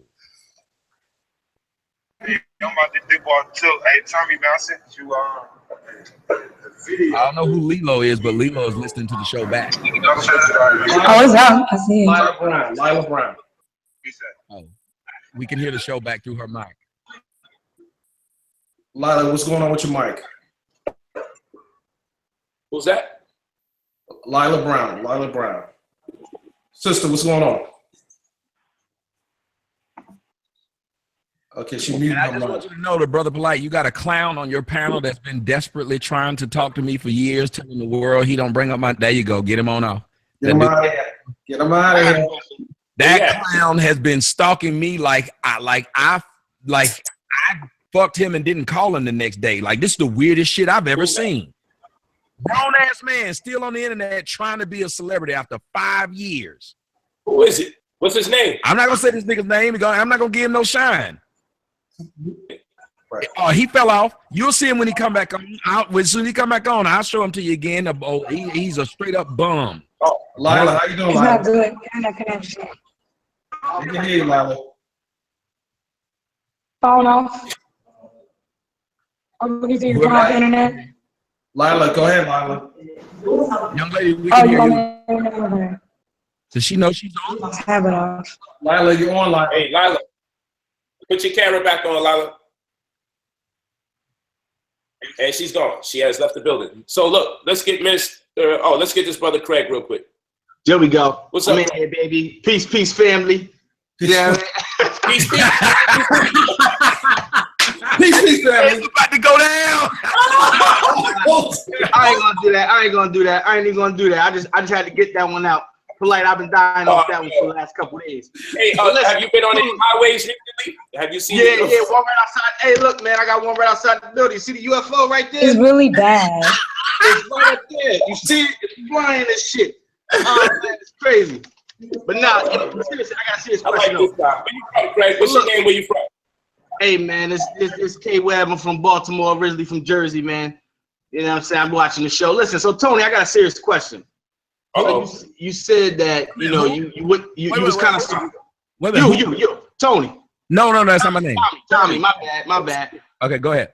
All right, so listen, so you said that you was kind of with the brother, getting physical with the ladies, and I also heard early on that you have a daughter. So what would you do if your daughter? You got two daughters. So what if your daughter made a mistake and put her hands on her boyfriend? Would you be okay with that, man? I already answered that question. Oh yeah, he's gonna give the dude the business. Oh no. I'm not. No, I said if my daughter hit somebody, they hit her back. I'm gonna tell her. Didn't I tell you not to put your hands on a man, brother? If you in that house right now, when you in that house, let me tell you something.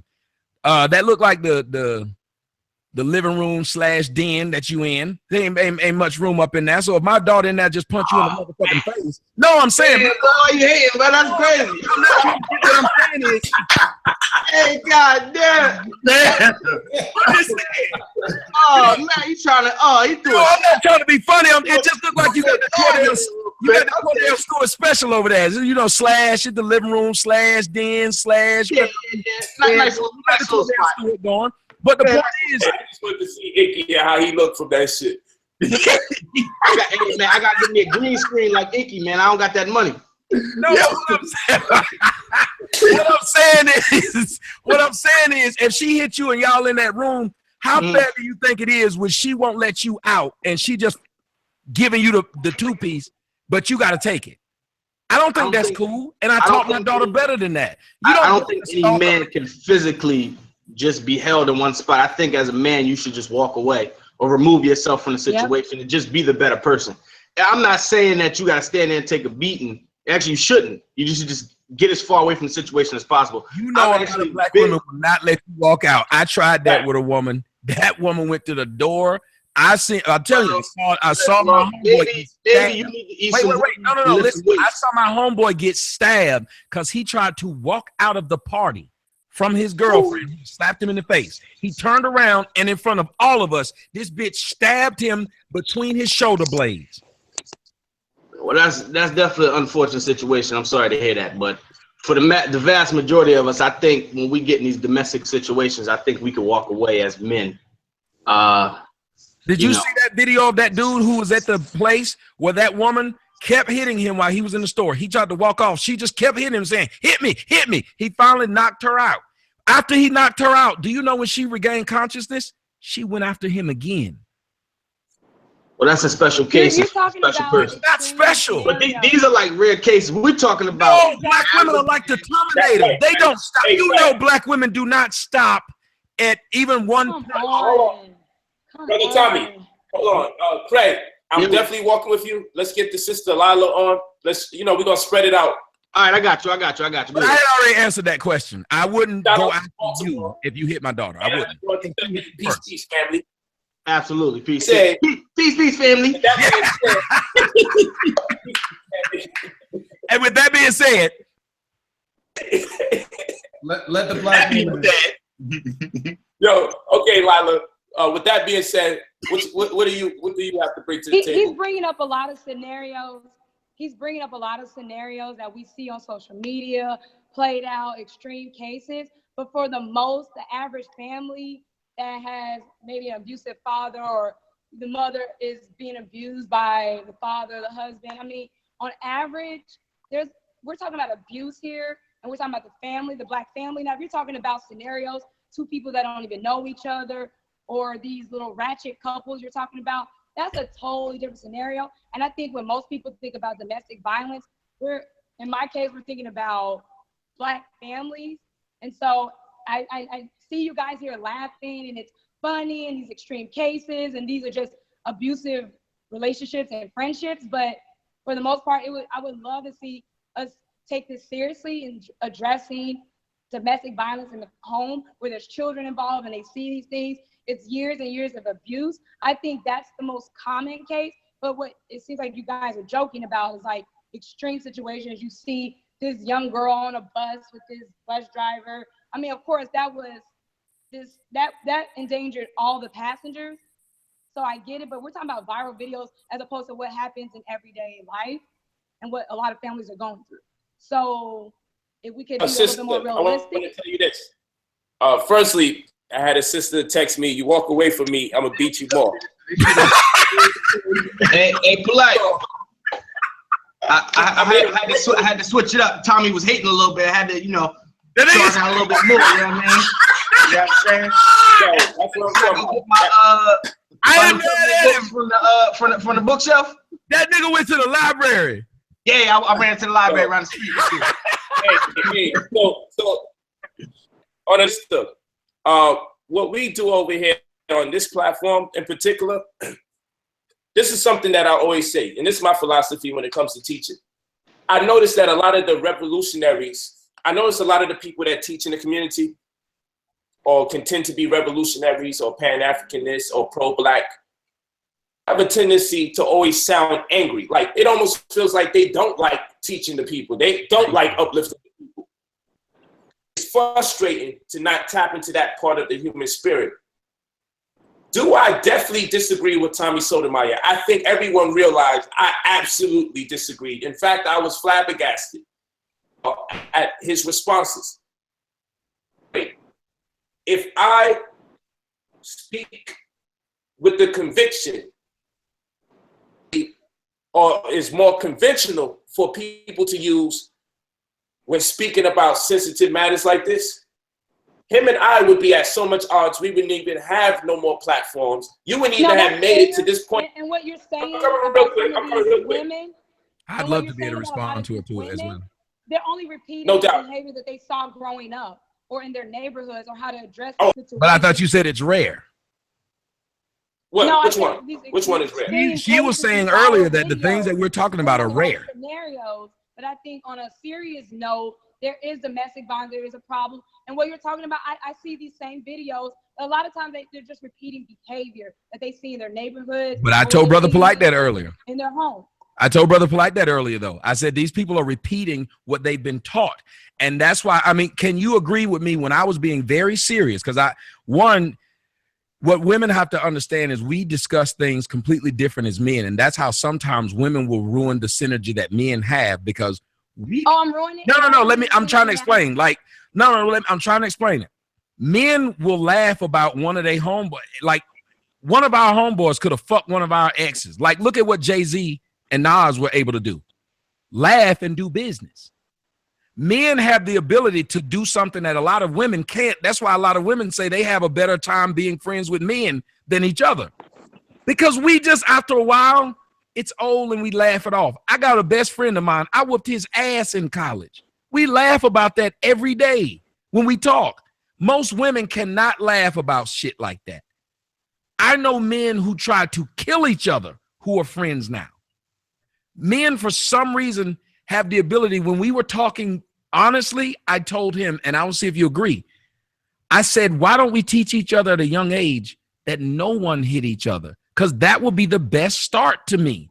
If we start everybody off young saying, because every time you tell these women, a man should never put his hands on a woman, but you never tell her she should never put her hands on a man. But a lot of these women grew up fighting men their lives, fighting off men. And that's probably where they get the ease in fighting back, or they know how to respond in that way. You don't know the scenario. They probably grew up fighting off men or fighting men in the neighborhood because whatever reason. So I'm thinking, if you want to talk about every single case, that's one thing, but we're talking about relationships here, and unfortunately it happens, but you can't cherry pick.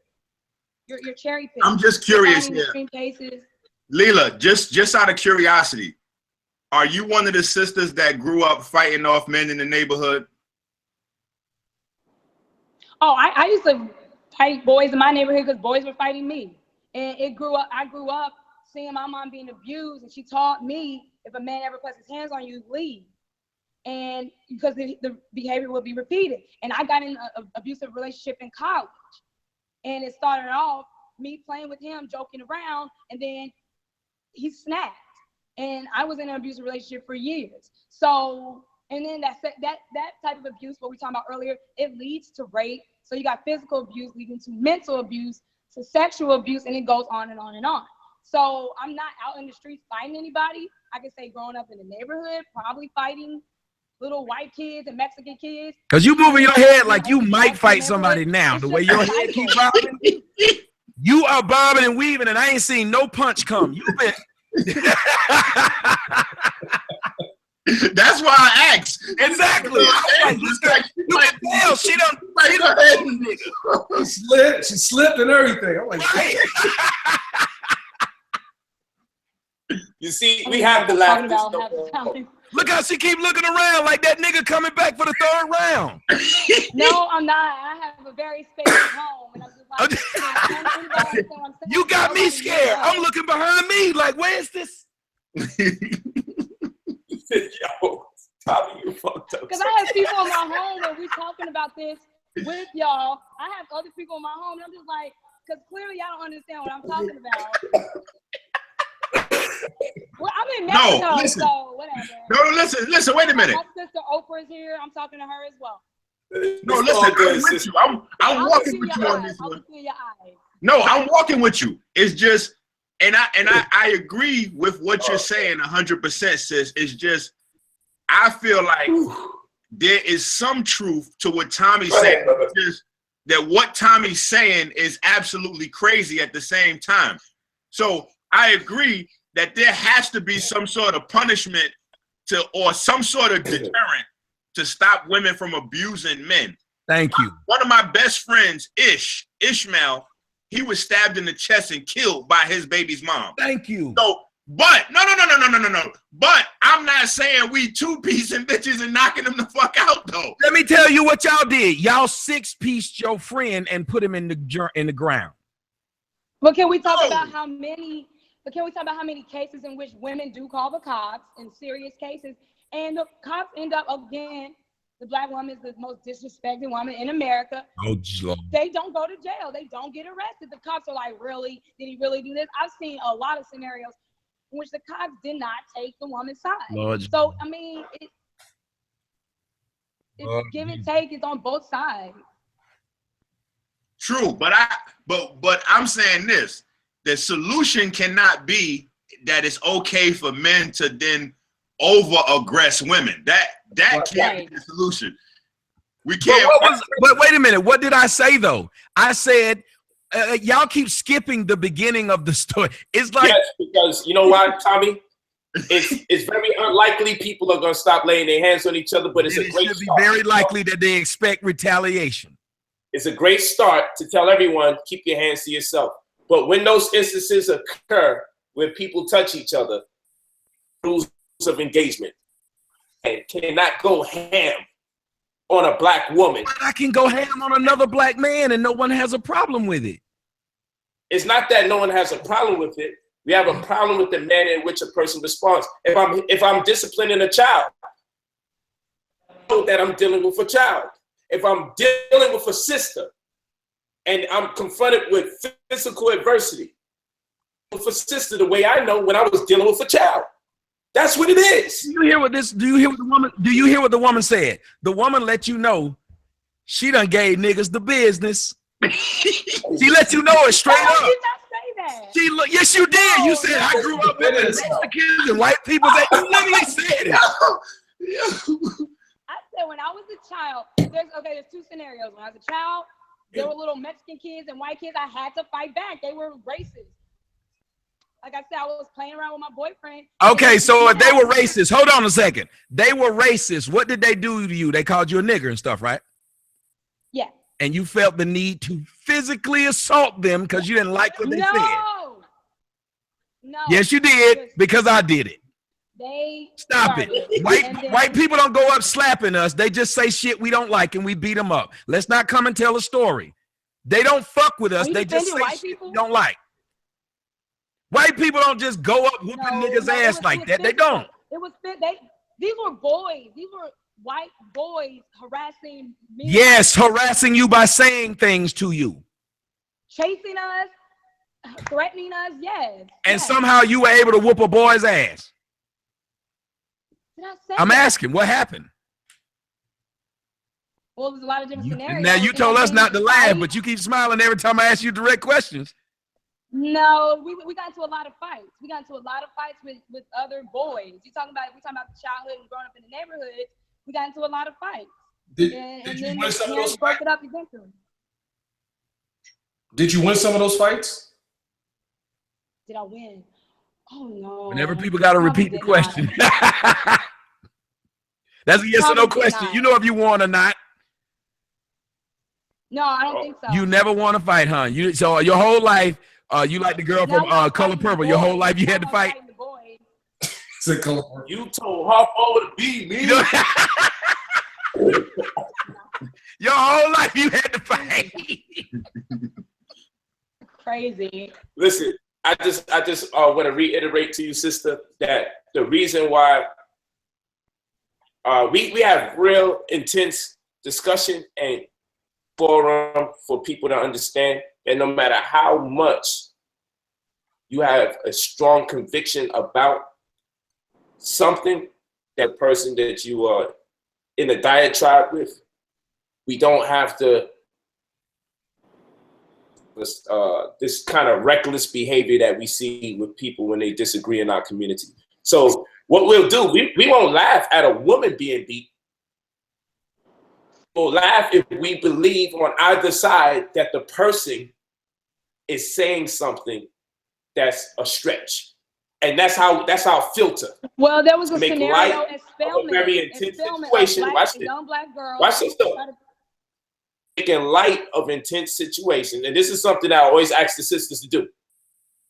Sisters put us in a space where Kendrick Lamar said he wants to see a little stretch marks. And the sisters made that a bad thing. He said, I want to see you natural. Now, there's plenty of women who are uncomfortable with their stretch marks and they feel like the world has created an instance where they have to pay money to appeal to people. So now here's a brother saying, well, I like your natural. You don't have to spend nothing. And then the people come out and say, women's rights. You don't have the right to tell them they should not pay to get rid of the stretch marks. So what I'm saying is sometimes our sisters may be a bit super critical and said, because the only way we can get the conversation through sometimes is if we have the ability to find the humor in even the worst things. All these subject matters are very intense.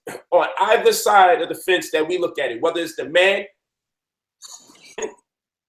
or the woman spitting on someone twice and then getting caught doing someone's head. All of this was nuts. I had no idea we was going to talk about any of these things. Sometimes the fact that these things get brought up, and I do that just to relieve my conscience, to say, hey, I don't need to be like the news reporters. Did you ever see that news reporter? What happened to him? And he goes, what the hell? Yeah. Shit flying in my mouth. Like, you know, case of I'm faking the funk. I got my Caucasian voice, and then a wasp flies in my mouth.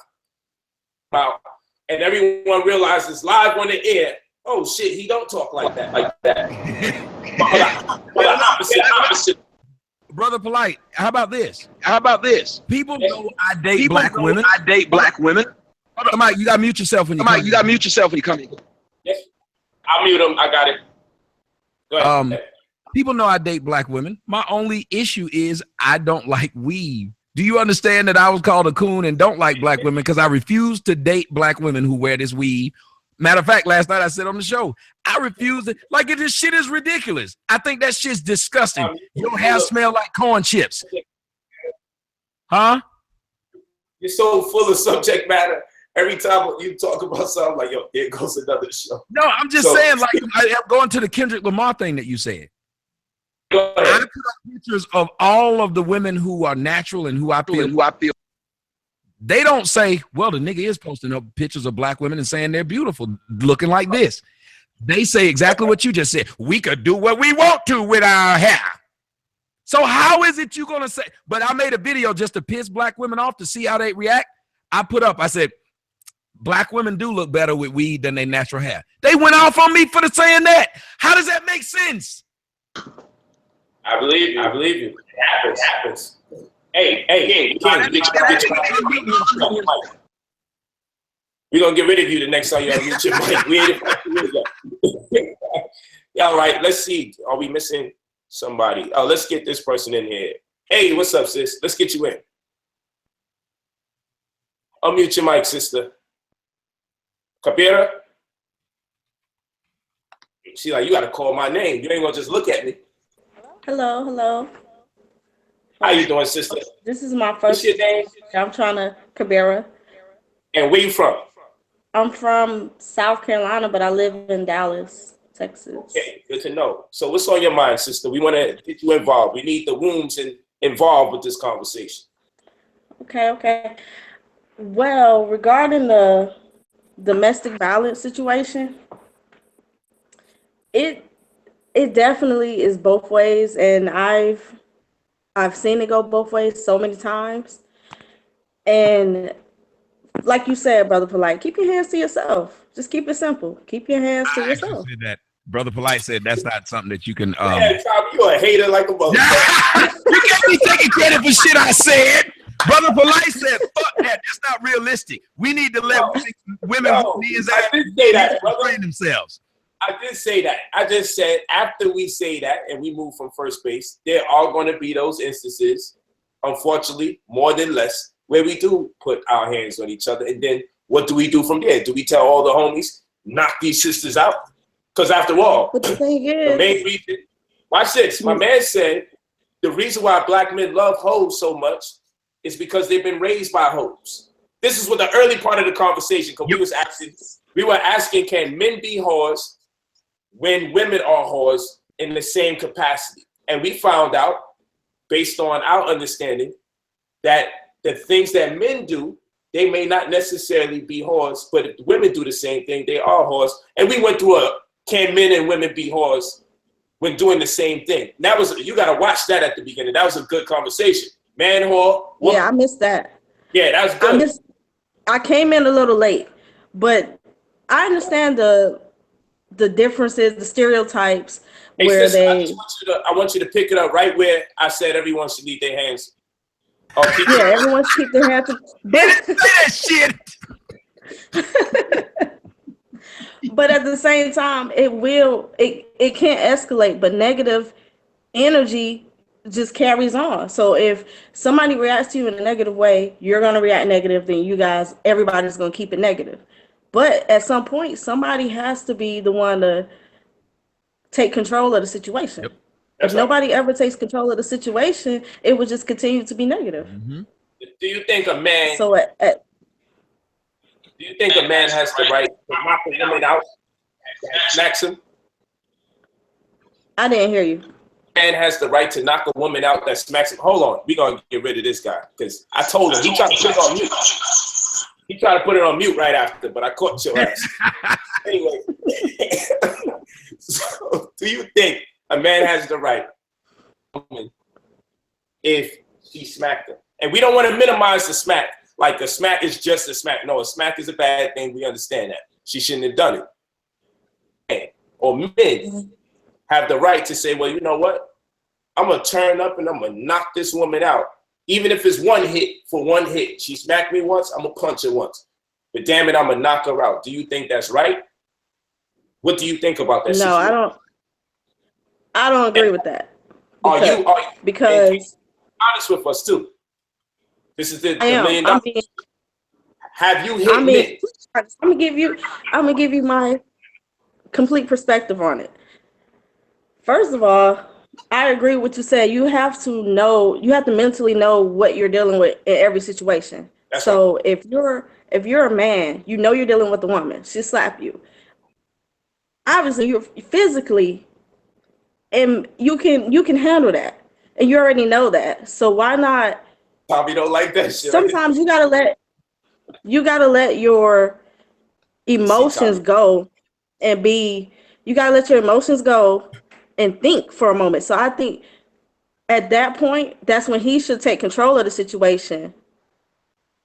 And this is the time he calm her down. I know she slapped him, and that's not right either. Sometimes you just gotta slam her. Just don't just think, oh, I'm gonna knock the hell out of her because she slapped me. I just don't. I don't agree with that. I believe you need force with greater force. Nah, that's force. Yo, this is not because then, Tommy. This is the household. No, that bitch is not in my house. It's not in my house. And why is if that's a bitch? If why she hits me, what should I call her? When a man cheat on a woman, nobody ever stops her from calling that man a dog. And all he did was cheat. We've never. If that's in your household, gives a man, he has to accept it. Let's not forget Tommy admitted to being a hoe himself. Right. On I believe words matter, so I don't have a problem with them. Yo, this is a good part of the show. You got to catch it. I'm just promoting the beginning part of the show because it's real. Look, I'm dead. It's serious. Look, I can't do hoe activities and not want to be called a hoe. It's not fair. So what if someone said hoe ass nigga? Is that a different interpretation? I don't know. Well, I don't know street slang like that. I'm a coon, so what's a hoe ass nigga? You gotta hook me up on black language. I only know coon language. What's a hoe ass nigga? You tell me what it is, and I can tell you if I fit the criterion. We'll just stick with hoe nigga. And now, we'll just leave you as a hoe. Promote you or promote you. I think we keep you right where you at. Brother Polite, you make a video and say, I'm a hoe, I ain't gonna get mad at you because that video online. I'm gonna go. You know I got 60 seconds of love coming. Men get to wear that whole title like it's a crown, like it's a prize. Oh, I'm a hoe, I'm a dog. Like men get to wear that like it's a title. Like, you need to wear a microphone that's louder than that one. We can't hear you, Mouse. Hey, hold on real quick. Let's get this sister one more time. Now, answer this $1 million question. Are you guilty of hitting men yourself? Lilo or Cavera? Yeah, you. Yeah, you. Lilo or Stitch, one of y'all need to answer it. No, I haven't. I haven't had. I never had to. I have brothers. We want to know from Lilo because Lilo is the one over there bobbing and weaving. She done hit a nigga in the face. She know it. She just acting like she haven't. Smacked. I have smacked. See? That's it. That's hitting. That's hitting. And you know Damn, sister, you're not supposed to give in to Tommy. She's about to explain why it was okay for her to slap a man, as all women do. They say he cheated, he came home late, the nigga didn't empty the trash. It's never that he hit her. It's always something that she felt, which made it okay for her to hit. And what he did? What did he do? No. But what did he do to get slapped? What did he do to get slapped? Stop. She stopped hitting him. He was like, "Don't do that." No, but what did he do to get hit? She's not answering that question. You're right. What did he do to get physically assaulted? Hey, you don't gotta answer that. What's the question? What did he do to get physically assaulted? If you answer. Don't answer the question. Call me a bitch or something like that. See? Call me a bitch. He called you a bitch. Well, that's understandable. What's wrong with you, Tommy?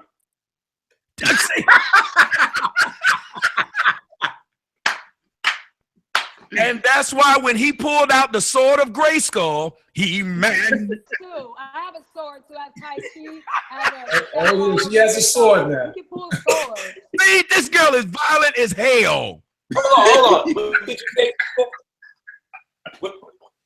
This what she I'm starting to see it. I'm gonna give her some of these belts I got because she probably done earned them. I got mine given to me. I didn't actually win them. I was like, oh yeah, snap back to reality. You don't hit a man. You slapped them back to reality. Instinct.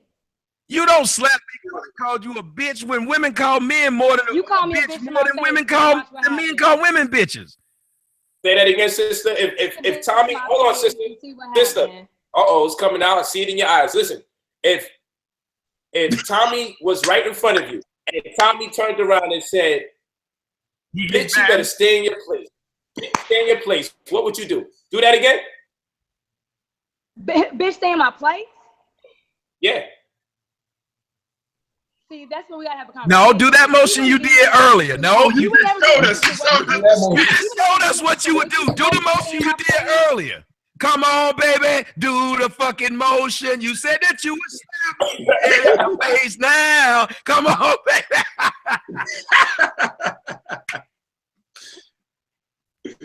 Yo. Place. Okay. Stay in your motherfucking place. Best just walk away. But then she'll be the first one at the club singing Kendrick Lamar, talking about some sit down, bitch, be humble. Yeah. Well, he was talking about bitch niggas too in that song. When he said, "Oh my God," he was talking about men. So if you call a man a bitch nigga, should he be able to slap you? It's energy. We're talking about the energy, not the physical person. Wait a minute. Hold on. Wait a minute. Yo, we gotta get her out of here. Now you see what I'm talking about? Green screen David Banner. Wait a minute, green screen David Banner. Now you know what I'm talking about, right? I gotta get some clarity on this. So if a man calls you a bitch, then you can slap him. But if you call a man a bitch, then the conversation energy immediately becomes spiritual. Talking about energy? No, he was talking about reciting Kendrick Lamar. Reciting the words, lyrics, Kendrick Lamar, bitch, be humble. Now, if I'm getting into it with my man and he just calls me a bitch because we're in an argument and I haven't gone to calling him out of his name. And I mean, sometimes it slips out, okay, but if he really like treating me and talking like I'm a bitch, you might get smacked just naturally. So, you know. What? I told y'all this is that these black women ain't no stranger to violence. We're not. I mean, let's be honest, we're not a stranger to violence. You're absolutely right. They beat the shit out their kids, and it's normal in the black community to beat the shit out of your kids. No, but you do know it's normal in the black community. You do know it's normal for black children to not only talk, but dear, you know it's normal for black children to not only talk about being beaten, but the person who normally did the beating was a female. That's a fact. Don't even look around. That's a Every household's different. That's a Hey, where did green screen David Banner go? So wild shit, Tommy. I can't believe you caught that. Most of them aren't have you noticed most of them aren't catching things that I'm saying? Yo, you on fire tonight, brother. I don't know how we can hate you tonight. Damn. We got to do this again, brother Polite. I think the people like doing this shit. We have all these people come on the panel. Hey. Yeah. Look at green screen David Banner drinking something purple. There we go. There you go. Listen, this is the craziest shit. This is the craziest shit I ever been a part of online right here. Yo, I ain't never heard no shit like that. Hey, anybody else hadn't got a chance to say something? Yeah, right here. Maisha, can we get you in? Another sister? Who else is here? Oh, we got another sister. If y'all have been on the panel, get off the panel so people who haven't been on the panel can get on the panel. We're being wrong now. Are you ready, Maisha? We'll take two more. Yeah. Maisha, you ready? Yeah. You ready? Unmute your mic, sister.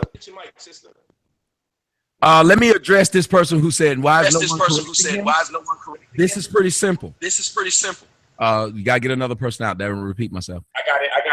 Well, this is pretty simple. The person tried to say, "Why is he able to say this?" Hello? Who's saying hello? Maisha? Yeah. Mute your computer in the background and listen to speak. And then we'll second time. Your computer. When you're not talking, you should mute yourself because it's giving us feedback. Oh. All right, I'm gonna mute it.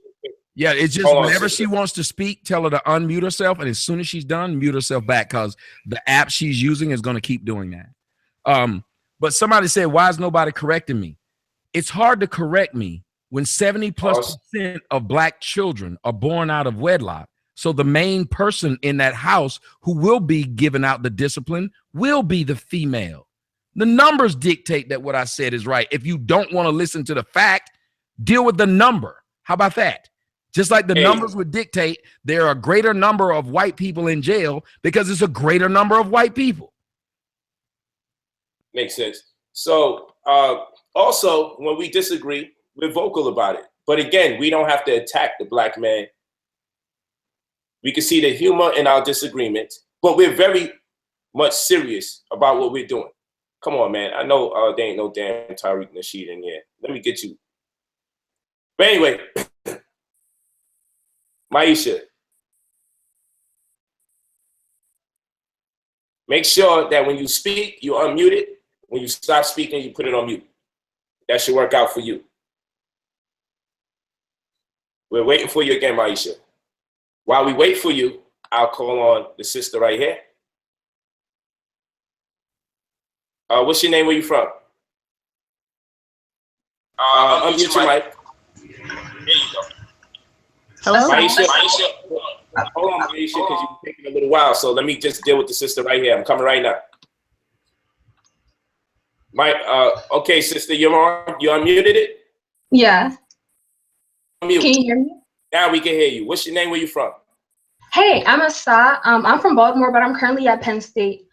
I just wanted to ask, is Tommy not want to chat anymore? Oh, he is. I just wanted to ask Tommy, like, where are we supposed to go from here? I mean, if we're not entrusting one another, so how do we rebuild our relationship dynamic? And also, like, what are we actually gaining? Like, women can, like, so men are now hitting women, and if women hit men, like, what is the gain from that other than it seeming like retribution? Because if you look at other areas of inequality, such as like the wage gap and the unemployment inequality, that's controlled by other races. But like now, if we're allowed to just hit one another and abuse one another freely, that's showing that we have our own dissension within each other. So what is that also teaching other people about how we treat and respect one another, especially our women? If we're allowing our men to just abuse us like this, and like if men can hit women as your saying that it's permissible, like what is the example that that's setting for other men to treat Black women? Ready, Tommy? That's a good question. Tommy, we can't hear you. Tommy, that question was directed to you. Yeah, yeah, Tommy, that Tariq nigga muted you. You gotta unmute yourself. Who the hell said that? Oh. Am I unmuted? There you go. The nigga came in and muted me. Y'all, God, dog. How the hell you did that? That's why I was telling you, when you give out the link like that, people can come in and do what they want to do. Everybody on the panel can mute somebody right now. Yo, you got some sophisticated ass trolls, Tommy. I don't want no static with them trolls you got. But I want to say this. I want to say this so I can go and get this out. My trolls ain't that sophisticated. Yeah, I just want her to know that she's an amazingly beautiful woman, and everything you've ever read about me is untrue. I actually love Black women, and the Black woman is God. Let me. I'm gonna try to holler at you when the show's over. I'm gonna slide in your DMs. I'm just letting everybody know off top. This is God, dog. I didn't hear half of what she said. I said, "Good Lord, this woman is beautiful." Just wanted to see how I'm just telling you, and look at how she handled herself, though, brother. Like, I gotta say it. What did you say? I just wanted to see what kind of facial expression Iki was gonna have, because he's he got a pretty straight face, and he normally don't do that. What I'm gonna need the young lady to do is to send me an email after the show, and just so we can talk more. Yeah, because I don't have your information, but I'm easy to find, so we can talk more about this subject.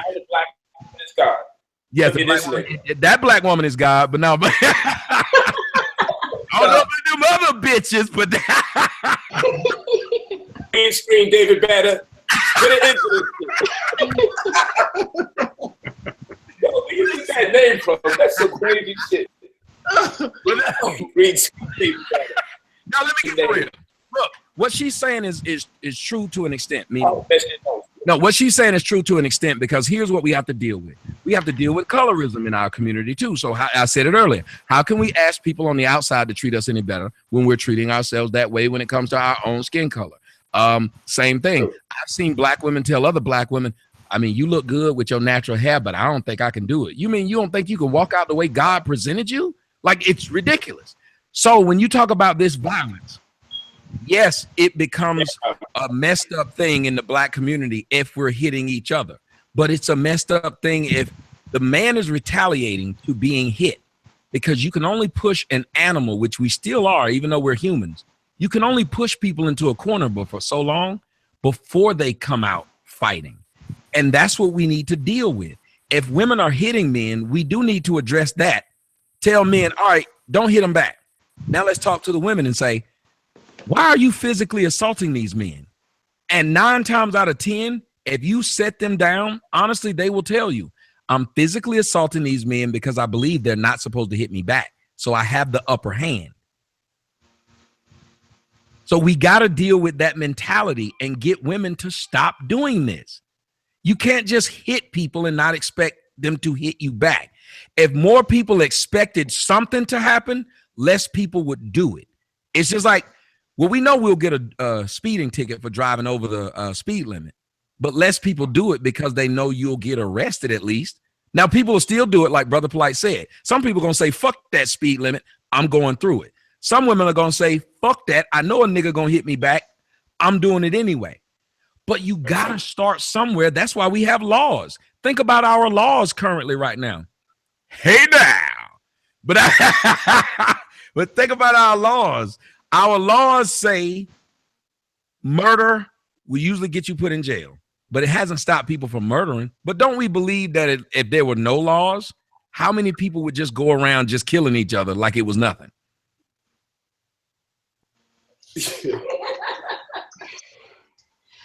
Right. No, I definitely do feel that a respect factor needs to be put into play. But just as far as what is representing from the outsider looking in, just from that, like, oh, okay, so like you don't see that happening amongst other races where it's promoted for men and women to be abusing one another to that extent where it's just seen as okay. And so from that, like when we have the video of the Asian man then abusing the Black woman inside the hair store, now why isn't that a problem? Because if Black men are doing it to their own women, okay, cool, the Asian man can do it, the Puerto Rican men can.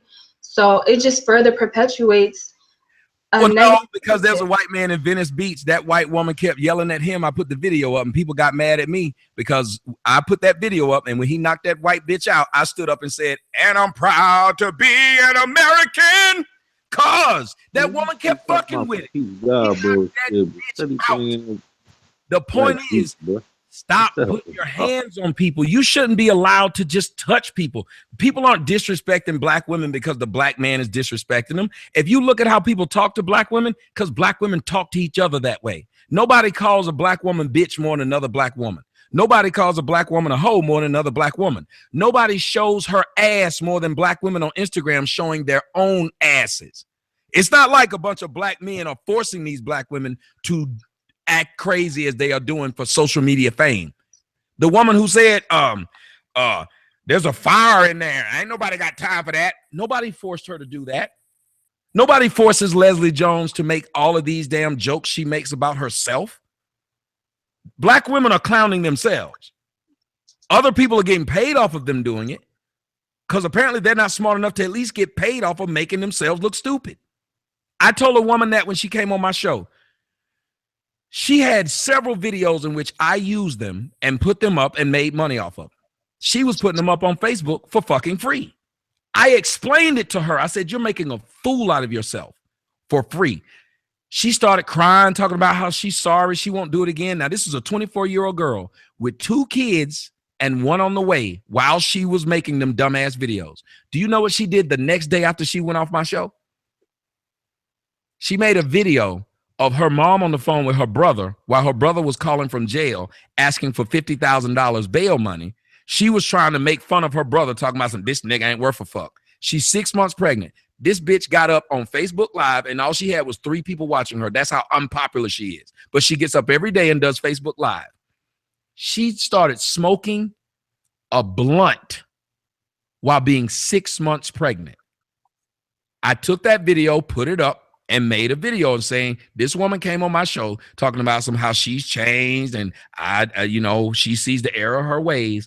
And within 24 hours, she put up a video of her smoking a blunt, 6 months pregnant. Do you know she cussed me out because I put the video up? Said that I shouldn't be trying to embarrass Black women, but she had no problem trying to embarrass her brother who was in jail calling home trying to get bail money. So it was okay for you to embarrass your brother who didn't know he was being recorded. But it was wrong for me to put up a video that you purposely put up of yourself. I don't know how much you know about me, but if you look at me and the stuff that I do, people hate me, but I don't make up any news. Everything I put up, Black women put out themselves. It wasn't a secret. It wasn't somebody went in her house and recorded her. She literally put it out on the internet herself. So we can't keep saying that people are disrespecting Black women if we're not going to hold Black women accountable for disrespecting herself. Go look up my Hollywood video. I've never seen no shit like this in my life. It was 6 Black chicks who walked up on me while I was on Hollywood Boulevard. Each one of them were in their mid to early 20s. Each one of them had multiple children by multiple men and had no problem with it. 6 for 6. You will never find 6 straight women in any other race that is 25 and below with multiple kids by multiple men, but out on Hollywood Boulevard trying to be like you single. And they had no problem when I kept pointing out to them. I had a porn star on my show who told me she went out and randomly fucked a guy to get a baby and currently does porn. And she says she sees no problem with it. Listen, Tommy. Were you gonna say something? Yeah, let her respond back. I was gonna say it goes back to my initial question of, okay, then what is the point? Because all right, you say that, and so now the man cannot hit the woman, and okay, is she gonna respect him anymore? Because the whole reason why she's hitting him in the first place is because there's some level of non-tolerance there, like. Right. He already isn't respecting him to begin with in the first place. So by now, him hitting her, okay, then they're going to end up fighting.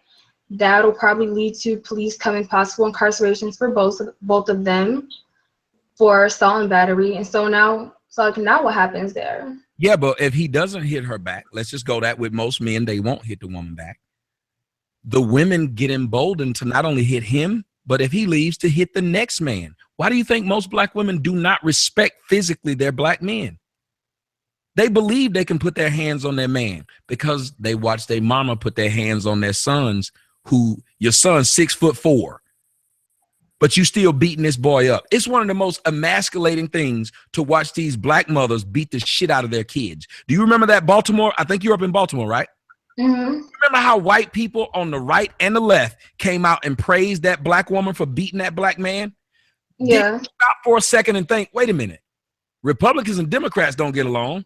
Why are they both getting along when it came to seeing this black woman beat up her son who's twice her size? Because they like seeing the black woman emasculate the black man. It ruins the black community. They know what they're doing. Whites on the right and left don't agree on shit, but they agreed on that black woman beating her son in public. Why? Okay, two things. And they also agree with the black man not being in the household to discipline the black son so that the mother wouldn't have to play that role independently. Number one. Secondly, but that wasn't her husband that she fucked and got a kid with, and she had 5 other children. Do you know that woman was getting evicted from her house because she had no money because she just kept on reproducing children? I understand if you lose your husband. None of those girls who was on the streets who had multiple children by multiple men had ever been married. So you let random dudes knock you up. As I said earlier, it's 2017. There should be no accidents when it comes to children at this point. Everybody knows how to stop having them, and women have way too many options to prevent it. They have 33 forms of birth control. They have the morning after pill. They have abortions that they fight to get. That one you fight to get it, now you won't use it? That makes no sense. Men have none of these rights. I can't force you. If I make love to you, sweet, passionate love. No, I'm just kidding. But if I no, but if you and me have sex and you think I don't want this lame nigga's baby, you can take a morning after pill the next day. If I do the same thing with you and I'm like, nah, I don't want no black kid, I can't do shit. I'm screwed. So I have to put the onus. It's just like a parent and a kid. If I give my daughter when she turns 13 a car and she goes out and wreck it, do you think they're going to blame her or they're going to blame me? Right. I understand what you're saying, but it sounds good, and it sounds like it's bringing equity just by speaking about it. Like, oh, okay, you know, it's a tit for tat situation. But in all actuality, we know that in these situations, if they do actually end up fighting, and then there's some sort of Donnybrook that engages or that partakes, then most likely they'll end up being a situation where somebody be incarcerated. So what is the actual gain? Like, it sounds like, okay, all right, so yeah, she's gonna respect him more. Okay, but what if she doesn't? Because no, she won't. I agree with you. She won't. She will not respect him more because he hit her. And I'm not even coming close to saying that. What I'm saying is, the killer who kills somebody and you give him the electric chair, he doesn't respect who he killed or respect life anymore because you gave it to him. But hopefully somebody who saw this, hopefully somebody who saw the drug dealer get arrested will decide not to deal drugs because they see the result. So maybe if we start telling men who beat women, because I'm in favor of, if a man hits you and you stab him, I'm not going to feel bad for him. He shouldn't have put his hands on you. And hopefully the next man will realize that women aren't going to lay down and take these ass whoopings they doling out. Right? Mm-hmm.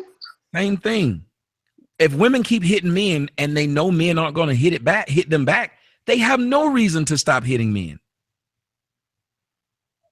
There have to be punishment in everything in life, or we wouldn't even have a society. And the reason why society is going to hell in a handbasket, because if I get 5 kids that I can't afford to take care of, do you know what they do to me? They put me in jail. If a woman has 5 children, knowing she can't afford to take care of them, you know what they do for her? Give her WIC, give her a place to stay. They help her. The inequity shows with how black women are just getting pregnant by anybody. Black women don't give a shit who fucked them and get them pregnant. These so-called educated black women will have a baby daddy who they will tell you to your face ain't shit. Hey, all right, Tommy. All right, Tommy. We sat here and we listened to you trash this black women while you try to massage. Whoa, young lady, name one thing I said that was incorrect, please. So, in terms of you talking to her, you have a ulterior motive. It's not crazy. Just because I'm trying to fuck doesn't mean I ain't telling the truth. Them two different things. This guy, he's a jerk. This guy is making up all sorts of sex. You know, I'm just saying, like, you know, not saying. Look, we're moving on with this. Brother Polite, you have 4 wives. I'm trying to get where you are, sir. So let me do me. You can't hog all this. How you gonna hate on me at this point? You need to clap like you told me. Like you said, that dude who punches my daughter because he listened to my words. Well, I'm trying to get wives because I listen to yours. You practice polygamy now. I'm practicing right now, but I love to be a pro at it. Right now, I'm just practicing. Yo, you don't want to be knocking out 4 women. You don't wake up your balls being cooked like eggs for breakfast. Wait a minute, I don't want to be knocking them out. I've been in an orgy. I did a pretty good job of knocking them out before. Yo, just make sure none of them try to get rough with you and smack you, because we don't want you giving 4. Listen, see, I don't even let a woman spit on me, like even sexually. I think that's unattractive. Spitting is one of the worst. They don't just go. That shit is disgusting. Yeah, I'm sorry, that sound throws me off. I don't like that sound. I hate that sound. When I watch a porn and they do that, I turn it off. I think that's one of the most disrespectful things you can do is spit on someone. So there'll be no cock spitting when you get your head done. Nope. She can put a saliva on your penis, but she can't make the sound effect. That sound. Look, am I the only one who doesn't like certain sounds? Hold on. I don't want no yellowy mucus on my shit. If you hock, anything gonna come out your damn esophagus, sir. That's why I won't let you do that. As soon as I see it, I'm like, whoa, shawty. We can stop this right now. As soon as you do that, my dick do like the old Pac-Man. It go away. Listen, I can't be choosers.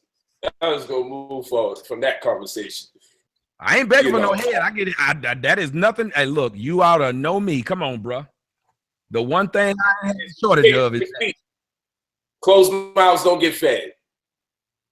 When I tell women what they better not do before they meet me, they comply when they meet me. That's the smart thing that anybody should do, just like every woman. If you want to get married and you're a woman, you should tell men, every man you meet, I'm looking to get married.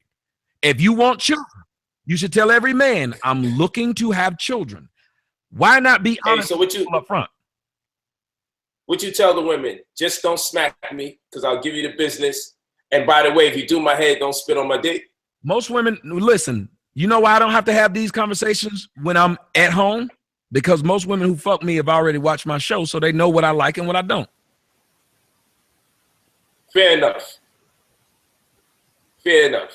So when is Tommy Sotomayor going to get into polygyny and stop this craziness? Well, see, there's a thing behind it. See, I know most women are kind of crazy, so you can't have 4 crazy bitches, and I got bad luck with choosing women. Because I came from a house full of hoes. So I'm attracted to hoes. I'm at least honest. Tommy, please, brother.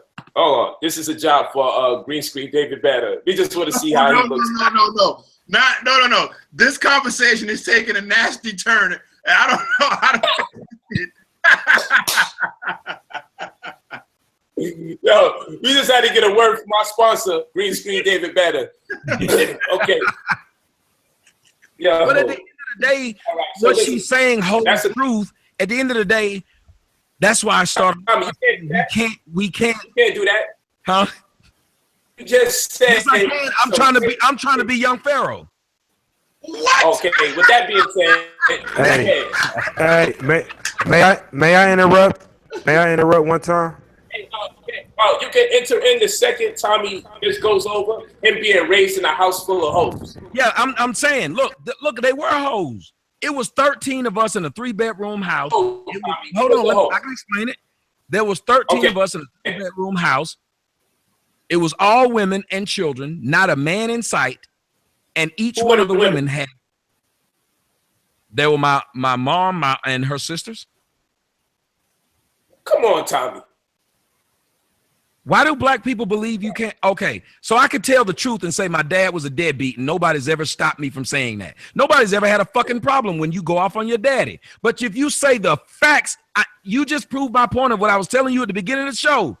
I said when black women get babies, you can't say nothing negative about them. You literally just said, come on, Tommy, when I pointed out to you a house full of women and children. Tommy, you just said your mother and your aunt is a hoe amongst the hoes that raised you. At that moment, I just said I was a hoe. How are you? Why do you think I can't say that about people by the acts they're doing? I don't get it. Niggas would kill somebody. About you being a hoe. I'm concerned with you being platform and saying, hey.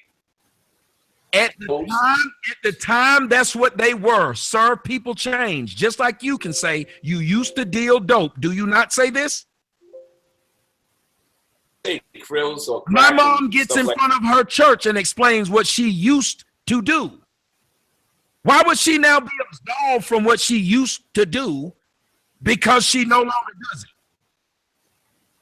Honor, brother, it's her responsibility on behalf when dealing with matters pertaining. Oh, but I can call my dad a deadbeat. Nobody ever stops me from doing that. Hey, I don't know nothing about all that. All I'm saying is nobody has ever jumped in and stopped a man or woman from talking bad about their father if he wasn't there, and you know. Out of a household, no matter how much I've been. We have to honor black women regardless, and we can say what the fuck we want to about each other. That's not cool. Integrity, brother. That'll stop you from young lady. It's called integrity when we're dealing with women, but when it's men, we can say whatever we want to. That's bull crap. This is why the black community keeps falling into a hole. You can't have one group that is above reproach. Let me tell you something. If you were my blood brother and you did some just reckless stuff, but I had to still be compelled to support you because of our brotherhood. For me to share that for the world. They don't need to know that. I can sit and talk about everybody else. What you're saying is it's okay for me to make videos talking about everybody else's mama and sister, but not my own? Why not? Then that would make me a hypocrite. But other races do that. You make loyal to the woman that gave birth to you to protect her image. Because after all, if she changed, I wouldn't know when she stopped to hold him. In my mind, the second you say he was raised by have no idea about it when me and my brothers all have different daddies. You wouldn't know. You just proved my point. Watch this, brother. This is my point. That no matter how many women have, you proved my point from earlier. That when women have children, they reach sainthood. You just said it. But other races do that though. No, they do not. Eminem did not get shunned by white people because he went off on his mama. Never did. White people make movies going off on their mama. What you're saying ain't true. But white people are never judged by the collective. They say it. They're never judged by the collective though. I'll say this again. I said my mom, not a bunch of motherfuckers. I spoke of my own family, sir, who just said they're not judged by a collective. So what collective was I judging when I spoke of my own household? Huh? Who's that directed to? The guy who came in saying, but they're not judged by a collective. What collective was I talking about when I was talking about my own house? Hey, I'll wait. I don't know what happened today, but I just want you to understand where I'm coming from, Brother Tommy. I'm just saying that if we had an oath. You see, let me show you something. Hillary Clinton would have probably found a bullet in her head if she would have divorced Bill Clinton. Most likely so. What honor do we have? You just explained that it was okay for a woman to put a man who sell dope while he with her in jail. You said it's okay. I didn't say that. I didn't say it was okay. You did too. You said she's been abused. I did not say it was okay. You didn't say it was I said it was hypothetical. I prefaced my statement because you said If men can kill each other or beat each other up, why can't they do that to the biggest snitch in the black community, which is the black woman? I'm like, damn, fucking lynch mob are you trying to create? So I said this. I said, well, so I said, hold on, a word from my sponsor, Green Screen David Banner. I can't say coming back. Listen. So what I'm saying is this. What if a woman has been abused mentally and physically by the very guy who she is an economic slave to? He devoted her life in love, took advantage of her, and violently on several instances, whilst at the same time, part of the reason she's not leaving is because she got to damn near stay in some capacity, granted her level of education and her lack of outlets. Called snitches. Is it wrong? Now, I said this prior to that. Fight. Do I have the right to tell you you shouldn't have picked up the glass bottle when we had that fight? People say, hey, there's no actual rules. Why have you never told black women, since we know that the white police are bad people and they mistreat black men, that you shouldn't be putting them on child support, which is putting them subject to white men? That would be honor, wouldn't it?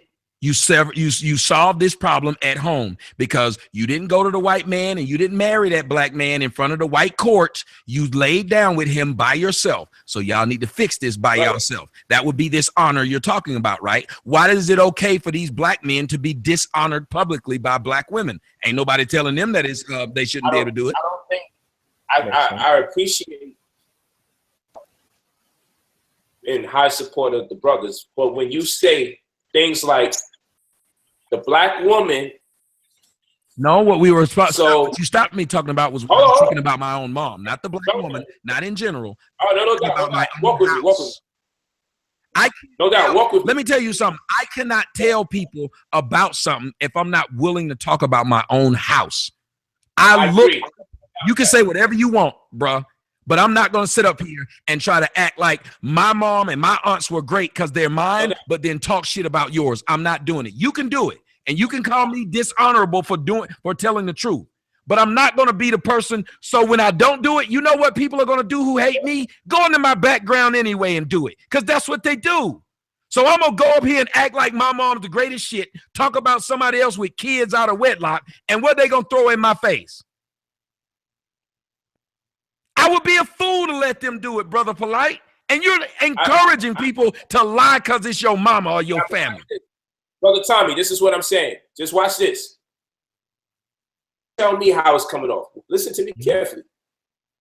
Conversation where analogy is made. You said the biggest snitches in the black community are black women. And black men commission each other to beat each other, even kill each other for someone snitching. Even a 9-year-old got killed. But we let the black woman off the hook and she's the biggest snitch. Fine. In another instance, a woman, or even given the business or even knocked out, if she initiates physical contact, no matter what that contact may be, she shouldn't have done it. Even if this person even winds up being your daughter, initiated contact and somebody knocks her out, the other person did it and the person that listened to you is the one that knocked her out. Fine. Now we go over here. And two of which being your aunt and your mother. There's a pattern developing here that black women, you would be the black Trump to the black woman if you were in office as we built this file consistent with your narrative. It's almost scary. That's what I'm saying. Like, it's one thing when you got one issue. The snitch in the black community is black women. If black men could kill each other for it, they letting them off the hook. Okay. I was raised by whores, two of which being, or namely, my mother and my aunt. Okay, look. Meet force with more force. If that woman smacks you, that man got the right to meet you with even more force than you met him with. Tommy, bro, these are women, brother. That's what I'm saying. We love women. I'm not women. going to do what you're trying to get me to do. You're trying to tell me because the more you keep telling people, that's like white people saying that they're physically weaker than black people. So no matter what they do to black people shouldn't meet the force the same way. You keep doing that to people and see what happens. You can do that, Brother Polite. I'm not trying to stop you from doing it, but you're not going to tell me, and I'm not going to tell my people that women should be able to do what the fuck they want because they're females. I'm not doing it. That's irresponsible. You do it. You can do it. I'm not. So wait a minute. Hold on. So is there no middle ground? Nobody wants to meet the middle ground. I'm the one who started the middle ground. No, but I mean, Whoa, you're telling me it's not a middle ground to say everybody go to your corners and keep your damn hands to yourself. That ain't a middle ground? Wow. Because what's Tommy saying actually? Hold up, can I jump in real quick? Wait, that's hold up, Inky. What Tommy's saying actually has like a lot of it affects men in real life. Like, does anybody know Joe Mixon? The whole Joe Mixon situation? That's a classic example of what Tommy is saying. It has repercussions in real life. Like, it's an issue. Joe Mixon was assaulted by a white woman. She spit in his face, punched him, and called him a nigger. She could have been charged with a hate crime. She could have been charged with all types of violence, assault. And because she was a woman, she didn't end up getting charged with anything. I think that's incorrect. I think that because she was white. Oh, Jesus. I think that because she was white. It played a part. It played a part. Still a female. By y'all's part. logic, she's still a female. So what, white women are okay to fuck them up now? No. Because there's there's surveillance cameras that are happening. Hold on, Derek. I'm not saying that was okay at all. But what I'm saying is the way he's painting the picture is because this was a woman and this was a man, the injustice was there. I'm saying that we all understand that there are corruption. There's a stream of corruption. It is. The same thing happened to Ray Rice. Yeah, hold on. Ray Rice I don't disagree, Inky. I don't disagree with that. But that's something that it's very subjective. Ray Rice hit a black something that's very subjective. Ray Rice hit not black. We can't judge it. That could have been a big part, right? That's Oklahoma, super racist. That could have definitely played a part. But what we do know for a fact is that this white woman hit this man, or not. Let's take the white part away. This woman hit this man. It's caught on camera. She was not charged with a crime, even though there is video evidence of her assaulting this man. Yet Joe Mixon was charged with misdemeanor assault because he responded with violence. That doesn't make sense. It doesn't make sense. Men are judged by a different standard than women. It's not equality. You're elevating them to a higher status, and you're telling women that you're infallible. Are you as a black man fighting for you and women? You see how it's not even about that. I'm just talking about the situation. But women are fighting for equal rights to a man, and it ain't no joke. No. Women are fighting it's hypocrisy. You're going to say that it's not hypocrisy. The young woman just brought up a wage gap equality. Hold on. I'm gonna answer the question with I'm gonna answer a question with a question, bro. It doesn't seem like hypocrisy a little bit?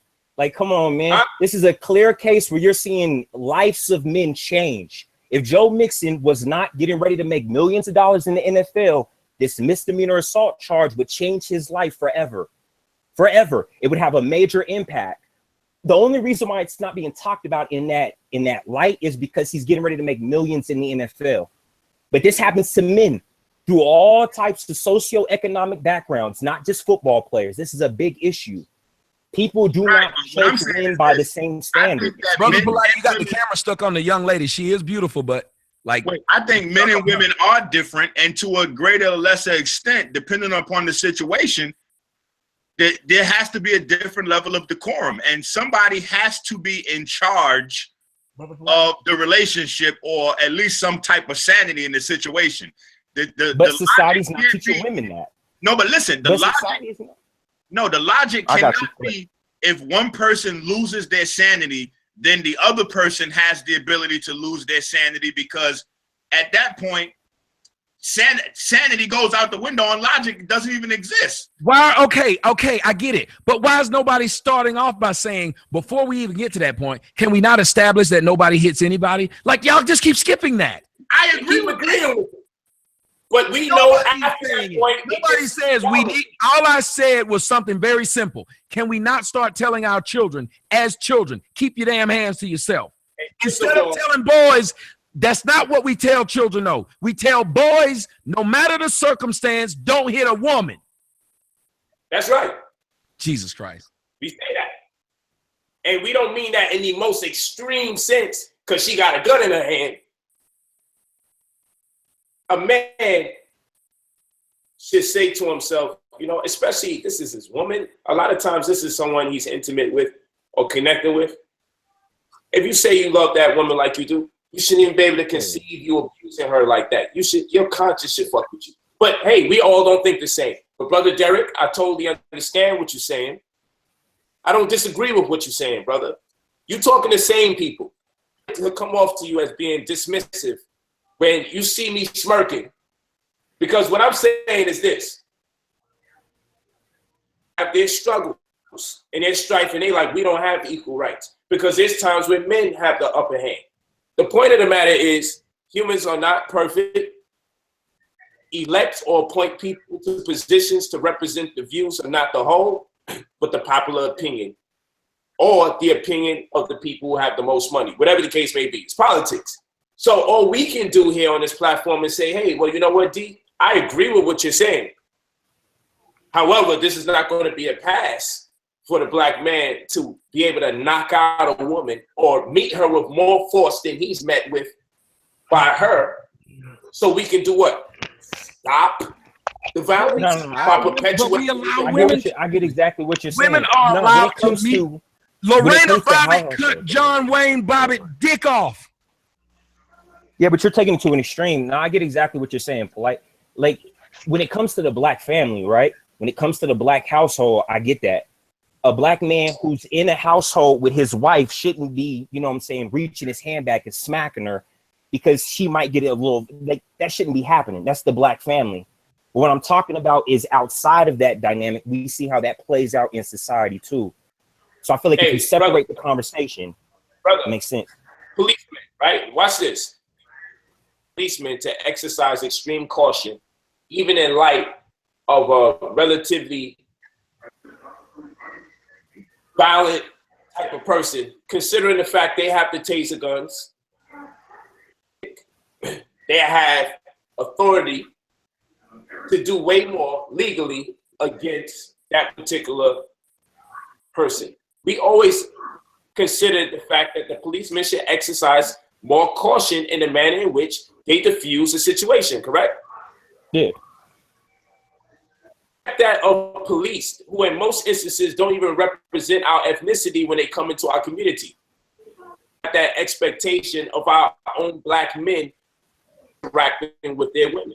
And I agree with you. That's all wait. Just to take your analogy, you said they legally have the ability to do more to the citizens than the citizens can do to them, right? And on the merit of that, we expect them to exercise more caution. Okay, have I got that part right? I'm only going to respond to you and say this.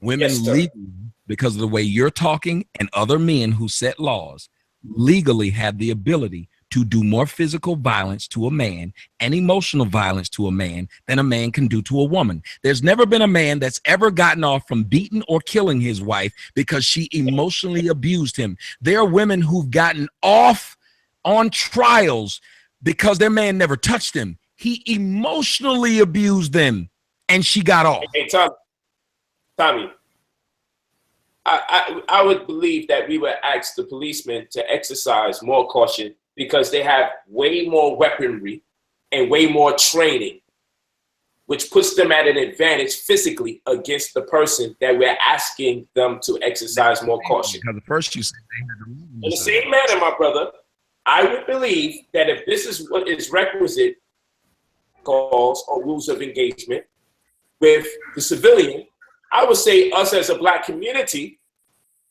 we should say, well, you know what? This man, physiologically, I would say us as a black community, come on, brother. We should say mute yourself when you come in. Just mute yourself when you come in. Respect the man. Come on, brother. We should say I just kick them out. They don't know how to mute their own mic, and they come in with the. Yeah, you're right. Yeah. So this man physiologically has more set in most instances at an advantage to really inflict injury on the system. So when you say the woman legally has the right to put him under some kind of mental duress, well, brother, what I'm saying to you is this: you really have the right to endure more physical pain. No, she legally has the right to inflict more. Yeah, but let's be for real. Yeah, do you understand what you just admitted to? Watch this. My wife, I'm in that. She's thick. I'm slim and she's thick. I ain't gonna tell myself she should be able to absorb the shock of a good jab to her fucking body. No, but I think she probably can take you in a one-on-one fight, but that's just me. Go ahead. Don't flatter her right now. I done seen too many of y'all little skinny niggas get beat up by y'all girl. I done seen it. Tell me y'all ain't seen it on World Star. These little niggas be on the ground getting held down by their girl. Talking about, get up. There was one like a month ago where dude was getting I'd have led through it, bro.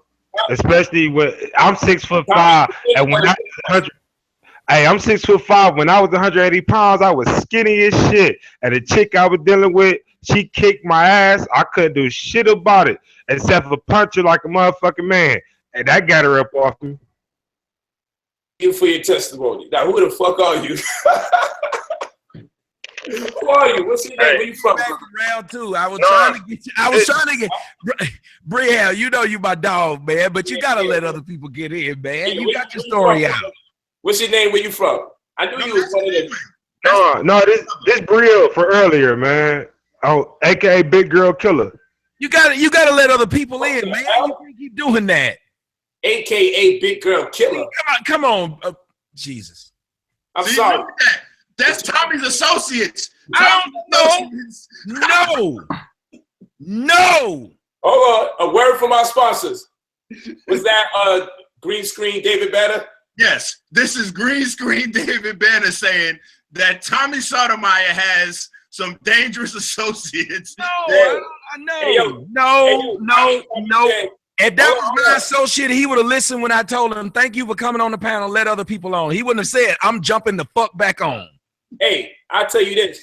Tommy said you're a superhero, and at night, when you should be flying around saving people, you're using your cape as a green screen.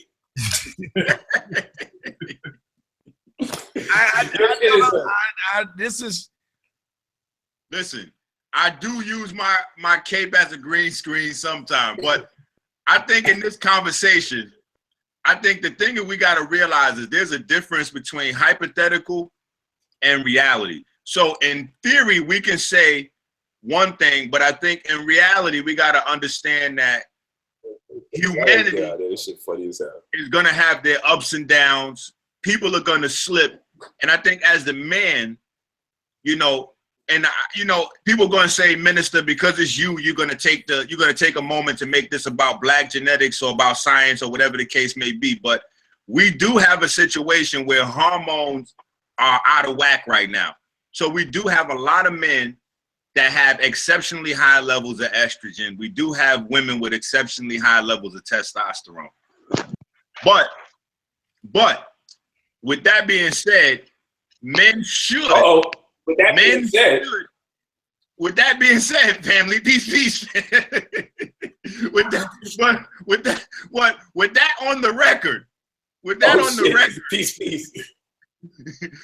the record, we should understand that there has to be some level of restraint. And I think that coming out of broken households, a lot of times the education is not there, and we have to go through a better process of learning our mate, learning our man, our female, like learning the people we're with.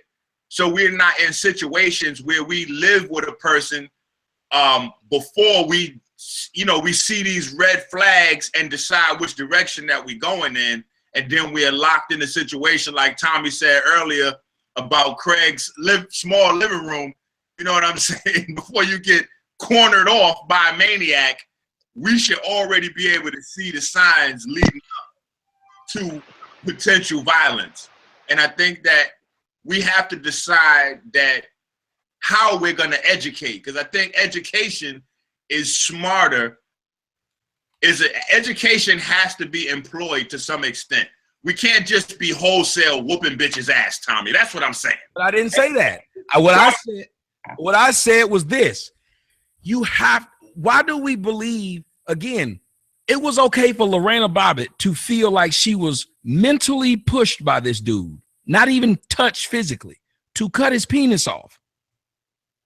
Why is it that they got on The Talk, and Sharon Osbourne talked about another man who had mentally abused his wife, and these were her words, cut his penis off, and she put it in the food processor, and they laughed about it on national TV. Brother, do you think we would ever be able to laugh about cutting a woman's clitoris off? Do you think we'd be able to laugh about cutting a woman's tits off because she made us mad? Never. Right now, you see commercials every 5 seconds, TV shows, movies of them kicking men in the nuts. And it's a joke. We would never joke about physical violence against women. Maybe if we as a society stop finding joy in any violence, we'd start finding a use and a value in each other as humans. I don't see why people can't agree to this. We're trying to say it's okay for men to be assaulted, okay for men to be out in the street fighting. It's okay for men to do all kinds of dumb shit because they're men and we don't give a shit. Every night, the media tells us about 10 other men in Iraq or some country that have been killed and brought home in body bags, and we don't flinch. Right now, men are being raped in prisons. Right, but I don't think that if I don't hit the bitch, my dick's going in the blender. I mean, oh, Jesus Christ. Nothing I said made any sense. Never mind. No, it did. No, it didn't, because you said something else and didn't even address what I said, and then made a joke about a dick in the blender. Go ahead. Y'all win. Let's just let men keep getting fucked up and protect women. Let's do that. No, I'm not saying that. I have 7 daughters that I teach. Keep your hands to yourself, period. But what I'm saying is the end game can't be both lives get ruined, because the reality is, which separates it from hypothetical, if a woman puts her hands on a man and then he responds and put his hands on her, he is still going to go to jail. So that's both lives being ruined, as opposed to him employing some type of diplomacy which could actually reach her, because maybe she's coming out of abusive situations, which would lead her to abusive acts. So if he really loves her to that extent, he's going to have to take his time and be mature enough to teach that woman and bring her up, instead of coming down to her level and meeting her violence with violence. He's got to raise that woman. Or he has to leave that woman alone and find him a different type of woman. But if he's going to engage that woman and be with that woman, he has to educate that woman. First off, when you adults are trying to raise and educate other adults, you're already lost. If you got to get in a relationship with somebody that you got to teach how to be a woman, you're already lost. Why she gonna listen to you when she ain't listening to her mama or her daddy? What make you so special? She might not have had a mommy or a daddy, or they might have been sure ain't gonna respect you. Been violent or abusive. So she damn sure isn't gonna respect you, sir. You're just the new dick she fucking.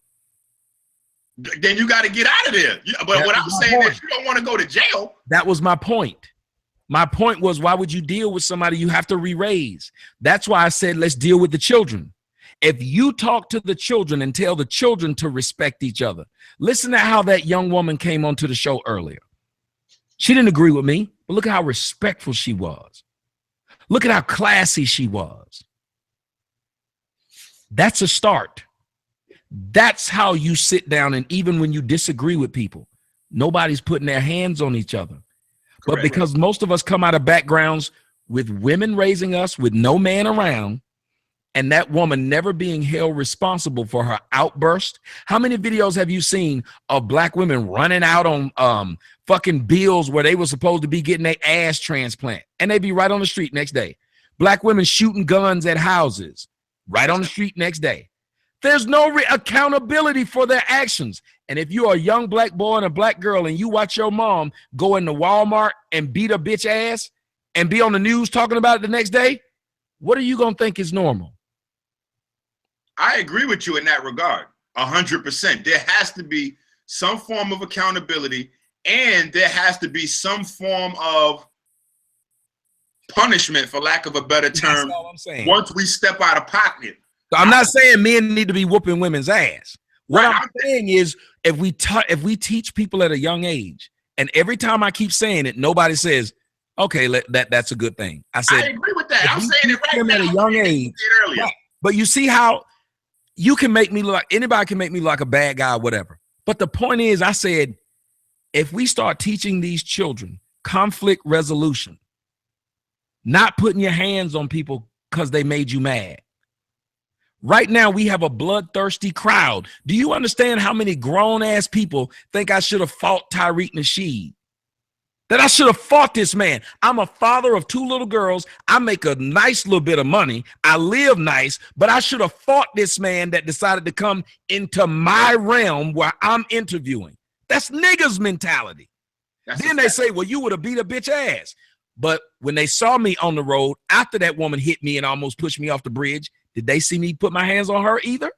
No, I wanted her off of me. That was it. She left, it was done. I didn't chase her down. I didn't go fight her. I haven't been looking for her. I'm fucking 41 years old. I don't want to fight no damn body. But niggas' mentality is to sit around and offer you to fight motherfuckers all day. And most of them are grown-ass women who telling them, do me a favor and Google women fighting. You know what group of women that'll come up? Black ones. They made a joke on, Peter Griffin made a joke on Family Guy. He was talking, he said, this is America, a land that does blah, blah, blah. And then one of the things he said was, a land where you can walk into any restaurant in America and see black women fighting. That was the joke. Black women are known for fighting, and they're known for raising violent children. You cannot have a group of people be violent and you don't hold them accountable. You don't say to them at all, if you're just walking around, people fear black women that they're going to beat them up. People fear that they're going to fucking fight. But here's the thing though, Tommy, I think as a core group of people, we have been peaceful for a long time, and we ran into a situation here. Like, get that Tariq Nasheed dude off, please. Another Tariq popped on with a porn picture. Oh my goodness. But I think we run into a situation here where being a group of peaceful people has gotten us, you know, we saw the images of the dogs in the water, and so I think the violent culture came out of feeling that we were taking advantage. So my thing is this, I'm agreeing with the fact that you're saying there has to be a line drawn. There has to be a point where there's some sort of punishment, and there has to be a we didn't become violent like that until they removed the man out of the house. Can I ask a question? Think about it. When they were sticking dogs and shit on us, we still weren't killing ourselves. Tommy, can I ask you a question real quick? Families. We actually still had children who were born in wedlock. That's a fact. Started fucking up the black community until they took the dad out. They realized sicking dogs on them ain't making them fucked up. Let's remove the family unit. That's a fact. But I don't think the way to fix the family unit is, you know, I think that the way that we have to go is education. I think there has to be education employed. That's why I said start with the children. And I said educate them.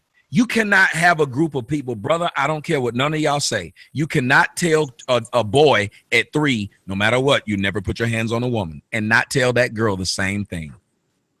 You can't, because they're going to know. One knows he's going to get away with it. Do you think I could raise 2 children if I tell the boy it's okay for him to go out and be a hoe, but the girl need to respect herself?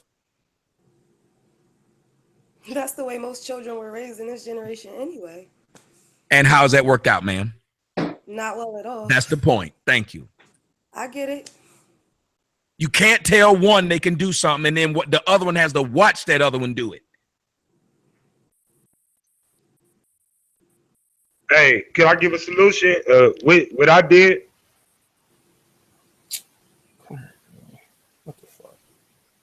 My solution to my problem that having like this violent stuff with women would stop dealing with women that'll provoke me.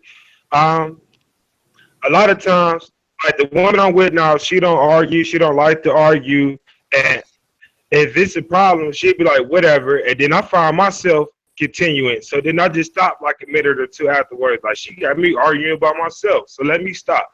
But the type of woman that'll spit in your face and call your mama a bitch and all that type of shit, I just stopped dealing with those type of women. Even the Bible says, and I am not a Christian, but even the Bible say a man would live outside than to be in the house with a bitching ass woman. I couldn't pronounce the word. So I just stopped dealing with those type of women. And since then, my relationships has been running smooth. I don't have to feel like I gotta smack a bitch because she deserved it. Even if I just don't deal with women that do shit to deserve to get slapped. That's what I figured as a man. Now that I'm older, and I don't go through the same problems. The problem is when black men decide they don't want to deal with the violent women and loud women, they get told they're weak. The number one way to deal with a violent woman is to just remove yourself from the situation. Yes, no, I'm saying, but when black men do this, they get called out for it. As a matter of fact, there are black men making YouTube videos right now. There are black men making YouTube videos right now saying that when a black man dates a non-black woman, he takes the easy way out because he can't deal with confrontation. That black women are willingly telling black men they're confrontational, but you need to deal with it. That's crazy. Now listen, that conversation is going on right now. Wait a minute. That conversation is going on right now with Professor Griff because they're saying that Professor Griff is now with a white woman and that's the reason why. So exactly. So but here's the thing. Do you agree with that? And do you think it's still possible for him to be pro-black? Oh, that's another question. I didn't know if he was a white woman or not, but he's with Genuine's ex-wife Soleil. She ain't white. Man, listen. Motherfucker, but she ain't white. Man, she's a Blackfoot Indian. She came on my show and told me what she is. She's a Blackfoot Indian. Okay, that's the same thing as Tiger Woods said. He's a black Nation. What? That's the same. She's an actual Indian, though, dude. Are you going to deny this woman? Says she's an actual Indian. It's not made up. Hey, with that being said, peace. With that being said, about to hit the 109 so I can videotape some UFOs or headlights that are moving down the exit. So we gotta do. Hey, Polite, that shit was funny as fuck. I was cracking up. you ain't see it, Tommy? What happened?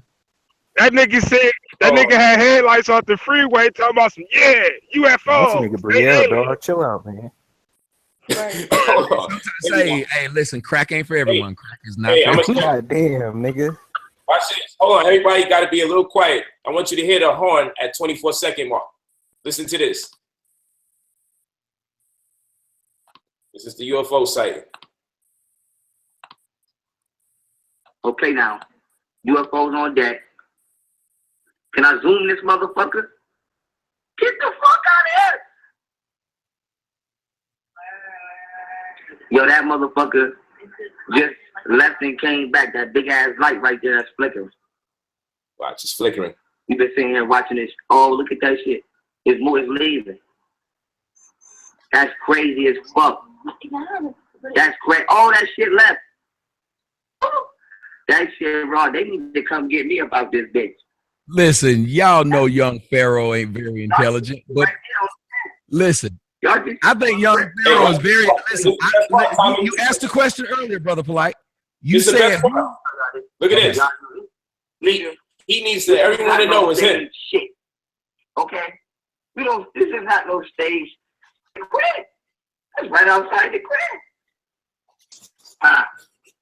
Yo.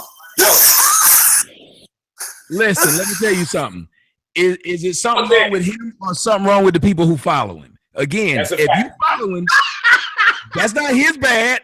It ain't his. Look, if I'm selling straight up feces, is it my fault that people are buying it and eating it?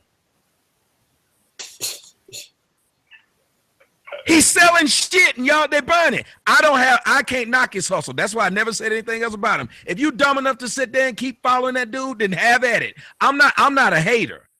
I'm not gonna talk bad about his hustle. It's idiots who will follow him. Everybody has somebody who loved them. Fat bitches got niggas that get them pregnant. It is what it is.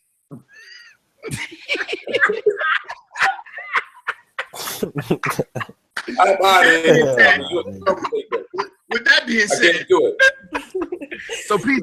With that being said, you didn't let the young woman with the picture of the brother with her. She might have had something good to say. She like she do the statement. She doing better than me. Get a visual. She looking like Lisa Bonet's stepsister and stuff. Hold on. Peace, sister. Peace, family. Peace, family. We need to see your video, family. And with that being said, what? Hello. Dang, that's us. All right, hold on. Put the picture back. Put the picture back. Oh no. No, need that picture back. Turn some light on. Turn some light on. Nope, just put the picture back. Just put the picture back.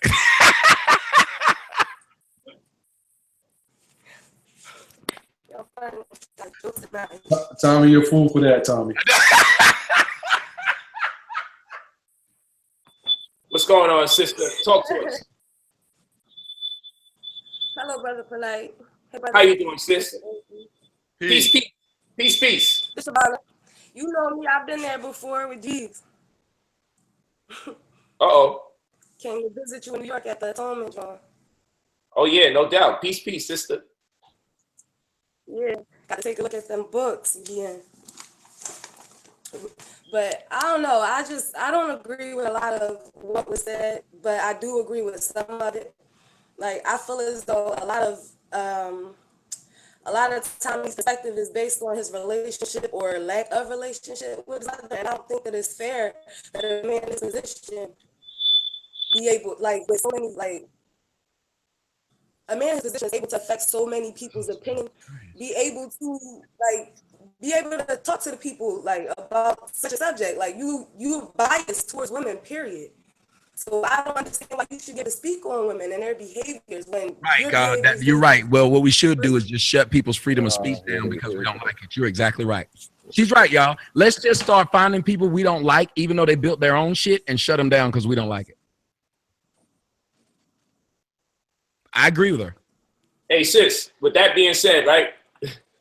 With that being said, I want to know, have you ever physically assaulted a black man out of anger, initiated contact? Keep it real with us if you did. I'm sorry, can you repeat that? Have you ever struck a black man? Have you ever hit a black man just out of anger? Have you ever done that? Have I ever, like, this signal's like I live in the woods, but you said, have I ever, like, had to put my hands on a man out of anger? Like, I understand that. You had to. Have you ever initiated physical contact? No, I can't hear you clearly. I know that's what the conversation was based on before. Uh-oh. I don't know. Are you ducking the question, sister? That's what I'm saying. I think she's guilty. This is what makes the okay, but she was an advocate. I can't hear you. She can hear you. Of silence. Brother Polite, I don't know how. I'm sorry. I don't see why y'all are going to gloss over this. She's an advocate of silencing my free speech and saying, I don't see how a brother can speak to an audience when I built it myself. That's like her saying she don't see how I can live in the house that I built myself because she think it's too big for me to be in it. So, sister, I'm going to use some imagery. Have you ever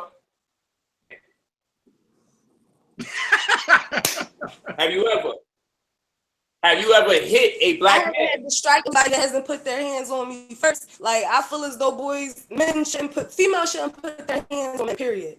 Like, And I actually had a situation. I had 4 sons. Like, so I'm adamant about the fact that people should put their hands on him. But I also tell my son that there's only so much that you can take. You should try to remove yourself from the situation. But if not possible, you gotta do what you gotta do. Because at this, like this, I know, like for a fact that some females aren't willing to stop. Some females will go for a knife, whether or not you know, putting your hands on them or just talking to them. Like some females don't know how to express themselves verbally, so they take it physically. The same with men. Like, I don't think that it makes a difference which sex it is, which race it is. Honestly, men and women both have issues with putting their hands on people based on how they were raised. If you were raised to be able to So after telling me I was wrong, she now turns and tells us that she tells her son. So, where you from, sister? Where you from, sister? Jesus Christ. Nobody's. I'm from New Jersey. I'm from Philadelphia. All right. So, have you ever initiated contact first? Have you ever initiated contact? Have you Not ever as just an adult, but yes, as when I was younger, yes. Like I've been with the father of my children since I was 13. Like as in a relationship wise, like I've been with him since I was 13. I'm 28 now. Like I've been through the growing stages where I didn't know how to handle myself productively, like in a positive manner, in a way that would be conducive to our relationship. So what was if you don't mind us asking, what was it that caused you to strike first? What caused me to do this? I feel as though it was, like I said, the not being taught right in the home. Like I wasn't taught to communicate well. No, like, he wants to know what happened. Well. Like when there was an incident that happened the first time you hit the person. What did they do? Oh, the incident. I'm sorry. I don't know. Some like when I was younger, it could have been anything from simple. My point's been made the whole day. Every time everybody has a problem with what I'm saying, I shouldn't be saying it, and then they'll turn around and literally admit to doing exactly what I said. That these women will hit these men because they said something they didn't like. That's it. Listen, but that's every woman. My whole thing is every woman didn't live the life that you live. Every woman is not your mother. Every woman didn't give her child to her grandmother. Like I said, I've been with my children's father since I was 13. I don't give a shit, but you hit a man. Hold on, but you still hit a man, regardless that you didn't give up your kid. You hit a man because he said something. Regardless that you didn't give up your kid, you hit a man. You hit a human being. Because you didn't like what they said. You hit a human being because you didn't like what they said. Regardless of if you've been with your man and you didn't give up your kids and you ain't like my mama, you hit a man because you didn't like what he said. Man, and what if you was in the same room with her right now, Tommy? Uh-oh. You're gonna sit up here and say, well, everybody's like your mama. Not everybody's like you that beat men when they're young either. Some bitches can restrain themselves from hitting a nigga. They don't have to hit him. To sit there and normalize her hitting people, but then want to throw up my mama. Now, Brother Polite, you just tried to tell me about how disrespectful it might have been for me to talk about what my mom did in my house. But you don't have no problem with her coming in and saying what she's saying continually? Bringing up my mom? It's okay for her to do it though, right? I thought your mom was part of the conversation. No, she wasn't. When she kept saying, the first thing she came in here and said that what I'm saying is only because of what women have done to me, not because it's common sense. She might believe that. So, I don't know. Again, it's okay for people to come in and keep doing that because it wasn't about my mom at this point. It has not been. The whole point now is we're talking about violence. You brought up her violence. She agreed to her violence. So because I called out on her violence, my mom had to become a part of the conversation. Not necessary. And her admitted violence. Well, I don't know what her she just said I was young. You know how black women excuse everything they do because they was young? I don't agree with that. But I understand what you're saying about your mother being brought up. If she was young while she hit a man, what the hell's that got to do with my mom? We would have to. Not every mom did so-and-so. But not every woman that hit a man because they was young. Prove your point. I was young, yes, and I was young-minded. There's a growth process for everybody. What I'm saying is not everybody deals with their growth process the same. Like you have trouble dealing with. Yet you're telling me I and shouldn't you have my voice on my own show that I built. Yet you're telling me I shouldn't have my own not voice. Everybody left their child with their grandmother. I raised Yet all you're 4 of telling my me sons I with shouldn't their have father. and Still with him. As a matter of fact, hold on, bitch. Let me get you straight. I never said that every woman did. Taken care of, Hold on, bitch. I never said that every woman's done this. I never said that every woman's done this. So don't keep saying it, bitch. Or I'll just keep reminding you that not every woman is running around and just live in a damn house with no furniture. Not every woman live in a house with no furniture. They got 4 kids. Not every woman live in a house with no furniture and got 4 kids.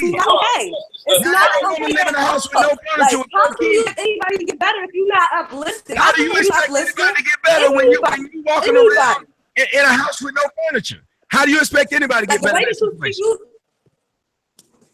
Excuse me? How do you expect anybody to get better in a situation where you walking around in a house with no furniture? You got pillars on the floor. My house got furniture. Well, whatever's going on in that house, there's like a lot of pillars and shit on the floor. My house has furniture. You not see it? Do you not see it? It's like dirty ass up on the floor. Do you not see it? Like my children are very well taken care of. They're very well educated. Like we put them through the process to make sure that they are respectful young men. Yeah, but not you like you. believe you should have a voice to say what you want, but you came on here advocating that the one I built for myself should be removed. It's not about what you do for yourself. It's about you being a public figure that has a very public opinion. Public figure that built it himself, ma'am. I built it myself. This is what you spew out your mouth. But it was you hate black women for what? Nothing wasn't there for you like you wanted it to be. That's not okay. That's not a good excuse for them. But it was built. Do you not understand that I built it myself? What's wrong with you? But you proving this point. Like, what you talking about? What the fuck wrong with you, nigga? She can say what she want to say to me. That's the black nigga problem right there. His girl can say what she want. He didn't stop her from saying it. He's supposed to tell me what I can't say back. If he feels his wife is being disrespected, he's supposed to come to her aid. I don't give a shit. And if he felt his wife was disrespectful, he should have stopped her then. Y'all niggas killed me. I didn't say he felt she the nigga need to be checked. That ain't cool. I don't give a shit who that man is or her. You're not gonna keep disrespecting me, and I gotta respect you. That's niggas' problem. Why do you think she has no problem continuing to repeat it? Because y'all niggas back it up, telling her it's okay. You keep saying it. She kept repeating it. Did she not? Now wait a minute, brother Polite. If you told me, hold on, if I was on the show with Dr. Umar Johnson and I called him by his real name and he said, "Hey, bro, don't do that," and I kept doing it, would I be respectful? I don't know. It depends on the scenario. Serious? Nah, there we go. Y'all win. It does. What if he went up there to say, "Hey, this has always been my name"? Then I think you have the right. No, to do if I'm on his show and he asked me, do not refer to me as that. I'm Dr. Umar Johnson, and I kept calling him by his real name. I'm disrespecting him. But for the fact that you won't even call that, y'all see what's just happening? Every time a woman says something, he finds a way out of it. But when it comes to a man, there's a clean cut. You can't do this. That woman is sitting here literally continuing to just disrespect me and tell people you're a public figure. But I built the shit my fucking self. Nobody gave me this platform. I built it myself. I would understand if I worked for Fox. No one can hear you, sister, because it's on mute. No one can hear you, sister, because it's on mute. I don't want you moving your lips, and no one can hear you because it's on mute. No one can hear you because it's on mute.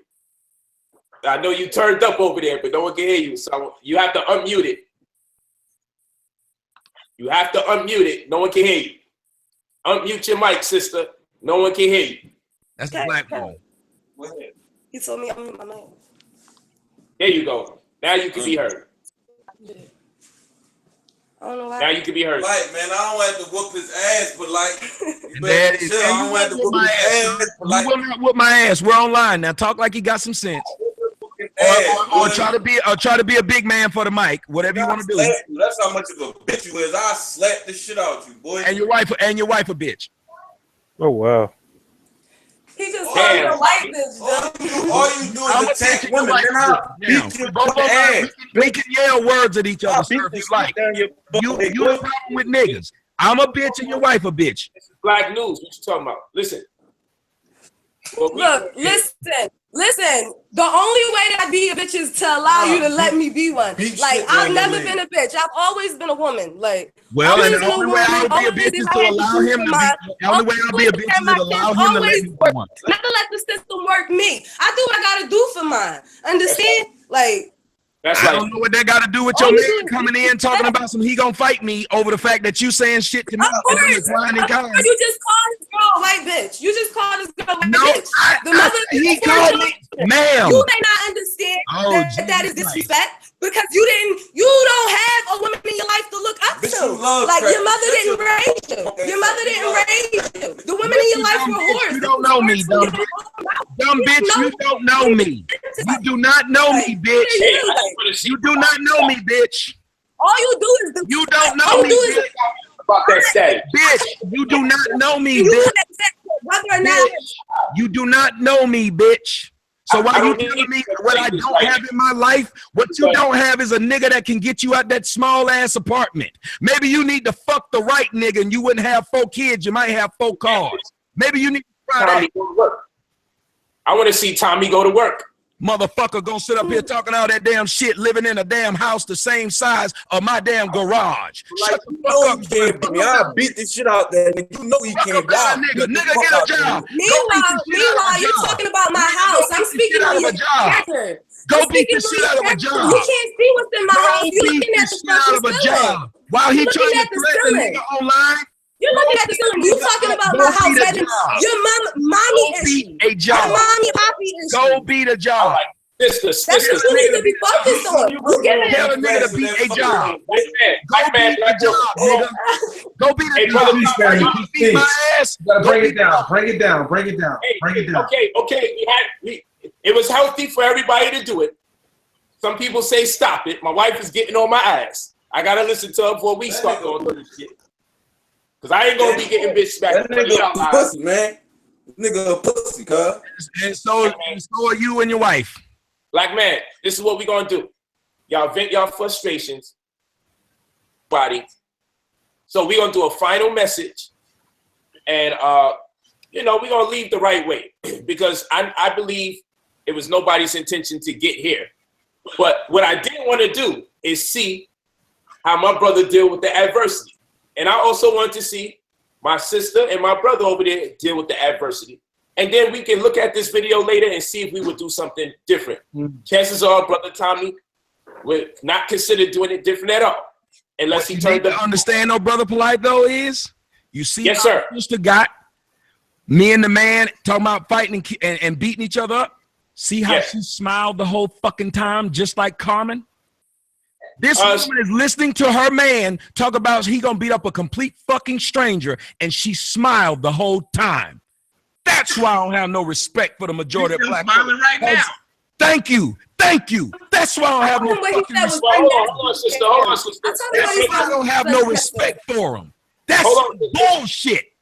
You put your man into something and start laughing. That's why you niggas are at the bottom right now. Because y'all protecting motherfuckers who do that. For one thing, I would never marry a woman who bring me into a fight and start giggling. I'm acting crazy. I'm not acting crazy. Hold on. You ain't doing nothing. I'm not supposed to do nothing before I wind up having beef. Whose platform is it? Everyone's at this particular moment. We're sharing platforms. Hold on, stop. Stop. This up. Tighten up, baby. Man, Polite got to be on the couch. I'm that. No, hold on. He came in off the top ropes. This why the nigga with Chuck D, I forgot his name now, he's in my movie. But this why he got him a white woman. Because a white woman ain't gonna encourage you to get into a damn fight with a stranger. Wait a minute, I thought she was Indian. What kind Y'all called her white. Y'all called her white. This is why he went away from black women, because a black woman, listen, Brother Polite's wife is saying to him what this other girl would have said if she gave a shit about him. Don't do this, Brady. You're on the microphone talking about you're going to beat somebody up. You're on the video talking about you're going to beat somebody up. The world is going to see it. If you feel that way about that man, don't put your face out there saying it. That's what she would have said if she gave a shit about that man, not laughing as he ranted about beating up a complete stranger. Now watch this. She'd fight him too. Brother Tommy. It's already for him. She admitted it earlier that they fought. She admitted it earlier that they've been in physical contact with each other. Okay, brother Brielle, you are off the hook with those 2-3 word filibusters that keep this shit going. Hold on real quick, brother, because that shit is crazy. He says just 2 or 3 words, and that shit, he's probably responsible for all of this quiet as kept. Yeah. No, I only say 2-3 words because I don't want my mic to echo and shit. Hold on, brother. We're not going to gang up on the family that came on. We're going to resolve this. We're going to do this amicably. What I got to do is say something to my wife, first and foremost. I want her to understand me. We had a conversation, very powerful, very, very productive, laughing and joking for about a good 2.5, 3 hours straight. Of course, you've been listening. So some of this is that conversation coming to fruition. This is part of the social ills we were discussing earlier on in the show. Sometimes it's healthy to let people get it off. But if we close out, yo, everyone started screaming and Polite just pressed the button to get on out of there, I don't believe in that. What I do believe in is let people say their point of view. Need some knowledge on both ends, maybe. And also people can relieve themselves of things that they have brewing in their mind. Maybe reservations they came in with. Maybe something that was generated in light of this conversation. Maybe something that happened at the moment. Whatever the case may be, sometimes you just got to let people get it off. But this ain't good. This ain't a good look. Your wife is right. This is not a good look. This isn't. There's a difference between having an argument that's going somewhere. That was an argument of just name calling. There was nothing that was going to get solved.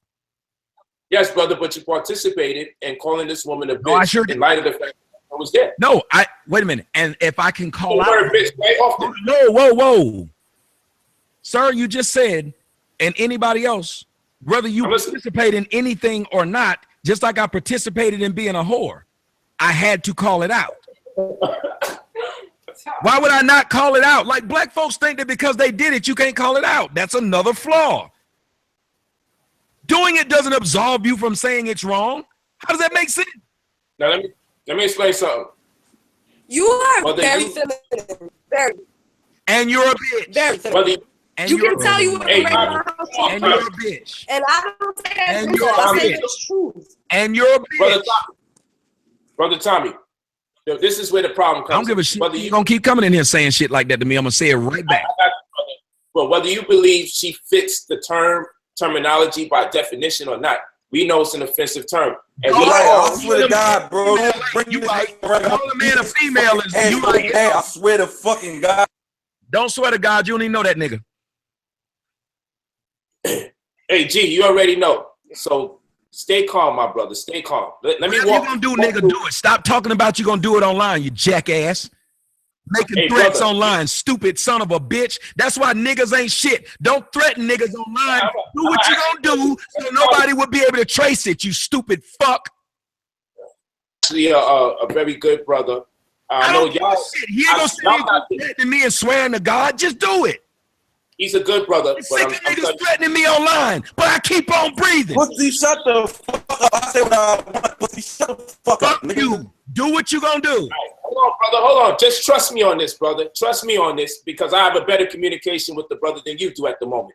This is what I want people to see. Jumping in and unplugging his mic, saying the same dumb shit. He ain't tried to stop his woman from calling me a fucking female.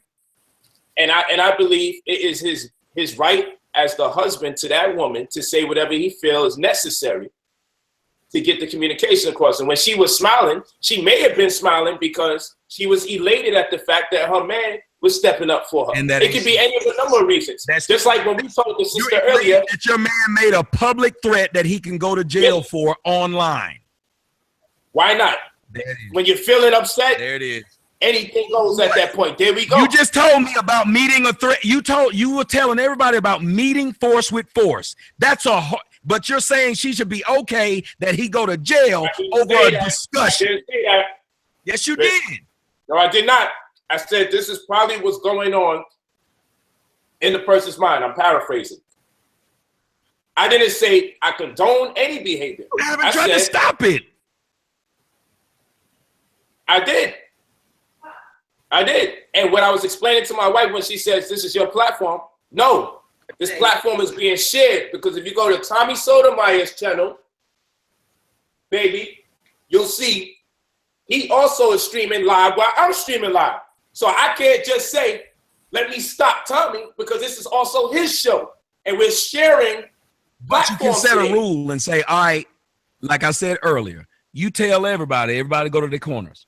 That's the point of moderating. I'm with it, but you and I are sharing the platform, so I'm not going to totally throw everything under the bus and say, look, I'm running this shit. No, you and I are sharing this. So that's no, you would just be making you would be saying, look, if you walked up and saw a man and a woman fighting, you don't know either one of them. You trying to tell me you wouldn't try to ask them, can they stop?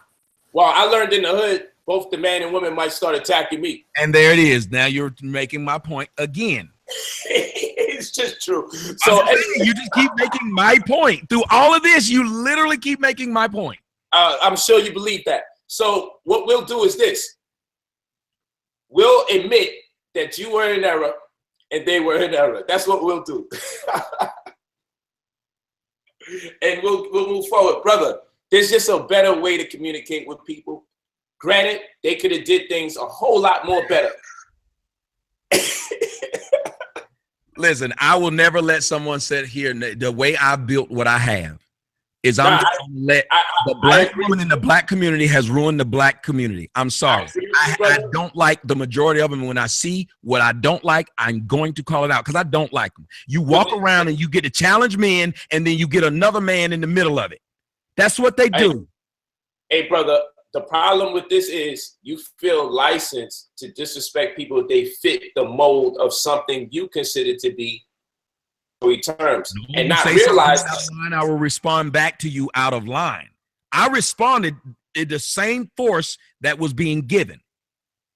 That's subjective, and because it's subjective, it never stops because then they'll respond based on that same force, and then you both keep going, and then we saw where that went. But absolutely nowhere. Her and her man, and this is how I justified at the end. If I wasn't, he followed your rule. No, hold on, no. You try to. No, what I'm saying is, if I was in the streets, I don't even address niggas like that in the street. I don't. If it wasn't for the fact that they're giving me free content that I'm getting paid off of, I would have been left. That's the truth. I got you. Watch this, Tommy. You said if a woman smacks a man, he has the right not only to meet her with that force, but it should be more excessive than the force that was initiated upon that person does not retaliate or do what they did again. I do believe this. So by that same admission, if they consider the fact that subjectively, hey, we ain't mean to offend the brother like that, but damn, he coming at us. They did. They have the right. When I told her it was offensive, she did. That's a lie. When I told her it was offensive, she repeated it. No doubt. No doubt. I got you. So you pretty much virtually smacked her. Said, well, I got to meet that virtual smack with more excessive force. So now, homie, you pussy, I'm about to fight you. You say, yo, what is this about? He's following you. I didn't. I said, do what you're going to do. I didn't tell him, whoa, what is this about? I said, nigga, I'm trying to help the brother out. Stop making dumbass threats online. If you really gonna do all that shit to me, smile like your girl is, and then do it in real life. Wouldn't that make sense? This is what's weird about it. You're mad that she brought up your mother, and I understand the sequence of the conversation. It wasn't in that context. I understand that. Whilst at the same time, she's been listening in for some time, and she heard the part where you brought your mother into the conversation. So we don't know if she's piggybacking off of. We know was she already? You had nothing to do with each other. She was talking about her violence, sir. No, I agree. Keep on excusing what women do, and that's the thing. No. You admonish men and literally excuse women for what they do, and think it's cute that you keep doing. I said that her were in error. You said she was in error. Whoa, sir. She was in error. She was in error. I explained to her where she was in error and said, "Don't do it again." Her brother. Hold on, no. Listen, how it happened. She was in error when I didn't do anything. I explained to her what she said was in error. She did it again, just like the spitting in a nigga's face. He wipe it off. They spit again.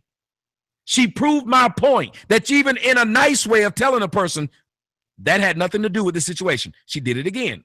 And that's when I started calling her the same names. You think it's okay to do it after I told you not to? then we got a problem. Well, that's the point. I'll tell you this, my good brother. If we follow suit your way, then whoever feels that they're right can continue initiating contact, and nothing will ever be resolved. I don't know how to solve that kind of situation in that frame of thought, because it's totally subjective.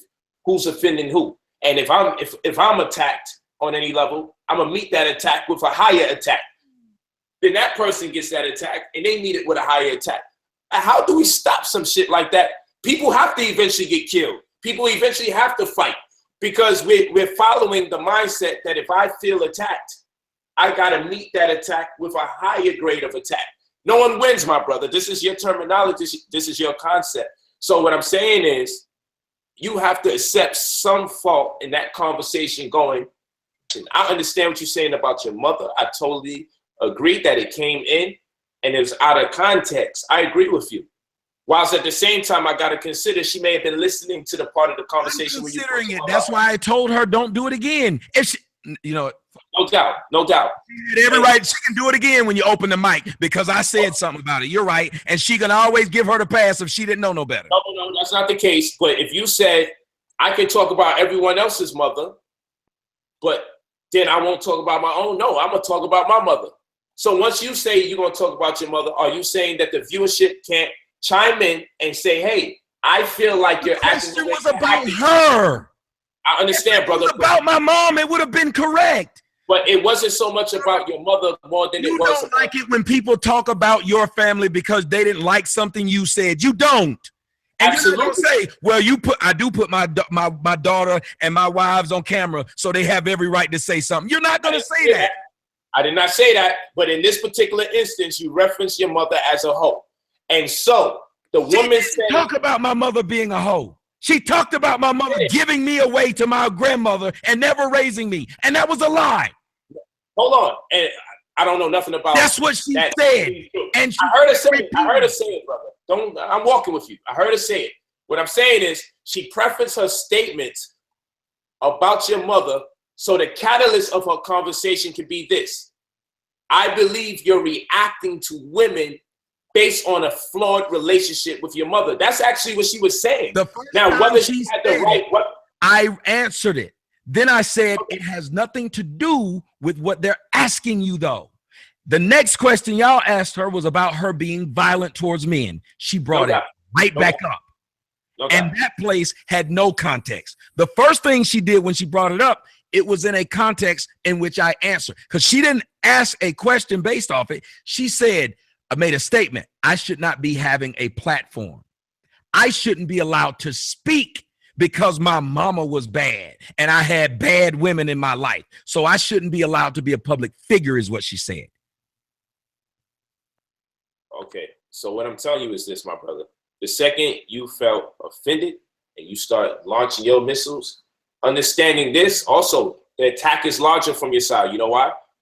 Because what she was saying to you, which is true, you're a public figure, which is an interpretation that you have a platform, you're influential. So everything you casting at her is going to be more impactful than anything she can cast at you at this particular moment. Whatever she says is going to be held in speculation or become a reservation of other people until proven to a later date of time. But one thing that's for sure, whatever you say, and the masses will see it by the thousands in relatively real time, not just on your channel, but also mine. So the stigma of being ridiculed. Telling me I don't need to have a voice, yet nobody's ever told women who've been raped.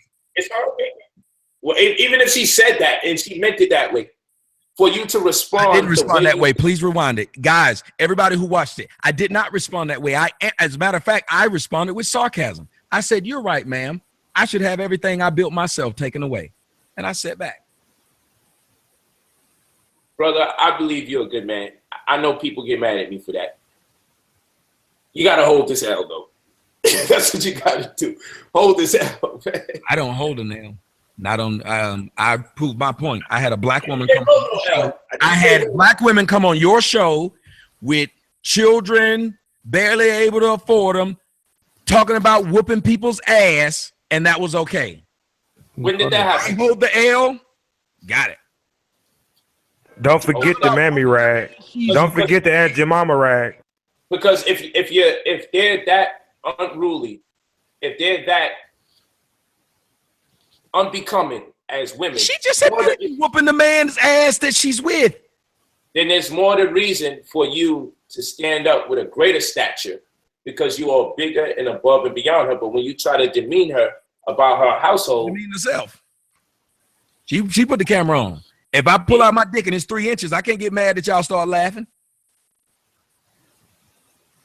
Oh boy, Tommy, you a piece of work. You can't. So this was my point. I said it earlier. The majority of shit that you see from black women, they show it themselves.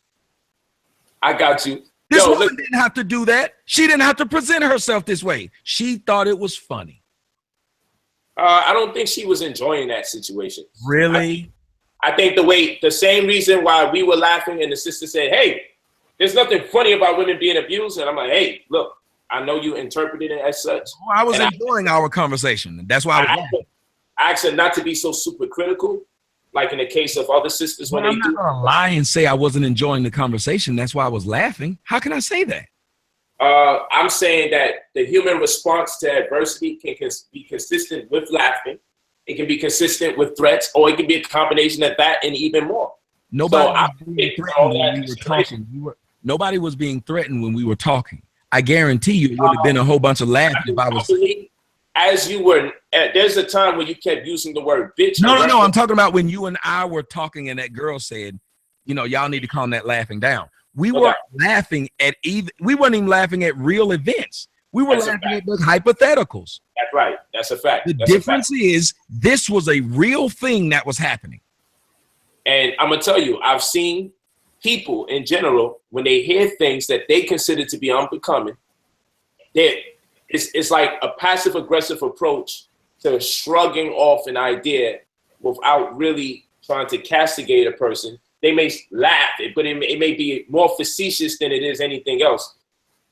Really, to express humor. Okay. But you remember what happened when that young woman told you, I feel like y'all laughing and not taking it seriously? You started taking it seriously because you wanted her to understand what you were saying, and you stopped laughing. And you well, actually, we went on another laughing spree immediately. No, but I'm saying, I said, when you started speaking to her at that moment, yes, sir. Stop laughing and try to explain to her why the laughter was occurring.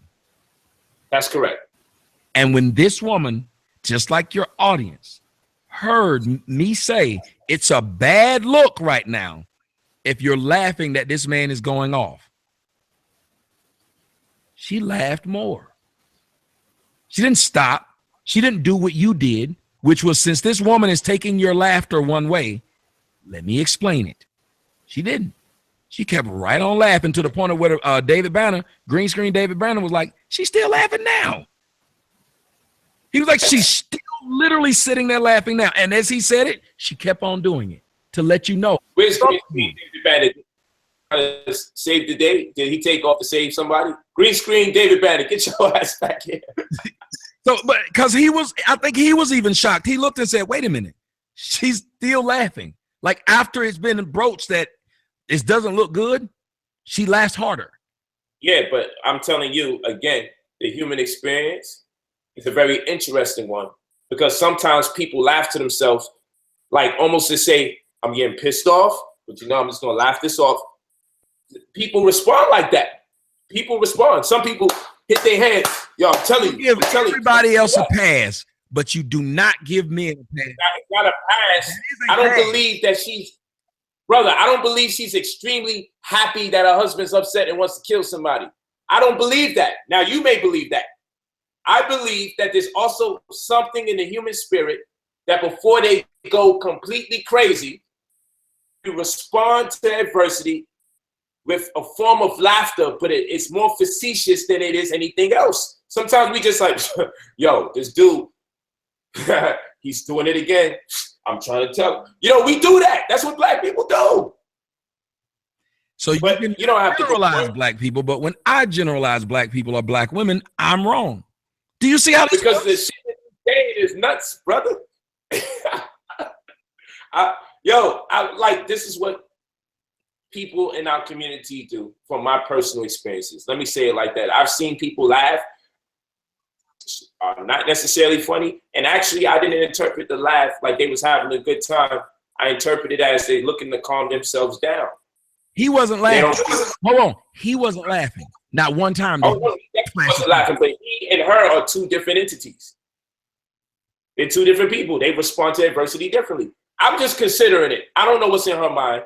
I don't know what's in the brother's mind. That's what I'm saying. So when somebody doesn't know what's in somebody's mind, why do they keep giving them the good way out? You wouldn't like it if we were sitting up here talking about something a white man did to a black person and a white person kept coming and giving them the nice way out, saying, well, maybe it was just because. And they never said the negative thing that it could have been. Because if it's 50-50, it could be both. Because it's 50-50, bro, it can be both, right? She could have been laughing or she could have been nervous. But you want to acknowledge she could have been laughing. You just keep saying she probably was nervous.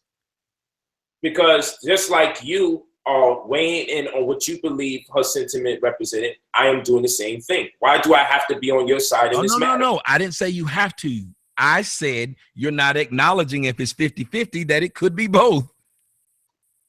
I acknowledge that it's 50-50 by virtue of the fact I said I don't know what's going on in her mind, nor do I know what's going on in the mind of her husband.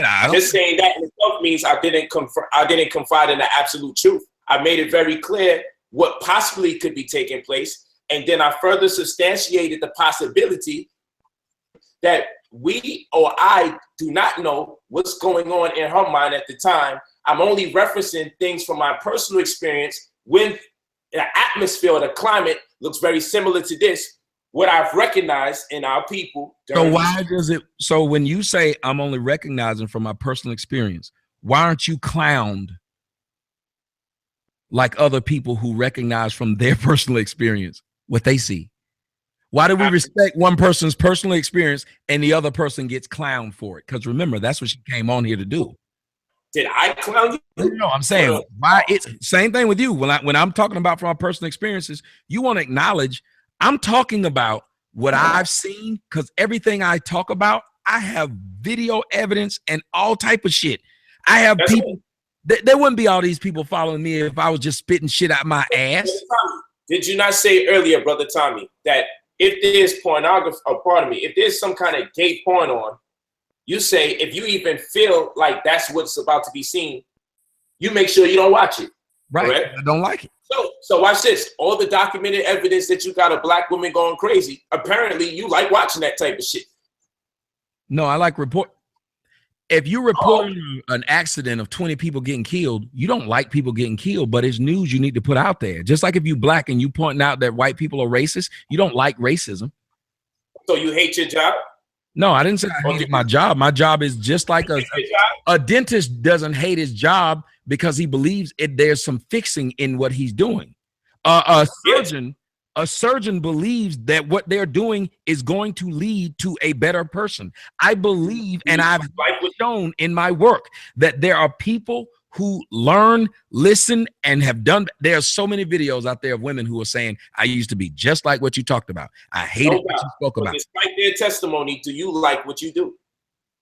I enjoy the change that happens, yes.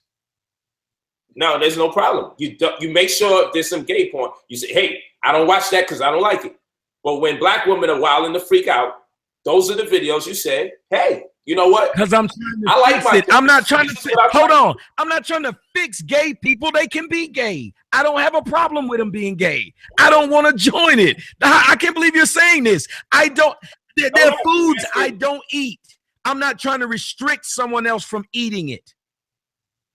That makes sense. I'm talking about your personal preferences, though. I just sat here and said, because I enjoy black women, just like I enjoy my children. So much, I have to make sure I show them in very degrading dispositions. No, I show them in the way that they show themselves, sir. I mean, just like if my daughter made straight F's, I would point out that she made straight F's because I believe she should make straight A's. I wouldn't sit there and act like other children make straight F's, so it's okay that you do it. I love being drug-free so much.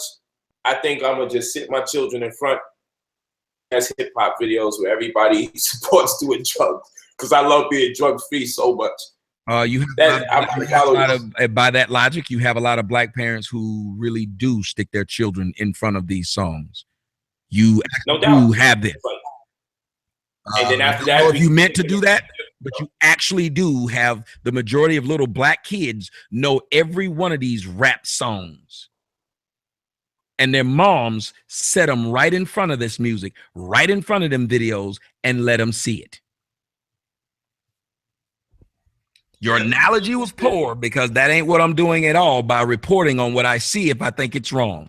By that logic, Malcolm loved racism because he talked about if it was intended to be an analogy, maybe you might have some. It would have had to be intended to be an analogy because you just said, unless you're actually physically doing what you said, then I'm thinking you didn't mean it. No, it was a syllogism. That's what it was. I gave you two premises and a conclusion. That's the epitome of a syllogism. So syllogistically speaking, I postulated that maybe I should do something like this. It had nothing to do with being an analogy. It was a syllogistic proposition. Trying to make a point using something else. It was a syllogism. Okay, the syllogism was still trying to make a point using it.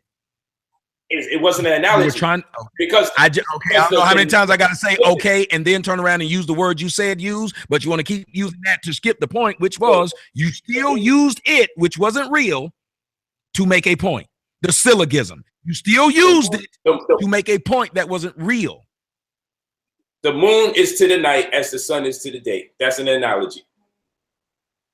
This man's gonna keep saying analogy after I done sit up here and told him. Of course I am, because you was wrong. So I'm going to explain it over. With what you said was right, but you just gonna stay on that. So if I say 2 + 2 is 5, of course I am. If you say 2 + 2 is 5, and I say if I say 2 + 2 is 5, and you say no, it's 4, and I'm like, okay, it's 4. You just gonna keep on saying. Why not? It's doing a number on you right now. I tell you what, y'all. When Negroes do shit and think it's cool to sit there and just be like dicks, that's the black problem. We think it's cool to be dicks. We think that's hilarious to just be a dick. Oh, no, I would rather be pussy. And when it gets to that point, when we're just being dicks on purpose, I said it earlier, if we gonna be dicks on purpose, I pull myself from it. I'm not trying to be a dick to somebody and just be, I don't think that's cute. That's like a 4-year-old joke. Like a 3-year-old. 4-year-olds don't have jokes about syllogisms and analogies. No, they just keep doing something when a conversation is being had because maybe a joke should have been had and broken it when the dude was talking about killing somebody. Maybe that should have been. I couldn't find a joke in that. I wanted to see how you responded so you could show the people how you. Because again, we still need to see how things happen. We need to see how it gets played out. We need to. And I believe you dealt with that hard. What happens? We need to be WWE. I wasn't doing it for that. I want to see how you respond to that. And I believe you did a horrible job. And when you dug yourself in too deep a hole, I decided I need to step in and stop it. That's how I felt. You know, my wife was like, yo, stop it now. I'm like, no, let's see. I want to see if you could calm the storm. But instead, you just inflammating it even more. What, nigga? Didn't do this, that, and the third. I'm like, damn, Tommy. So I stopped it at that point. I wanted to see if you could have did something better. And Tommy has officially left the building. I did something wrong, y'all. I thought he did a bad job. Polite, you weren't being fair, my man. And I fuck with you, though. I fuck with you and I fuck with Tommy. Excuse me. Brio, you bro.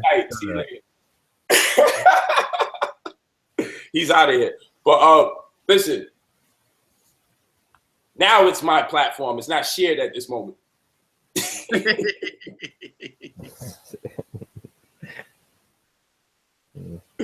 Yo, Tommy, you my man, 100 grand. You know I love you. I'm just mentally sparring. I hope you don't take it too personal, brother. You know what I'm saying? I hope you don't take it too personal. Just having a good conversation. Well, what do you do when you're in a debate and you catch somebody anyway? I don't know how people's strategy works. Go back and forth until we get stuck. Going back or forth. Or someone leaving stuck without saying bye. Okay, exactly. He wasn't cursing him out or yelling at him. You have to go back and forth until that shit goes somewhere and it gets stuck. Forth or stuck on back. The shit got to get stuck. And there we go. Wind up stuck. Well, nigga, I'm going to make you say I'm right 5 times. That's what was in my mind. Because if I can get you to say I was right 5 times, then the next time you try to disagree with me, it's going to be very difficult because you would already seduce yourself into saying I was right 5 fucking times. It's just Robert's Rules of Conduct. It's shit I be reading. Pardon me for the stuff I be reading. I said you was right. I said you was right. I said you was right. I said you was right. I said you was right. Great. Now I'm ready to pick up a new conversation. Because you would have drugged yourself up on me being right so much, and I would have been drugging me up on me being right, plus the drugs you giving me on me being right. I think it's going to work out for me the rest of the conversation. But people don't understand these things. I study this stuff.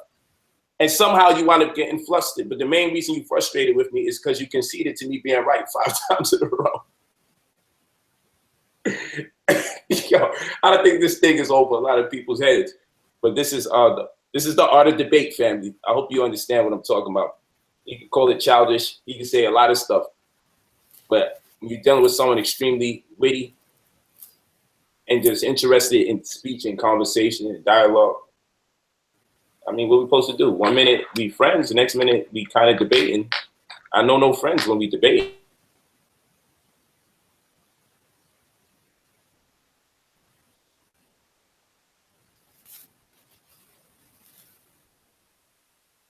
Peace, peace, family. The screen froze. Okay, so Polite, we lost you. Are you there? Yeah, I thought he was a troll he was talking about. I'm like, yo, my shit got cut. Okay, Lila's back. Lila, welcome back. Yeah, welcome back. Welcome back. Welcome back. Welcome back. Anything like this in life, it's mind blowing. I've never seen anything like this. It's amazing. Yeah, he's dope though. I fucks with him heavy. He's dope. You know, this is just part of the game, man. This is just part of how it is, man. I think that unfortunately that the conversation took that nasty turn, but I do think that was a real-time example of the meat force with more force type of philosophy. That's why I was saying that, although I did agree with him wholeheartedly, because I have 7 daughters. And I don't want them to go out and think that it's okay for them to put their hands on anybody. That's right. I think that as people, we will make mistakes, and there has to be another way to handle when somebody comes at you out of line or out of pocket than to also become out of line and out of pocket, because at that point, it's just insanity and everybody loses. There's got to be a level of discretion. You must got a new computer, green screen, David Banner.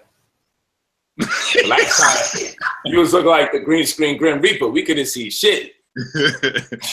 Says the guy that sold me the new computer. And he may as well sell it to you this time. Last time you took it. I snuck in Wait, I snuck in Dr. Sabi's bedroom and got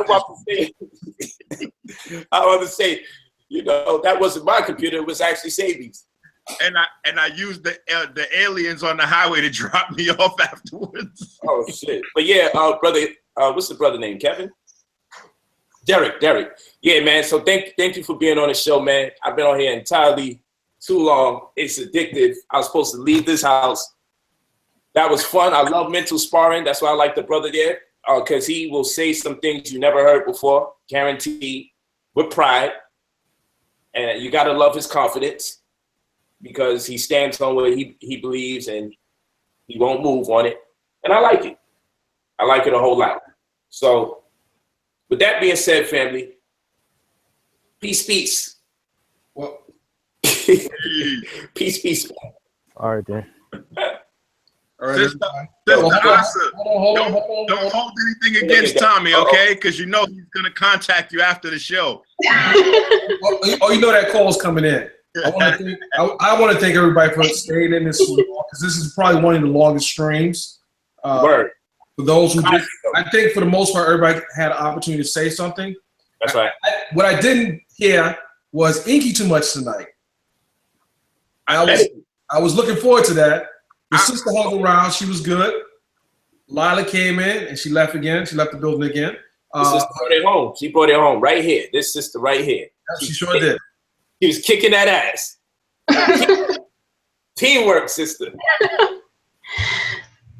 So just let me just ask, sister. Let me ask you a question.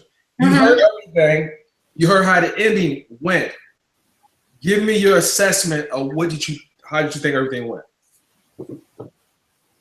Yeah, it goes back to what Inky was saying. That just shows you exactly what will happen if you just keep on with this constant banter back and forth. And then if this was to perpetuate in real life, so as he was antagonizing the lady's husband and was saying, okay, if you were here, okay, then you guys would have engaged yourself into a physical fight. And then what would have happened from there? There's no solution. And then if we reach this point where we are fighting each other, then we become our own enemies. So as men supposed to be the protector and the provider, when you're fighting somebody who's supposed to be protecting and providing for you, now you have to rely on, well, now you have to separate, right? So now you have to rely on the system to work with the woman by herself. And then so why wouldn't she now be a snitch or be loyal to external forces? So it's just a cycle that's just going to keep perpetuating. This is all true. That's just Oh, go ahead. Brother Derek. And now watch this. Hold on. When the brother says, yeah, you want to see the WWE go on, that's why you ain't stop it. And if Inky says it, if the sister Asa says it, if Dennis says it, if Derek says it, but the guy who's participating in the WWE says, I just wanted to see the WWE take place. Excuse me, you're a participant in the WWE. You can remove yourself. That's responsible for what you're participating in. So what I'm saying is, I'll let it roll because we're sharing the channel. It's live on mine and live on his at the same time. We're sharing. Oh no, that's going to stop. Evidently, he wanted to contribute to that. And it's also his. I can't. Now, if it was just my platform, or if he said, yo, Polite, there's someone in the chat room just said such and such. You know what we did? We looked for him and we found him, we kicked him out. Because we're sharing platforms. That's what we did. So I'm like, nah, I'm trying to tell my wife. She's like, but it's your platform. I'm like, no, we're sharing it. And he happens to be the guy who I'm sharing the platform with. So if he feels it suffice to say what he says, I don't want to cut him off. Because remember what I said, you get in the middle of two people fighting and suddenly they want to fight you. Well, you know what? When you sharing platforms like this and you cut somebody's wisdom or you cut them off from speaking because you think this is going the wrong way, you turn around and look at me. You're defending her. You stop me from saying what I got to say, right? At the climax of the conversation. I don't want to be part of that. So I'm like, I'm going to give it enough time so when it becomes redundant, then I can step in. See, I understand the psychology behind this because even when I did it that way, guess what? You taking her side, even though I'm like, brother, I agree with you about the mother thing. But also understand, she didn't just randomly bring her up. You said something so inflammatory that I imagine if we put other people on the platform, some more people would say, hey, what about your mother? That happens. Statement that most of us are not familiarized with. People would be likely to bring that up. That sticks with us more. And I mean, yeah, it's crazy. I mean, even the way he brought her up, it was like I didn't know that people had to it didn't make sense. It was like, okay, now you're offended by it, but just a minute ago you called your mother and your grandmother a whore. So it's illegal when the sister said that I'm not calling her a whore. The sister just was like, yo, because your relationship didn't work out. Yeah, didn't make sense. Like, I don't understand why you flip like that. I think it's fair, but you know, at this point, it was almost like, well, nigga, I'm gonna call my mama a whore. Nigga, I'm gonna talk about other people's mamas. But nigga, you ain't gonna talk about mine. It's almost a third thing now. Right. Yeah. You know, like, you know what else? You know what else too? I think that he is in that regard is also a victim of his own doctrine, because he says that it's okay to show black women disrespecting themselves because they open up that door. But maybe he doesn't realize when he calls his mama and his grandmother whores repeatedly, then backs it up and explains why he's calling them whores. He opens the door. He's exactly. He's opening a door, and whenever you open a door, you don't necessarily know how people are gonna come through that door. So there may be many of us that have certain differences and grievances with their moms, their grandmoms, or other women in their life, but understanding that that's a very touch and go situation. You don't want to, you don't want to open that door up because of how people might come through there. And then to respond to what you were saying earlier, Dennis, about, you know, me being rather quiet throughout the show. Sometimes, like, the reason why I'm so good with what I do is because I like to learn. That's my biggest thing.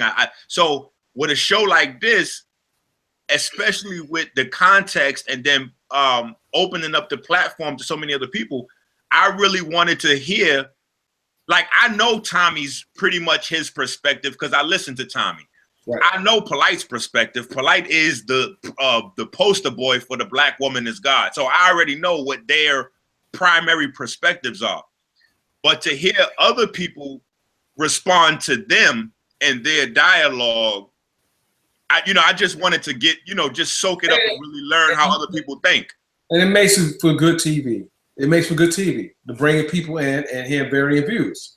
And I think that because my children was even listening, and not only did they think it was entertainment, like they was rolling, but it's a very educational show. So even though Tommy may not have liked the way the show ended, Tommy has to know that this is the last show. But no, not that he took part in it, but that this is a classic show. This was a very good educational show that, I mean, anytime you have a debate, somebody's got to win, somebody's got to lose. I mean, that's just how that goes. There's always a guy in the poster getting dunked on. There's the dunker and the dunkee.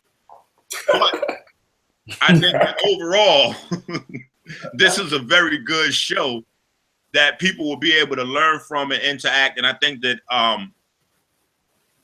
having shows like this needs to happen a little bit more frequently, because it is definitely something that has to be talked about. A lot of times we get so deep into foolishness that people forget that the most important things in life are how we treat each other, how people treat people, how men treat women, how women treat men, how adults treat children, how children respond to adults.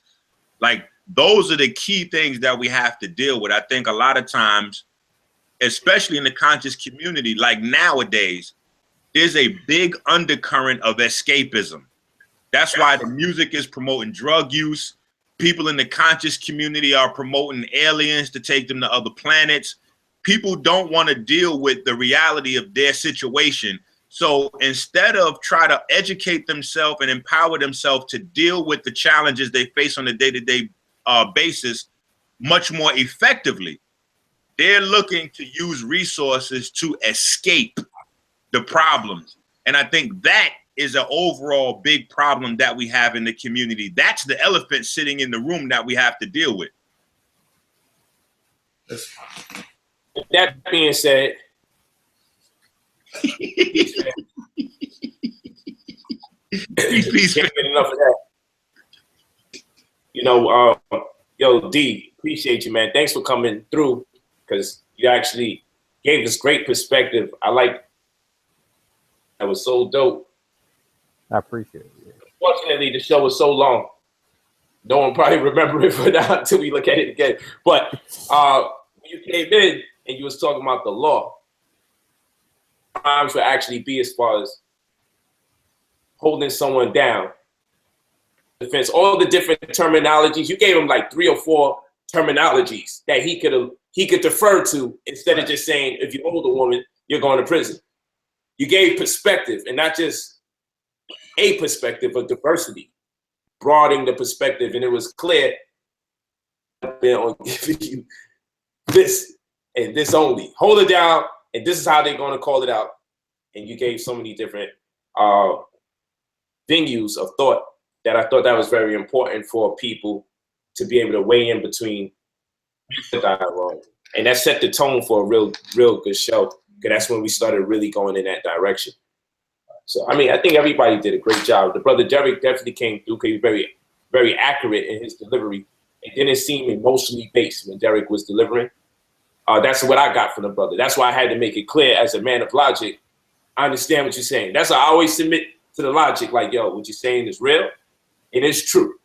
I always got to do that because the brother was very accurate. He wasn't like, you know, such and such messed me up when I was young and then came back. You see, so when these women do this, that, and the third, it gets convoluted, and then you can't help but to feel maybe he's being biased because of something. Back, so I mean, it's the point of the reality is men lie, women lie, and numbers can be manipulated too. This is what I say. So with that being said, peace, family. Peace. About to go chase me some UFOs. Hey, Polite, appreciate you. Thank you for letting me come on the platform. Man, always come through, brother. I love your logic, man. Always come through, man. You appreciate it. All right, then, everybody. Black. Thank you as well. Thank you, sister. And you see, let me tell you, now look, I kept it very positive because if I wasn't positive, I'd say, brother, fuck, you know what I'm saying? Hey, we laugh and we take it easy. But that's because I don't want it to be so contentious because I understand the brother that we got on the platform. I know this is how he speaks. This is how he deals with the world. But it's rude. But I didn't admonish him before the public. But I didn't like it either. But you know, if she would have showed a little more discomfort, then I would have had to say something. But because I got the sense that she understands, well, you know, this guy is this is how he builds. We all show a certain level of tolerance because even though we have our view, we respecting this man to be who he is, to make the show what it is so people can see the contrast, the dialogue more. This is why I'm explaining to the viewership, because the viewership sometimes, check him, quick, like he's the guy that took someone's pocketbook and he's running down the block. I'm like, yo, hold on. What's going on here? But we invited him here sometimes. See us collide. We don't agree on a lot of things. And his approach, I'm like, damn, bro, you wildin', but only if the sister's just like, it's too much. Then we say, yo, you know, try to lighten up a little. And I even said that a little bit. Like, and then at one point I just cut the conversation like, subject matter. We've heard this stuff long enough. But one more, if we were having sex or, hey, I just warmed up. Like, we gotta stop this shit. But there's a way to do it without degrading the brother because that's his style. And it's honest. And you gotta appreciate him for being honest. You know, I appreciate him for being honest. If that's what's on his mind and he says it, that's what's on his mind. Though we still have the right to interpret it as, man, that's being rude. So you see, when people get on the platform, they may already be riled up from certain shit. Because Tommy can rile your ass up. Watch him for 3 hours. Man, whoever came on this platform, I thought it's very amongst the bunch. And then he has his followers who will tell you all sorts of war stories with women. God damn. The big woman killer. Yo. My man said, my name is Brielle, the big woman killer. How could you be the big woman killer? Who? The big woman killer. And then after she spit on me again. And after she spit on me again, I walked in and caught her doing someone's head. And I'm just a big woman killer. Fuck that. I can imagine if you actually met someone doing all these things. I think that's the large thing that shapes how our experiences are, is the people that we deal with. So if we never come in contact with those types of people, it's going to be hard for us to meet at some form of middle ground in a conversation where we see eye to eye on the way that you're going to look at women, because you're meeting big ladies that's spitting on you and blowing, you know, different guys in the living room in your house or whatever. I don't know what's going on exactly, but hold on. Say that part again. He's meeting big ladies that spitting on him. Right, and then blowing other guys' cocks in the living room. Come on, man, you stupid, yo. I'm just saying. Yo, what kind of statement? If you're meeting big women that spitting on you and didn't. Well, that's the kind of that's what he came in with. So I'm saying I can understand him having a certain perspective on women. It's like when people say, okay, well, how come Polite thinks black woman is God? And then you look at, and then you tell them, I got all these big ass women spitting on me every fucking day. No, you tell them how the ladies in your life were so positive and how they treated you. You know what I'm saying? So I think when these guys run into these women that's so disrespectful, I know he talking about Big Shirley. Remember Martin? Where Cole My Big Shirley. So polite. With that. They never show her whole body. Quick, polite. They always show a leg or a foot. They never show her whole body. This shit got me crying. You know. So if he was on camera, all you would see is her mouth and his spit. His head like a do-rag. Like it's just crazy. He brushes his hair and he get waves from that shit. He starts trying to turn that shit into a pomade and sell it. Brother, like you have to get a reality TV show. You have to have a reality TV show. Huh? Why ever do you say that? Because this shit right here, you can't make up. This shit right here, you can't make up. This can't be scripted. You can't even purchase this type of writer or directive genius. Hey, yo, look at this. Look at this.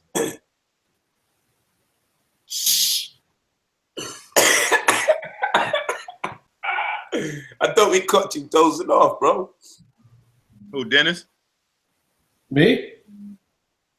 Oh, I thought, well, you was looking downwards, so I'm like, yo, if you falling asleep, I'm gonna catch the phone. Yeah, I saw it. He's like, yo. There you go. There you go. You got that message, right? You got that message. Yo, Big Shirley.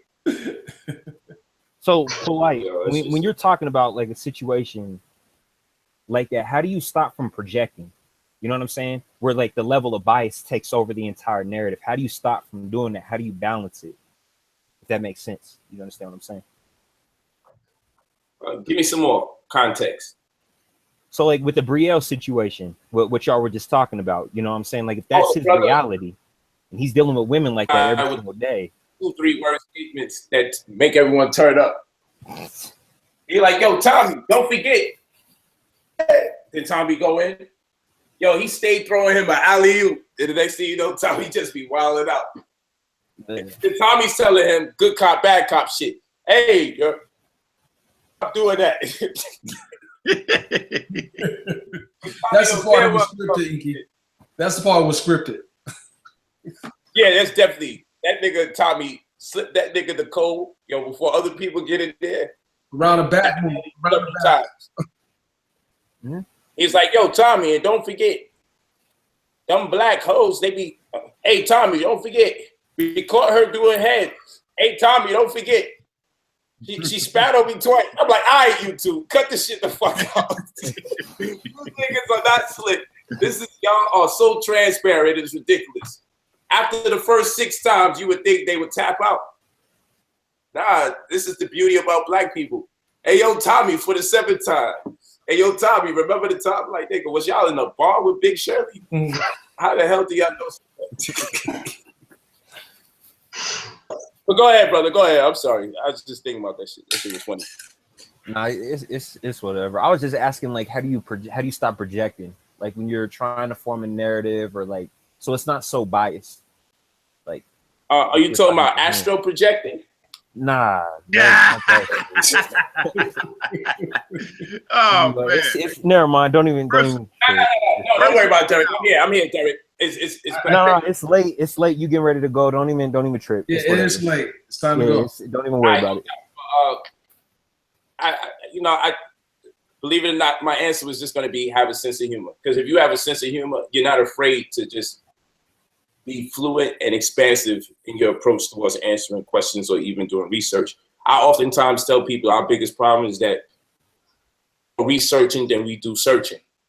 So I would say this. I would say, hey, I believe white people are the devil.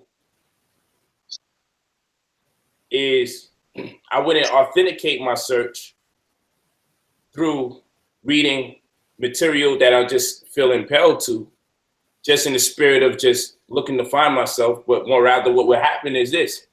I would beseech people and venues or forums where the conversation already is the white man's the devil, and therefore whatever I read is in conformity with my conviction. And that's like research.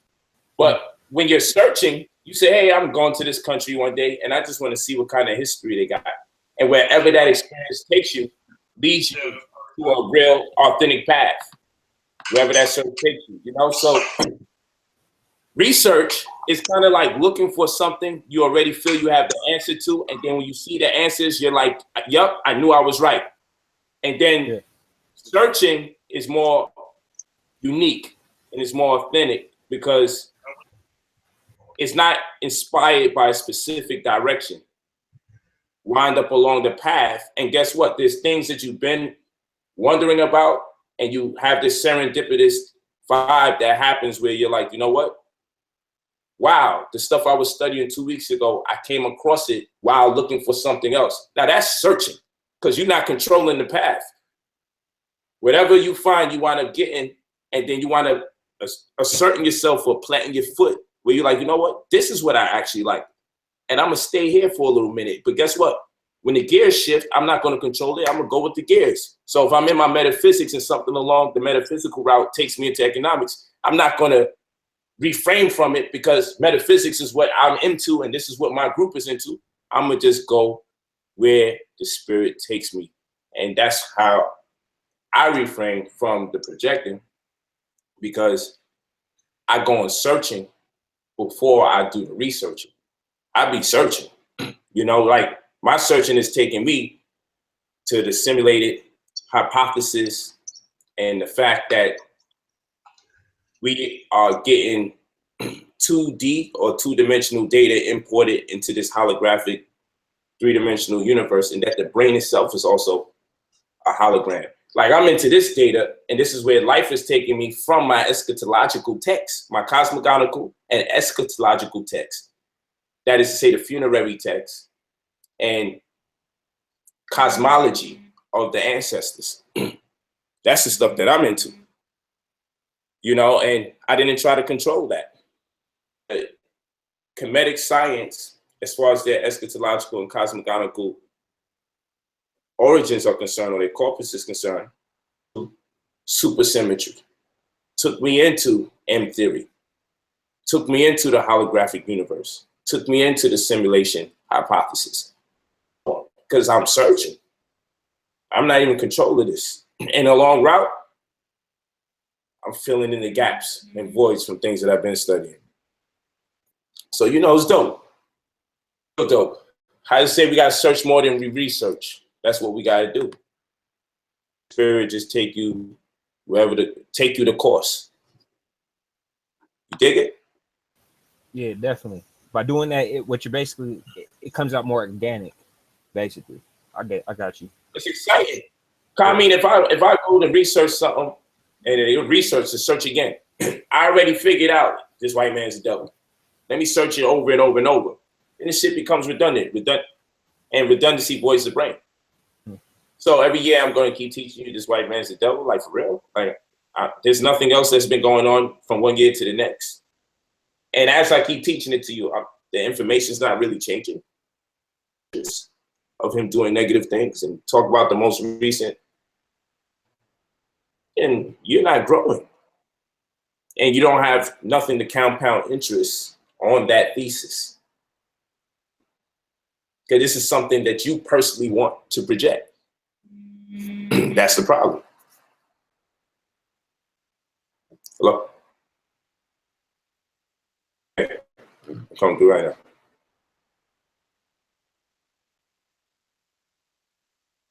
Peace, family. I'll see y'all later. But that being said, it was so funny. That shit, people start saying with that being said, and then they try to fight around it, and it's a struggle. Like, having said that, fuck it, I ain't saying nothing no more.